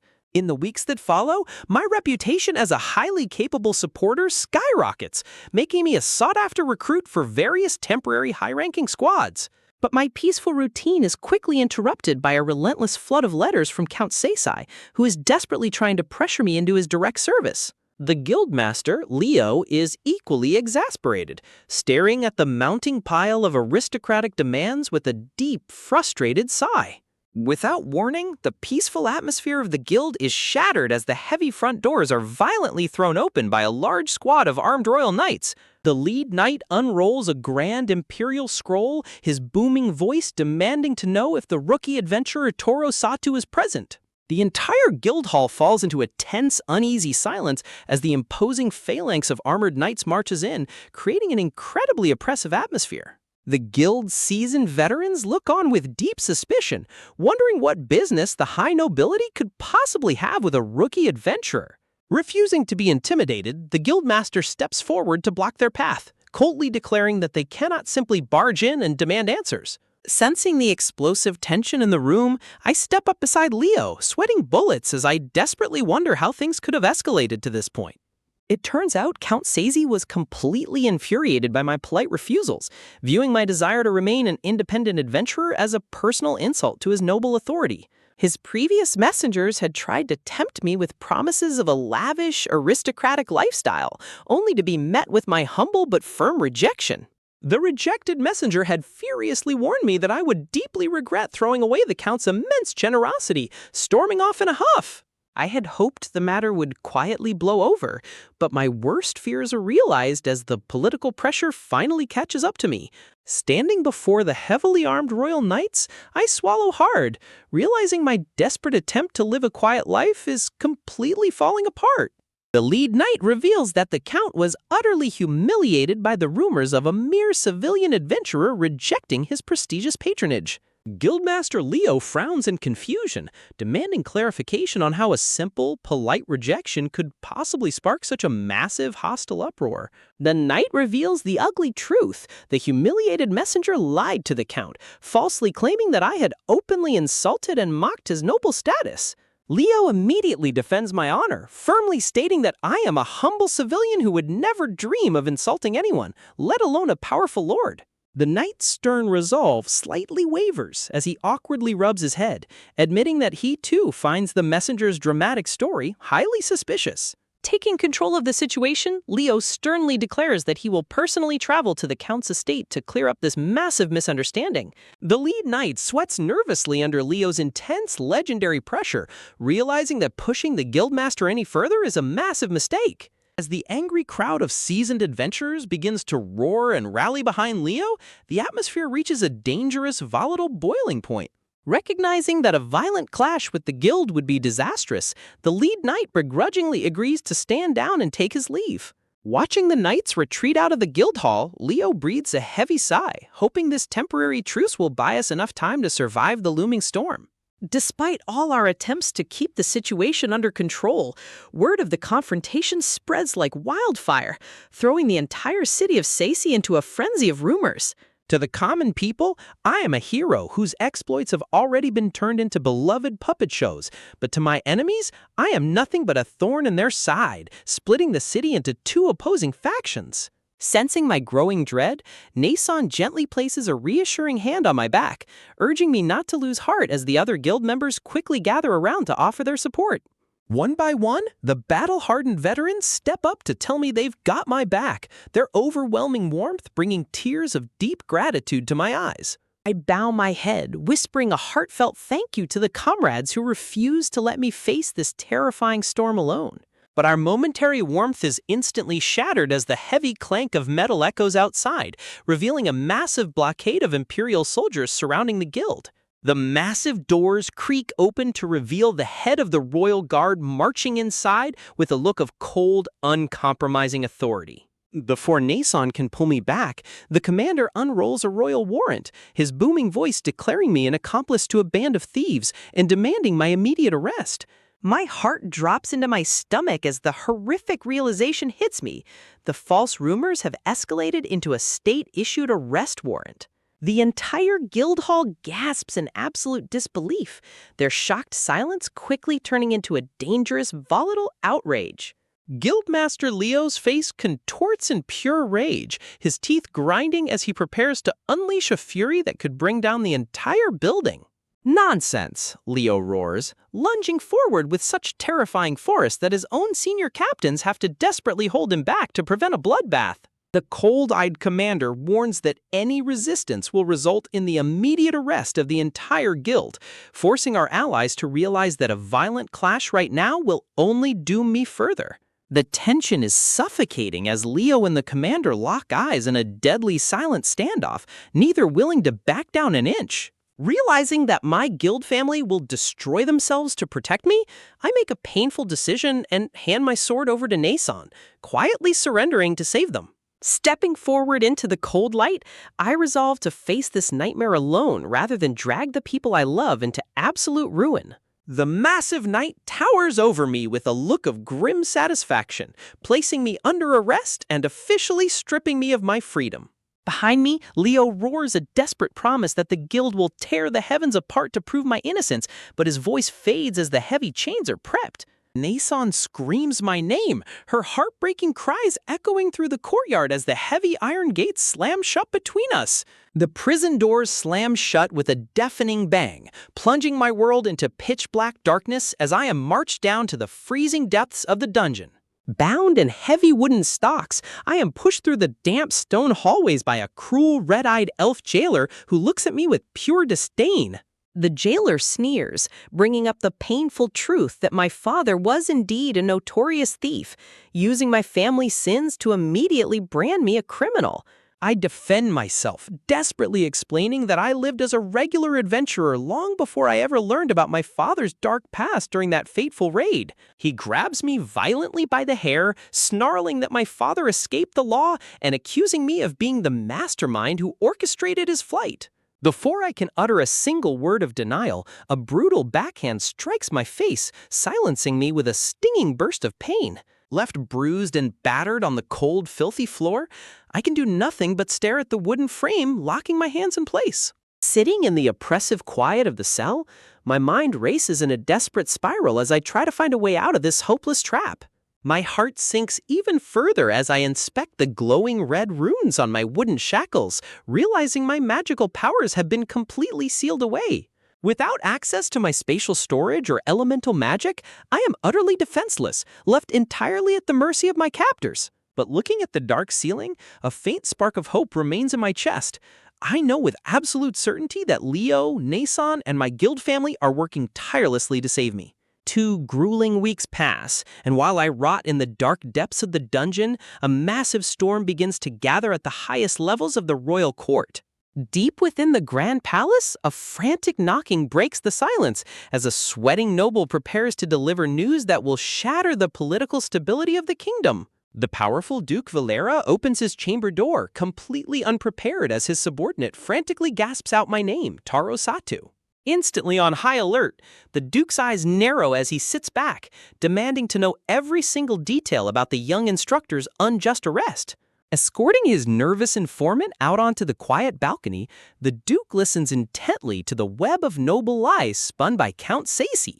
Every word makes the Duke realize that this isn't just a simple arrest, it's a calculated political execution targeting a civilian. A cold realization washes over him as he murmurs his understanding, his mind already formulating a massive counterstrategy. But before they can take a direct step, the Duke hesitates, knowing that any wrong move will ignite an all-out civil war between the noble factions. With a grim look of resolve, he decides that there is only one authority high enough to override this corrupt arrest, the king himself. His informant gasps in sheer terror, realizing that involving the supreme monarch will elevate my situation into an unprecedented national crisis. It's not that simple, the Duke warns, explaining that royal intervention requires absolute political backing before they can bypass standard protocol. Normally, matters of local domains must be kept within local jurisdiction, making direct royal interference highly taboo. Worse, Viscount Sacy belongs to a rival faction of powerful nobles, turning my release into a vicious battle of political supremacy. But the Duke smirks, revealing his trump card. My legendary reversey game has won over countless powerful nobles who are ready to sign a massive petition on my behalf. He plans to leverage the Queen's deep influence and recruit Prince Flu himself, building an absolutely unassailable alliance. And just like that, my small-town arrest explodes into a massive political campaign, mobilizing the highest echelons of the kingdom over a game of reversey. As the news finally reaches the palace, Prince Flu is left utterly flabbergasted by the sheer absurdity and corruption of my confinement. The Prime Minister pleads for caution, sweating profusely as he warns the prince that directly advising the king will spark fierce rivalry among the royal siblings. Resolving to win his brothers and mother over to my side first, the prince prepares to play a high-stakes game that will decide my fate. But the political storm has grown too massive to contain, forcing the ultimate ruler of the kingdom to finally step down from his throne and take direct action. Starving and broken in the dark, my stomach twists as a cruel guard deliberately spills my meager ration onto the filthy stone floor. Clinging to survival, I desperately stretch my hands through the heavy wooden stock, crawling toward the single dirty potato left in the muck. With no dignity left, I eagerly bite into the cold, raw potato, ignoring the grime just to stop the agonizing hunger gnawing at my ribs. But my relief instantly turns to pure horror as a burning, toxic sickness flares in my throat, realizing they've laced the food with lethal poison. Just as my vision begins to fade, a divine, blinding light erupts within me, activating a hidden, ancient skill that completely purges the deadly toxin from my veins. Gasping for air on the cold floor, I stare at my hands in disbelief, suddenly remembering a mysterious prophecy I had dismissed long ago. My mind flashes back to that enigmatic, blindfolded fortune teller, whose chilling words about the vibrations of the world had once left me utterly baffled. She had spoken of a grand world-saving destiny and a heroic path, foretelling that I would eventually bear a burden far greater than any mortal. Back then, even my trusted companions scoffed at the preposterous idea of a simple, low-rank adventurer being a legendary savior. But her final warning to remain diligent in my efforts now echoes in my mind with terrifying, undeniable weight. Locked in this miserable dungeon, battered and poisoned, I realize with absolute clarity that my quiet life is officially over. If this agonizing trial is truly the beginning of my destiny, then I cannot waste another second rotting away in this dark, silent prison. Meanwhile, 3 agonizing months pass under a gathering political storm, culminating in a tense, high-stakes gathering at the royal court. Kneeling before the grand throne, a sweating Count Sacy is suddenly put on the defensive as the king's commanding voice cuts through the hall. The count's heart hammers against his ribs as he feigns ignorance, desperately trying to mask the sheer terror clawing at his throat. But the king refuses to play his games, openly bringing up the explosive rumors surrounding the illegal imprisonment of an innocent boy. The court holds its collective breath as the king specifically mentions the beloved reversey tutor, stripping away the count's political cover. The pressure becomes suffocating as the king reveals he has been flooded with passionate appeals for my release, threatening to tear the kingdom's peace apart. The count's arrogant facade completely shatters, his face pale with horror as he realizes his petty revenge has become a national crisis. With a piercing glare, the king demands an immediate explanation, cornering the corrupt lord in front of the entire assembly. The terrified count stammers, completely paralyzed as he searches for a lie big enough to save him from the monarch's mounting wrath. The king coldly acknowledges the count's local authority, but his tone carries a sharp, dangerous warning that stops everyone's heart. Glancing toward the powerful noble faction standing in the shadows, the king prepares to deliver a decisive, game-changing decree. With Duke Valera and his allies watching like hungry wolves, the king notes that the overwhelming public outcry cannot be ignored. Raising his hand with absolute authority, the monarch firmly declares that he will never turn a deaf ear to the suffering of an innocent civilian. Terrified of losing his head, the count frantically changes his tune, desperate to claim he had already realized my innocence and ordered my immediate release. Prostrating himself flat on the polished marble floor, the humiliated lord begs for mercy, desperately trying to save what little dignity he has left. But his pathetic lies fool absolutely no one, as Duke Valera and his son look down on the groveling count with cold, silent disgust. Satisfied with the corrupt lord's total submission, the king waves him away, bringing an end to the count's reign of terror in Sacy. Turning his gaze back to the shadows, the king asks Duke Valera if this swift, decisive resolution meets his high expectations. The Duke bows his head with a smooth, calculating smile, declaring the matter fully settled as his son quietly expresses his deep gratitude. Watching them closely, the king offers a rare, knowing smile, fully aware that a massive political catastrophe has barely been avoided. Word of the royal decree spreads instantly, sending shockwaves of pure joy through the raucous crowd gathered at the Sacy Guild branch. Stepping out into the blinding warmth of the sun, I stare up at the grand guild hall, my heart swelling as I realize I am finally free. Standing near the gates, Naysan gasps, her eyes filling with tears of pure relief as she spots my battered but familiar face. I offer a weak, tired smile, my chest tightening with emotion as I look at the family that fought so tirelessly to save me. Before I can even say a word, Naysan dashes forward with a heartbroken cry, throwing herself toward me with desperate intensity. She crashes into my arms, holding me so tightly that all the lingering pain of the dark dungeon instantly melts away. The entire guild erupts into a deafening roar of cheers, their triumphant voices echoing through the streets to welcome their hero home. Overwhelmed by the warmth of our reunion, Naysan trembles as she steps back, her hands shaking as she looks over my severe injuries. She pulls me back into her embrace, weeping openly as she holds my head close, refusing to let go of the brother she almost lost forever. Clutching her tightly, I let my own tears fall, as my whispered promises of safety finally bring peace to her shattered heart. In the days that follow, citizens and powerful merchants alike openly criticize the corrupt nobles, unified in their defense of the guild. Yet, despite the massive victory, a quiet tension remains thick, knowing that public reactions against feudal lords must always be kept in check. Back inside the safety of the guild infirmary, the doctor's warm, healing magic envelops my body, finally soothing my lingering wounds. Resting deeply, I smile up at my worried companions, simply grateful to finally sleep in a soft, warm bed after months of freezing stone. Naysan covers her face as fresh tears fall, her heart aching at how easily I can find joy after surviving such horrific torture.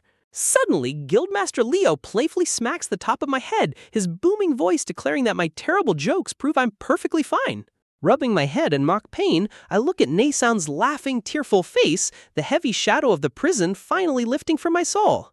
As the weeks pass, my strength fully returns, and I lift my sword once more, ready to face whatever dark destiny the world has in store for me. Just as death clutches at my throat, a brilliant surge of ancient power erupts within my soul, overriding the poison and reconstructing my broken body with the absolute power of super regeneration. Staring at my healed hands, I realize this near-death trial has unlocked an incredible reality-bending skill, and the very first thing I must do with this new lease on life is to repay the kindness of Sacy by introducing a dish they have never seen. Gathering a massive collection of rare, exotic ingredients imported straight from the capital, I stand before a bewildered Naysan and Guildmaster Leo, ready to initiate a culinary revolution. As Naysan asks what on earth I plan to do with such bizarre, spicy ingredients, my mind flashes back to a flavor from my previous life, something I desperately crave, and something I want everyone in this world to experience. The sheer tension in the room is palpable as my companions look at me with growing apprehension, completely unprepared for the bizarre culinary declaration I am about to make. With a dramatic flourish, I announce my master plan. I will recreate the legendary savory masterpiece known as curry rice, leaving them utterly dumbfounded by the strange foreign name. I explain that this magical dish possesses the power to enchant the soul of anyone who tastes it, prompting Naysan to ask the ultimate question: how exactly do we make it? A sudden wave of sweat-inducing panic hits me as I freeze mid-thought, realizing there is a massive flaw in my grand declaration. Sheepishly, I confess that while I distinctly remember eating curry, I have absolutely no idea what specific combination of spices is required to recreate the powder from scratch. For an entire grueling month, the guild kitchen becomes a battleground of trial and error, filling the halls with such a pungent, eye-watering cloud of exotic spices that the local adventurers begin to launch furious complaints. But then, at long last, the perfect blend is struck. The agonizing efforts pay off as the rich, mouth-watering flavor of true curry explodes across my tongue, signaling our absolute triumph. Recognizing the immense business potential of this unparalleled dish, a swift agreement is struck between the relaxing inn and the neighboring tavern to establish a dedicated storefront. Using my own funds to sponsor the massive renovations, we set out to transform the quiet local tavern into the kingdom's very first curry specialty restaurant. The grand opening is an astronomical success, drawing massive, roaring crowds as Nason and Guildmaster Leo happily dig into their plates, though Leo's expression quickly turns serious as he prepares to discuss my official status. Leo gently explains that due to my 5-month absence, guild protocol dictates I must start over from the absolute bottom as a G-rank adventurer, a harsh reality I accept without a single complaint. Nason leans in, expressing her deep worry over my decision to register under the simple name Tarou without any noble surname. Her concerned gaze lingers, searching my face for any hint of hesitation as I prepare to reveal the true reason behind my choice. With a quiet, determined smile, I explain that I have no desire to carry the legacy of a father entangled with bandits. I want to forge my own path as just Toro and nothing else. Seeing the unshakable resolve in my eyes, Nacian offers a soft, supportive smile, knowing there is no changing my mind once it has been set. I nod in silent agreement, ready to shed the heavy burdens of my past lineage and embrace the simple life of a rising adventurer. Shifting the focus back to business, I tentatively ask about the financial margins and the ownership of our wildly successful curry restaurant. Leo folds his arms, questioning if I am truly comfortable handing over the rights and earnings of the inn to them as I prepare to depart.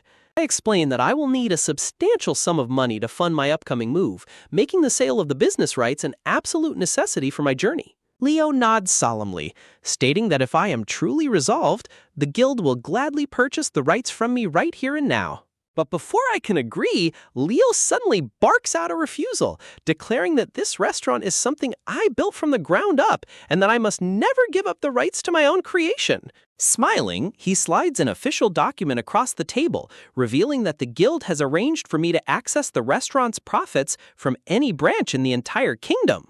Tears of profound gratitude well up in my eyes as I bow my head, deeply moved by the incredible kindness and loyalty of the man who took me in.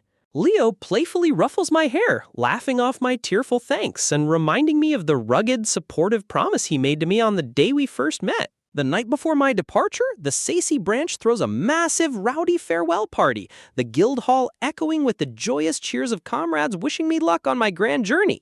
Clinging to me with tears streaming down her face, Nason pulls me into a tight, heartbreaking embrace, begging me never to forget the family I am leaving behind. As the morning sun rises, my new journey officially begins, with the powerful knight Mina standing ready to act as my personal escort to the grand capital. With a final check of my gear, I look back at my dearest friends one last time, offering a reassuring smile that masks the bittersweet ache in my chest. Nason softly asks if we will have to say our final, permanent goodbyes once we reach the heart of the royal capital. Stepping forward, Guildmaster Leo bids me a powerful, heartfelt farewell, his voice carrying the deep pride of a mentor watching his student fly. Choking back fresh tears, Nason watches me bow in deep, reverent gratitude for everything they have done to save my life. Turning to my red-haired companion, Mina signals that it is time to depart, her presence a reassuring shield against the unknown dangers of the road. Taking my final steps through the towering gates of Sazy, I officially leave behind the town that saved me, stepping forward as a reincarnated soul embracing his true destiny. Guided by the unseen threads of fate, I look toward the horizon with a bright, hopeful smile, ready to conquer whatever challenges lie ahead. Upon our arrival, the sheer, overwhelming scale of the royal capital takes my breath away, its bustling streets teeming with an endless variety of races and travelers. But my awe is suddenly shattered as a bizarre, tingling magical energy sweeps through the crowded street, locking onto my senses with terrifying precision. Pushing desperately through the dense crowd, I try to follow the strange, glowing blue trail of magic snaking through the air. The magical mist swirls around me like a living entity, pulling me deeper into an unexpected and mystifying encounter. From the glowing light, a familiar, blindfolded figure emerges with a knowing smile, the enigmatic fortune teller who spoke of my grand destiny. Stunned by her sudden appearance, I demand to know the truth of her prophecy, asking where my path must take me next. Her smile widens mysteriously as she prepares to utter the name of the destination that will decide the fate of my entire journey. Following her cryptic guidance, I find myself standing before the quiet, secluded wooden gates of a place called Dance's Village. Approaching the yawning guard, I present my official adventurer's emblem, hoping the guild's authority will grant me safe passage inside. Checking the token, the gatekeeper sighs and waves me through, offering a lazy, unenthusiastic welcome to the secluded settlement. But his tone turns sharp as he issues a cold, ominous warning. The villagers here deeply despise outsiders, and any trouble will be met with severe consequences. Stepping into the village, a heavy, suffocating silence falls over me as the locals glare at me with chilling, hostile eyes, realizing that this new town might hold a danger far worse than any dungeon. Walking through the quiet village, I spot the local adventurer branch nestled among the stone buildings. Finally, it is time to officially register my presence in this new region.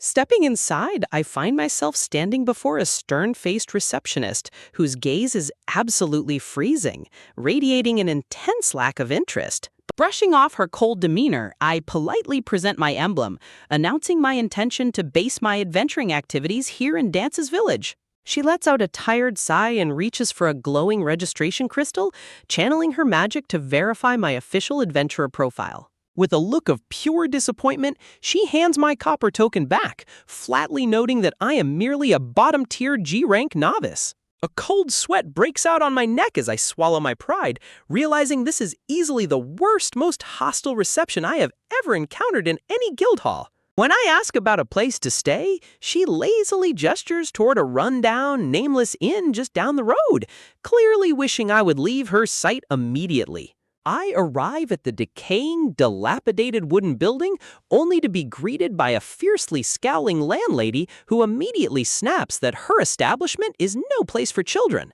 Ignoring her harsh attitude, I flash a friendly smile and retrieve a glittering magic orb, politely requesting a room for the night. When she skeptically demands to see my coin, I immediately pour a stack of shining silver pieces into her hands, paying for a full 10 nights in advance. Her hostile attitude instantly vanishes as her eyes bulge at the sight of the gold and silver, and she eagerly waves me toward the second room from the back. My brief sense of relief is shattered the moment I touch the door, and the entire rusty doorknob snaps clean off in my hand.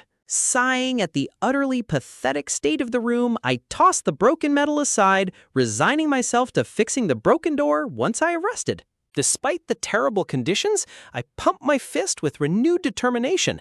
This drafty, broken room will serve as my official base of operations. The very next morning, I return to the local guild hall, eager to take on whatever low-level quests are available to build my reputation from scratch. Staring at the sparse bulletin board, I realize that as a lowly G rank, my options are severely limited, leaving me with no choice but to accept a basic repair job.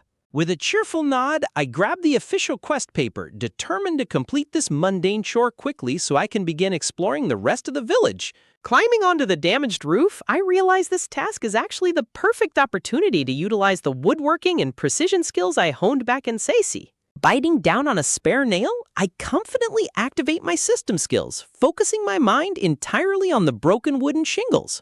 With a single, incredibly precise strike of my hammer, the wood slots perfectly into place, the impact echoing across the quiet street below. Just a few minutes later, I wipe the sweat from my brow and announce my completion, leaving the guild receptionist completely flabbergasted by my impossible speed. Hurrying out to inspect the roof herself, her jaw drops in absolute shock as she mutters my name, unable to comprehend such flawless craftsmanship from a novice. Admiring the beautiful, seamless woodwork, she asks if I secretly possess master-level carpentry skills, to which I sheepishly ask if this means my quest is officially cleared. Stunned by my undeniable efficiency, she pulls out my registration token and officially declares that I have met the promotion criteria to ascend to F rank. I gladly accept the newly upgraded token with a grateful bow, thrilled to have taken my very first step back up the adventuring ladder. Suddenly, the hair on the back of my neck stands on end as a massive, towering shadow looms directly behind me, radiating a powerful beastly aura. I spin around to find a tall, friendly wolf beast man named Bob, who warmly introduces himself and asks if I am the new adventurer in town. Relieved that he isn't hostile, I firmly shake his hand and confirm my status, glad to find a friendly face in this suspicious village. Bob chuckles warmly, revealing he is an E-rank adventurer, and kindly offers to give me some veteran advice whenever I need a helping hand. Suddenly, Bob claps his hands together as a memory sparks, his friendly eyes widening with sudden recognition. He mentions that the receptionist, Chloe, told him all about the incredibly fast and flawless repair work I performed on the guild's roof. With a bright laugh, Bob waves goodbye, thanking me for saving him the hassle of having to do the boring repair chore himself. Watching him walk away, I smile warmly, incredibly grateful to have finally met a genuinely kind soul in this cold, defensive village as I prepare for tomorrow's quests. The next morning, I venture deep into the surrounding forest, activating my Eyes of Truth skill to search for valuable herbs and materials. Thanks to my flora knowledge, my vision highlights various rare plants like three-blade grass and mana flowers, allowing me to harvest them with ease. But as I combine my gathering skills with my danger detection magic, a sudden, alarming magical signal flashes in my mind. Goblins are actively hunting nearby. My heart stops as I realize a lone traveler is currently being chased by a pack of vicious monsters, prompting me to sprint desperately toward the danger. Bursting through the thick foliage, I am horrified to see the friendly wolf beast man, Bob, running for his life with a horde of bloodthirsty goblins hot on his heels. With no time to lose, I draw my bow and unleash my system authority, firing a rapid barrage of magically enhanced arrows that pierce the monsters with deadly accuracy. Running up to Bob as the final goblin falls, I call out to him in deep concern, desperate to ensure he hasn't sustained any fatal injuries. My relief instantly turns to pure horror as I look down at Bob's weapon, noticing a highly toxic, glowing green poison dripping from the blade. Before I can react, Bob collapses onto the forest floor, choking violently and foaming at the mouth as the deadly poison rapidly ravages his body. Every second counts as my mind races, searching through my memories for any magical skill or remedy that can counteract this lethal toxin before his heart stops beating. Inspecting the acidic, bubbling green residue on a nearby rock, I realize this is an extremely potent neurotoxin. If I do not act this very instant, Bob will die. Acting on pure instinct, I desperately apply a soothing herbal paste to the wound on his chest and begin pouring a high-grade health potion down his throat. Yet, as his breathing grows shallower, a cold dread washes over me. I know a standard healing potion alone is not strong enough to neutralize this ancient, lethal poison. Gritting my teeth, I extend my hand, channeling every drop of my magical energy to activate my system's status ailment recovery skill to forcibly purge the poison from his veins. A brilliant golden magic circle erupts beneath my palm, wrapping Bob's convulsing body in a warm, purifying light that battles the dark toxin.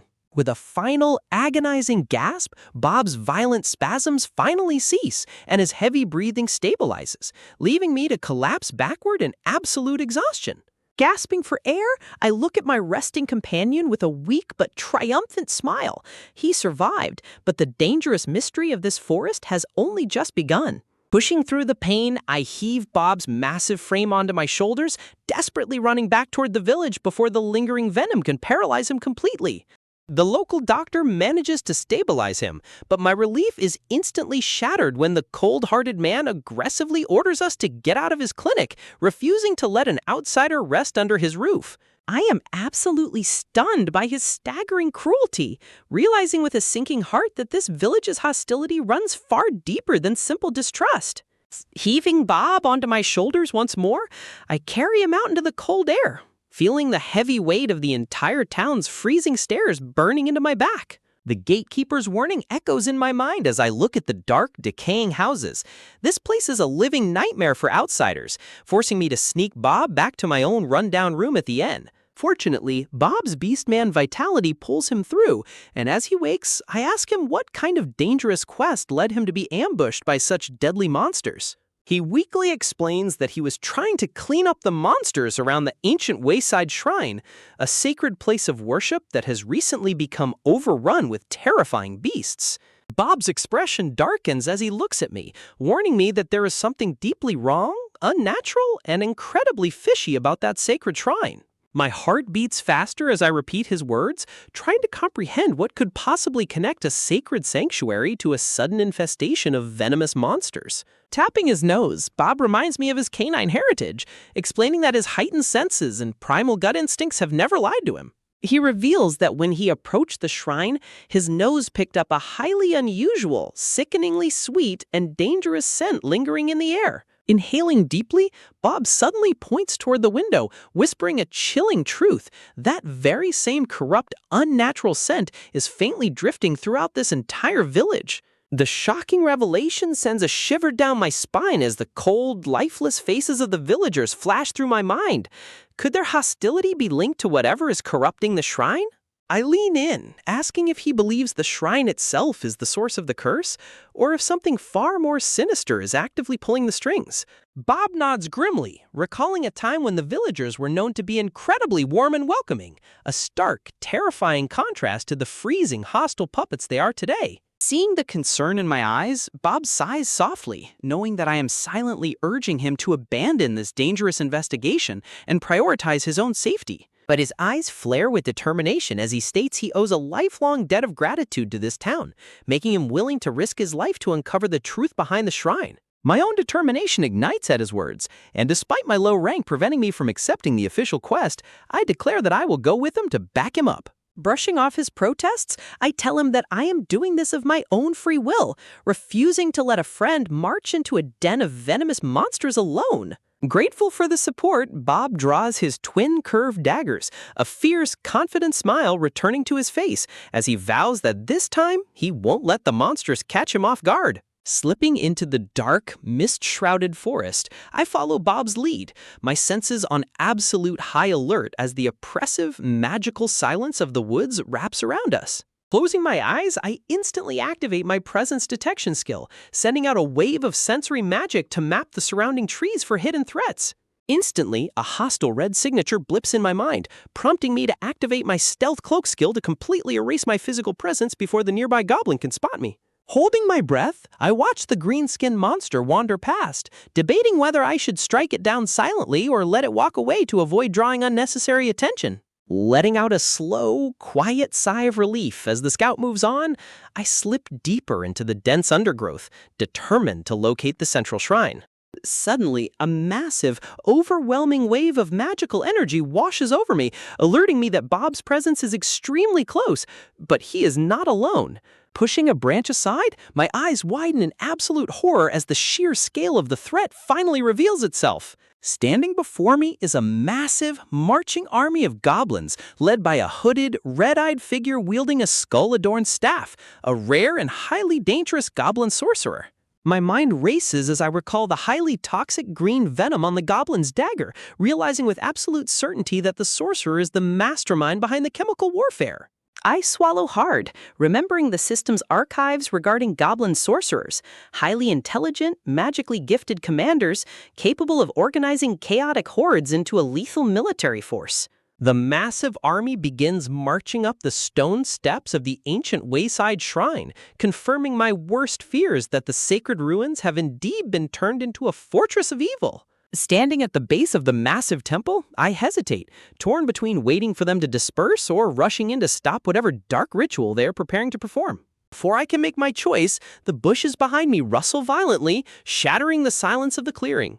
I spin around in panic, only to see Bob leap out of the foliage, twin blades drawn and a fierce battle cry erupting from his throat as he prepares to charge the army head-on. But his sudden arrival immediately alerts the entire horde, and the goblin sorcerer turns its glowing red eyes toward him with a twisted, mocking sneer. With a chaotic shriek, dozens of screeching goblins leap from the stairs, raining down on Bob like a tidal wave of green flesh and rusty iron. Bob unleashes his full power, his daggers turning into a blur of silver light as he slashes through the front lines, sending black blood spraying into the air. But the sheer, endless numbers of the horde begin to overwhelm him, and I realize with growing dread that even an experienced adventurer cannot survive this solo. Suddenly, a blinding, superheated flash of light erupts from the center of the steps, scorching the ancient stone pillars. The goblin sorcerer cackles wildly, channeling a devastating fire spell through its staff, preparing to incinerate Bob where he stands. I scream out a desperate warning as the massive torrent of flames rushes toward Bob, who looks up in absolute shock, completely unable to dodge in time. Acting on pure instinct, I knock a magically infused arrow, pulling the bowstring back to its absolute limit as sweat pours down my face. With a thunderous boom, I release the shot, the arrow cutting through the air like a streak of pure starlight, aiming directly for the sorcerer's chest. Just as the arrow is about to pierce the wizard, a metallic clang echoes through the clearing, shattering my hopes of a quick victory. A heavily armored goblin knight steps into the path of my arrow, easily deflecting the lethal projectile with its massive steel shield. Realizing our ambush has completely failed, I channel my remaining mana into my hands, manifesting sharp, glowing shards of magic to create a desperate distraction. I unleash a massive, blinding blast of elemental energy directly into the dirt, blowing the frontline monsters back and buying us a few precious seconds to escape. Grabbing Bob's arm, I drag him into the dense forest, sprinting desperately as the furious shrieks of the goblin army echo closely behind us. We leap over roots and crash through thorns, pushing our bodies to their absolute limits to put as much distance as possible between us and that cursed temple. Collapsing against a giant stone ruin, we pant heavily for breath, safe for now. But as I look back at the glowing mountain, I know we have just declared war on a force far greater than we can handle. Deep in the woods, our heavy panting slowly quietens as Bob turns to me, offering a genuine, heartfelt thank you for pulling him out of that green-skinned death trap. He sighs, rubbing his head in sheepish exhaustion, admitting that his reckless warrior habits often push him into danger before he even realizes it is too late. Rushing back to the local guild branch, we present our findings, leaving the receptionist visibly pale and trembling at the mention of a goblin sorcerer and knight actively coordinating a horde. Slamming his heavy paws on the wooden counter, Bob demands that she request immediate, high-ranking reinforcements from outside before this plague consumes the entire region.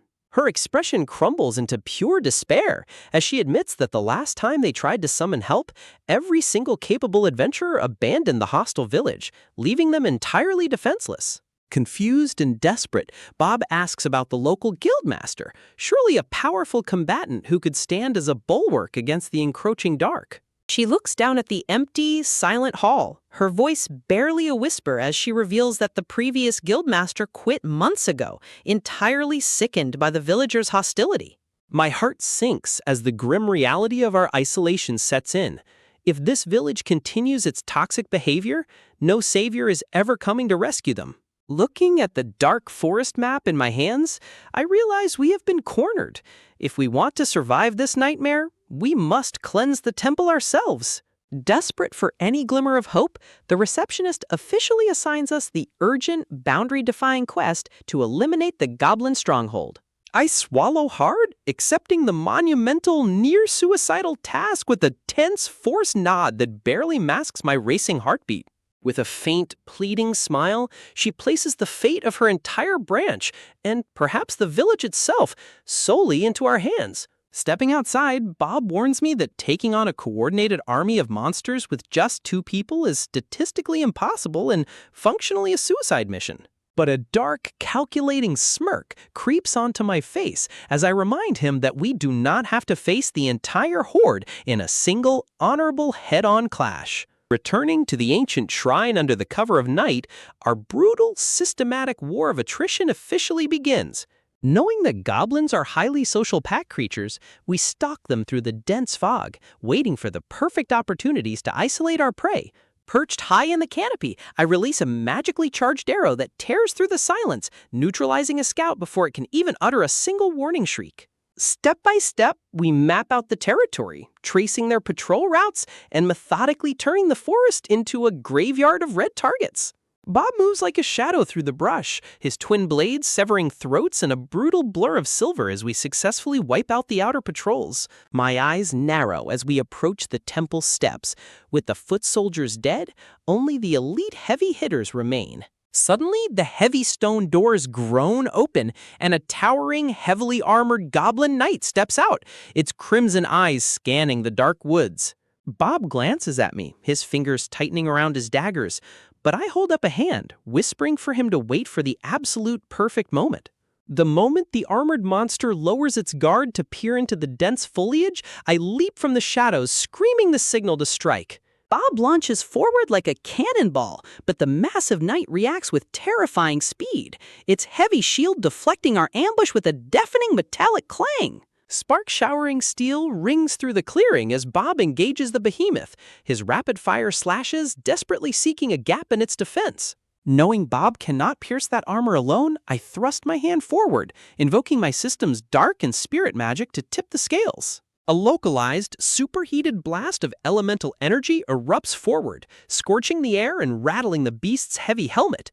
Bob uses the disorienting blast to launch himself into the air, bringing his twin daggers down in a crushing, gravity-assisted overhead strike. The relentless assault finally pays off as Bob's blade shears through a chink in the knight's thick collar plate, drawing thick black blood. But before we can celebrate, my presence detection skill screams a frantic, high-pitched alarm in my mind.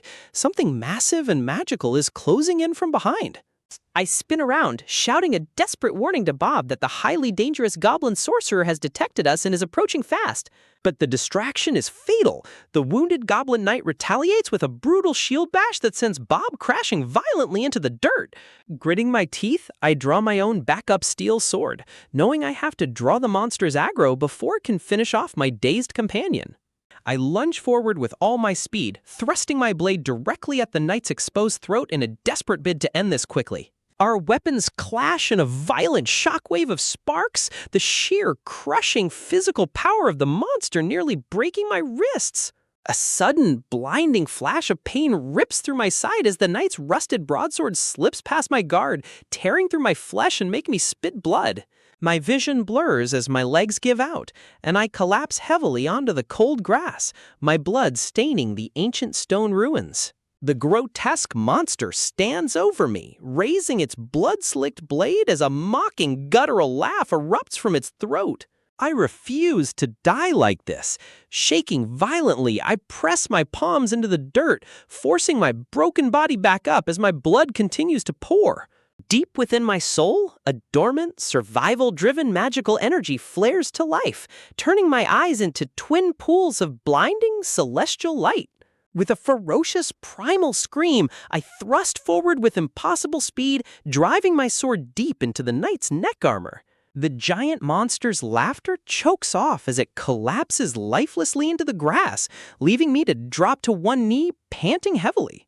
I clutch my side, gasping at the agonizing, white-hot pain of the open wound, realizing my stamina is rapidly bottoming out. Suddenly, a cloud of toxic dust parts, revealing the hooded goblin sorcerer sneering at us, forcing me to immediately trigger my system's super regeneration skill to seal my torn flesh. The sorcerer's glowing red eyes widen in absolute horror as it watches my fatal wound steam and stitch itself back together in seconds. Realizing I am no ordinary human, the wizard begins frantically chanting, summoning a massive, roaring vortex of flames to incinerate me on the spot. Ignoring the heat, I dive toward Bob's unconscious form, desperately uncorking a high-grade health potion and pouring it down his throat. The superheated fireballs rain down all around us, forcing me to scoop Bob up and execute a series of desperate, high-speed rolls to evade the explosions. Behind us, the forest canopy erupts into a sea of orange flames, the sheer concussive force of the magical bombardment shaking the very earth beneath our feet. Caught in the center of a devastating, blinding blast of heat and smoke, I brace myself, knowing that one wrong move now will reduce both of us to ash. The relentless fires of the goblin sorcerer's spell roar toward us, but just as the wizard sneers in triumph, Bob crashes through the inferno with a defiant roar. Channeling every ounce of his remaining strength, Bob swings his heavy blade, unleashing a blinding, lightning-infused slash that tears the Dark Knight apart. The air screams as the legendary warrior's steel cuts true, piercing through the wizard's magical defenses in a single, desperate instant. With a sickening squelch, the goblin sorcerer's head flies from its shoulders, silencing its dark incantations once and for all. As the magical flames finally dissipate into harmless embers, Bob collapses onto one knee, giving me a weak but triumphant thumbs up. Our heavy breathing fills the silent clearing as we look at each other, both deeply shaken but profoundly grateful to have survived this absolute slaughterhouse. Catching my breath, I urge Bob to head back to the village first to report our hard-won victory and rest his battered body. Bob hesitates, looking back at me with a mixture of confusion and concern, reluctant to leave his companion alone in this cursed territory. But as I stare up at the looming stone steps of the ancient shrine, a strange, undeniable curiosity pulls at my very soul. Stepping into the silent temple, I channel my remaining mana to manifest a bright, glowing magic circle on the cult stone.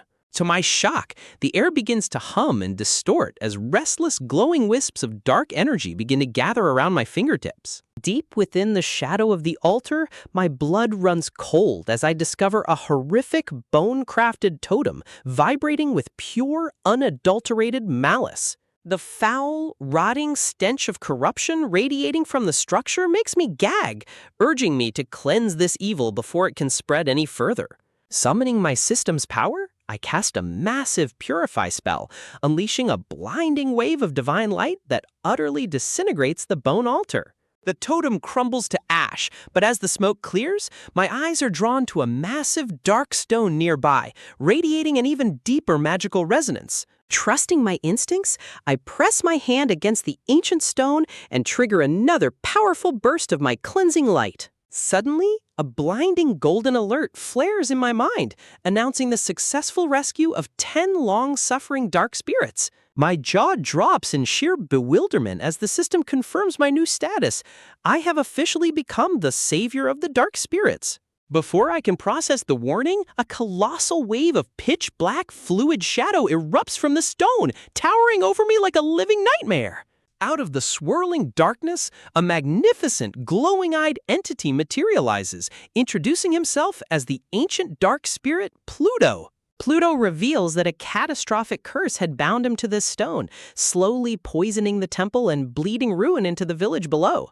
In profound gratitude for his freedom, the ancient spirit reaches out, placing a massive, dark-clawed hand directly onto my head. A surging torrent of ancient energy floods my body as Pluto bestows upon me a legendary blessing to protect my mind and amplify my magic.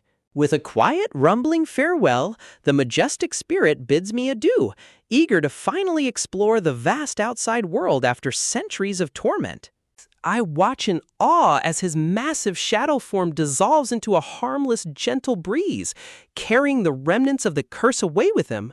Left alone in the quiet ruins, I look down at my hands, absolutely stunned by the terrifying, godlike power I have just inherited. A wave of relief washes over me as I realize that the dark shroud suffocating this region has finally officially been broken. Back at the village, the oppressive, toxic fog that once choked the streets completely vanishes, revealing a beautiful, cloudless blue sky. Standing at the village gates, Bob looks up at the soaring birds, sensing the immediate, miraculous shift in the very air he breathes. Spotting my figure emerging from the tree line, Bob's face lights up with pure joy as he frantically waves and yells my name. Before I can even greet him, the towering beastman wraps his massive arms around me, squeezing me in a bone-crushing, tearful warrior's embrace. Sobbingly, Bob thanks me from the depths of his soul, acknowledging that without my desperate interventions, he would be nothing but a corpse. Laughing softly, I pat his back, assuring him that we are completely even and that the village's curse is finally gone for good. Hearing my words, the guild receptionist gasps in absolute shock, her eyes wide with disbelief at the mention of the ancient spirit. Bowing deeply to us, her voice trembles with tears of gratitude as she promises that the guild branch will reward us handsomely for our miracle. But Bob shakes his head, looking down with a sudden, heavy expression as he remembers the terrifying moment he almost lost his life. He quietly admits that when the Goblin Knight's blade cleaved through him, he truly believed his journey had reached its end. He looks at me with profound respect, stating that had I been even a second slower in my decisions, he would have crossed the veil. Grinning sheepishly, Bob pulls out his coin purse, insisting on fully reimbursing me for the high-grade potion I used to revive him. I wave my hands in panic, trying to explain that it was just a homemade potion I concocted myself, so he shouldn't worry about the cost. My casual confession leaves both Bob and the receptionist frozen in absolute comically wide-eyed shock. The receptionist stammers in disbelief, realizing that making such a potent elixir means I possess high-level apothecary skills. Bob's jaw drops as he lists my absurd arsenal: archery, master woodworking, and now elite alchemy, proclaiming me to be an absolute genius.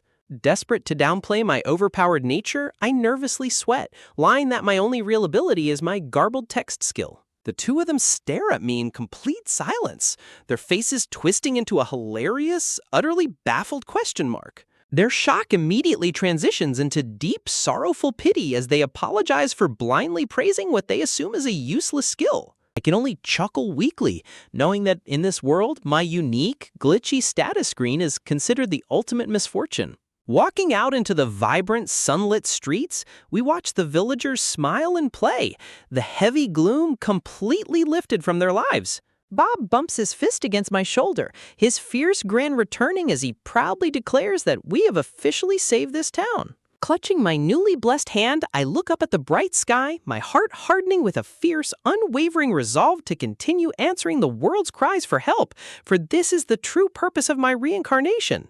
A blinding, roaring pillar of celestial light suddenly erupts from the earth, shooting straight into the heavens as if echoing my unbreakable resolve.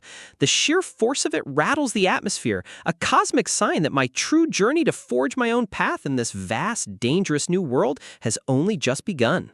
Standing proudly side by side with my loyal companions, we gaze out toward the endless sunlit horizon. With Bob's towering strength, our friend's unwavering support, and my own hidden godly powers, we are ready to face whatever terrifying threats and legendary adventures await us next.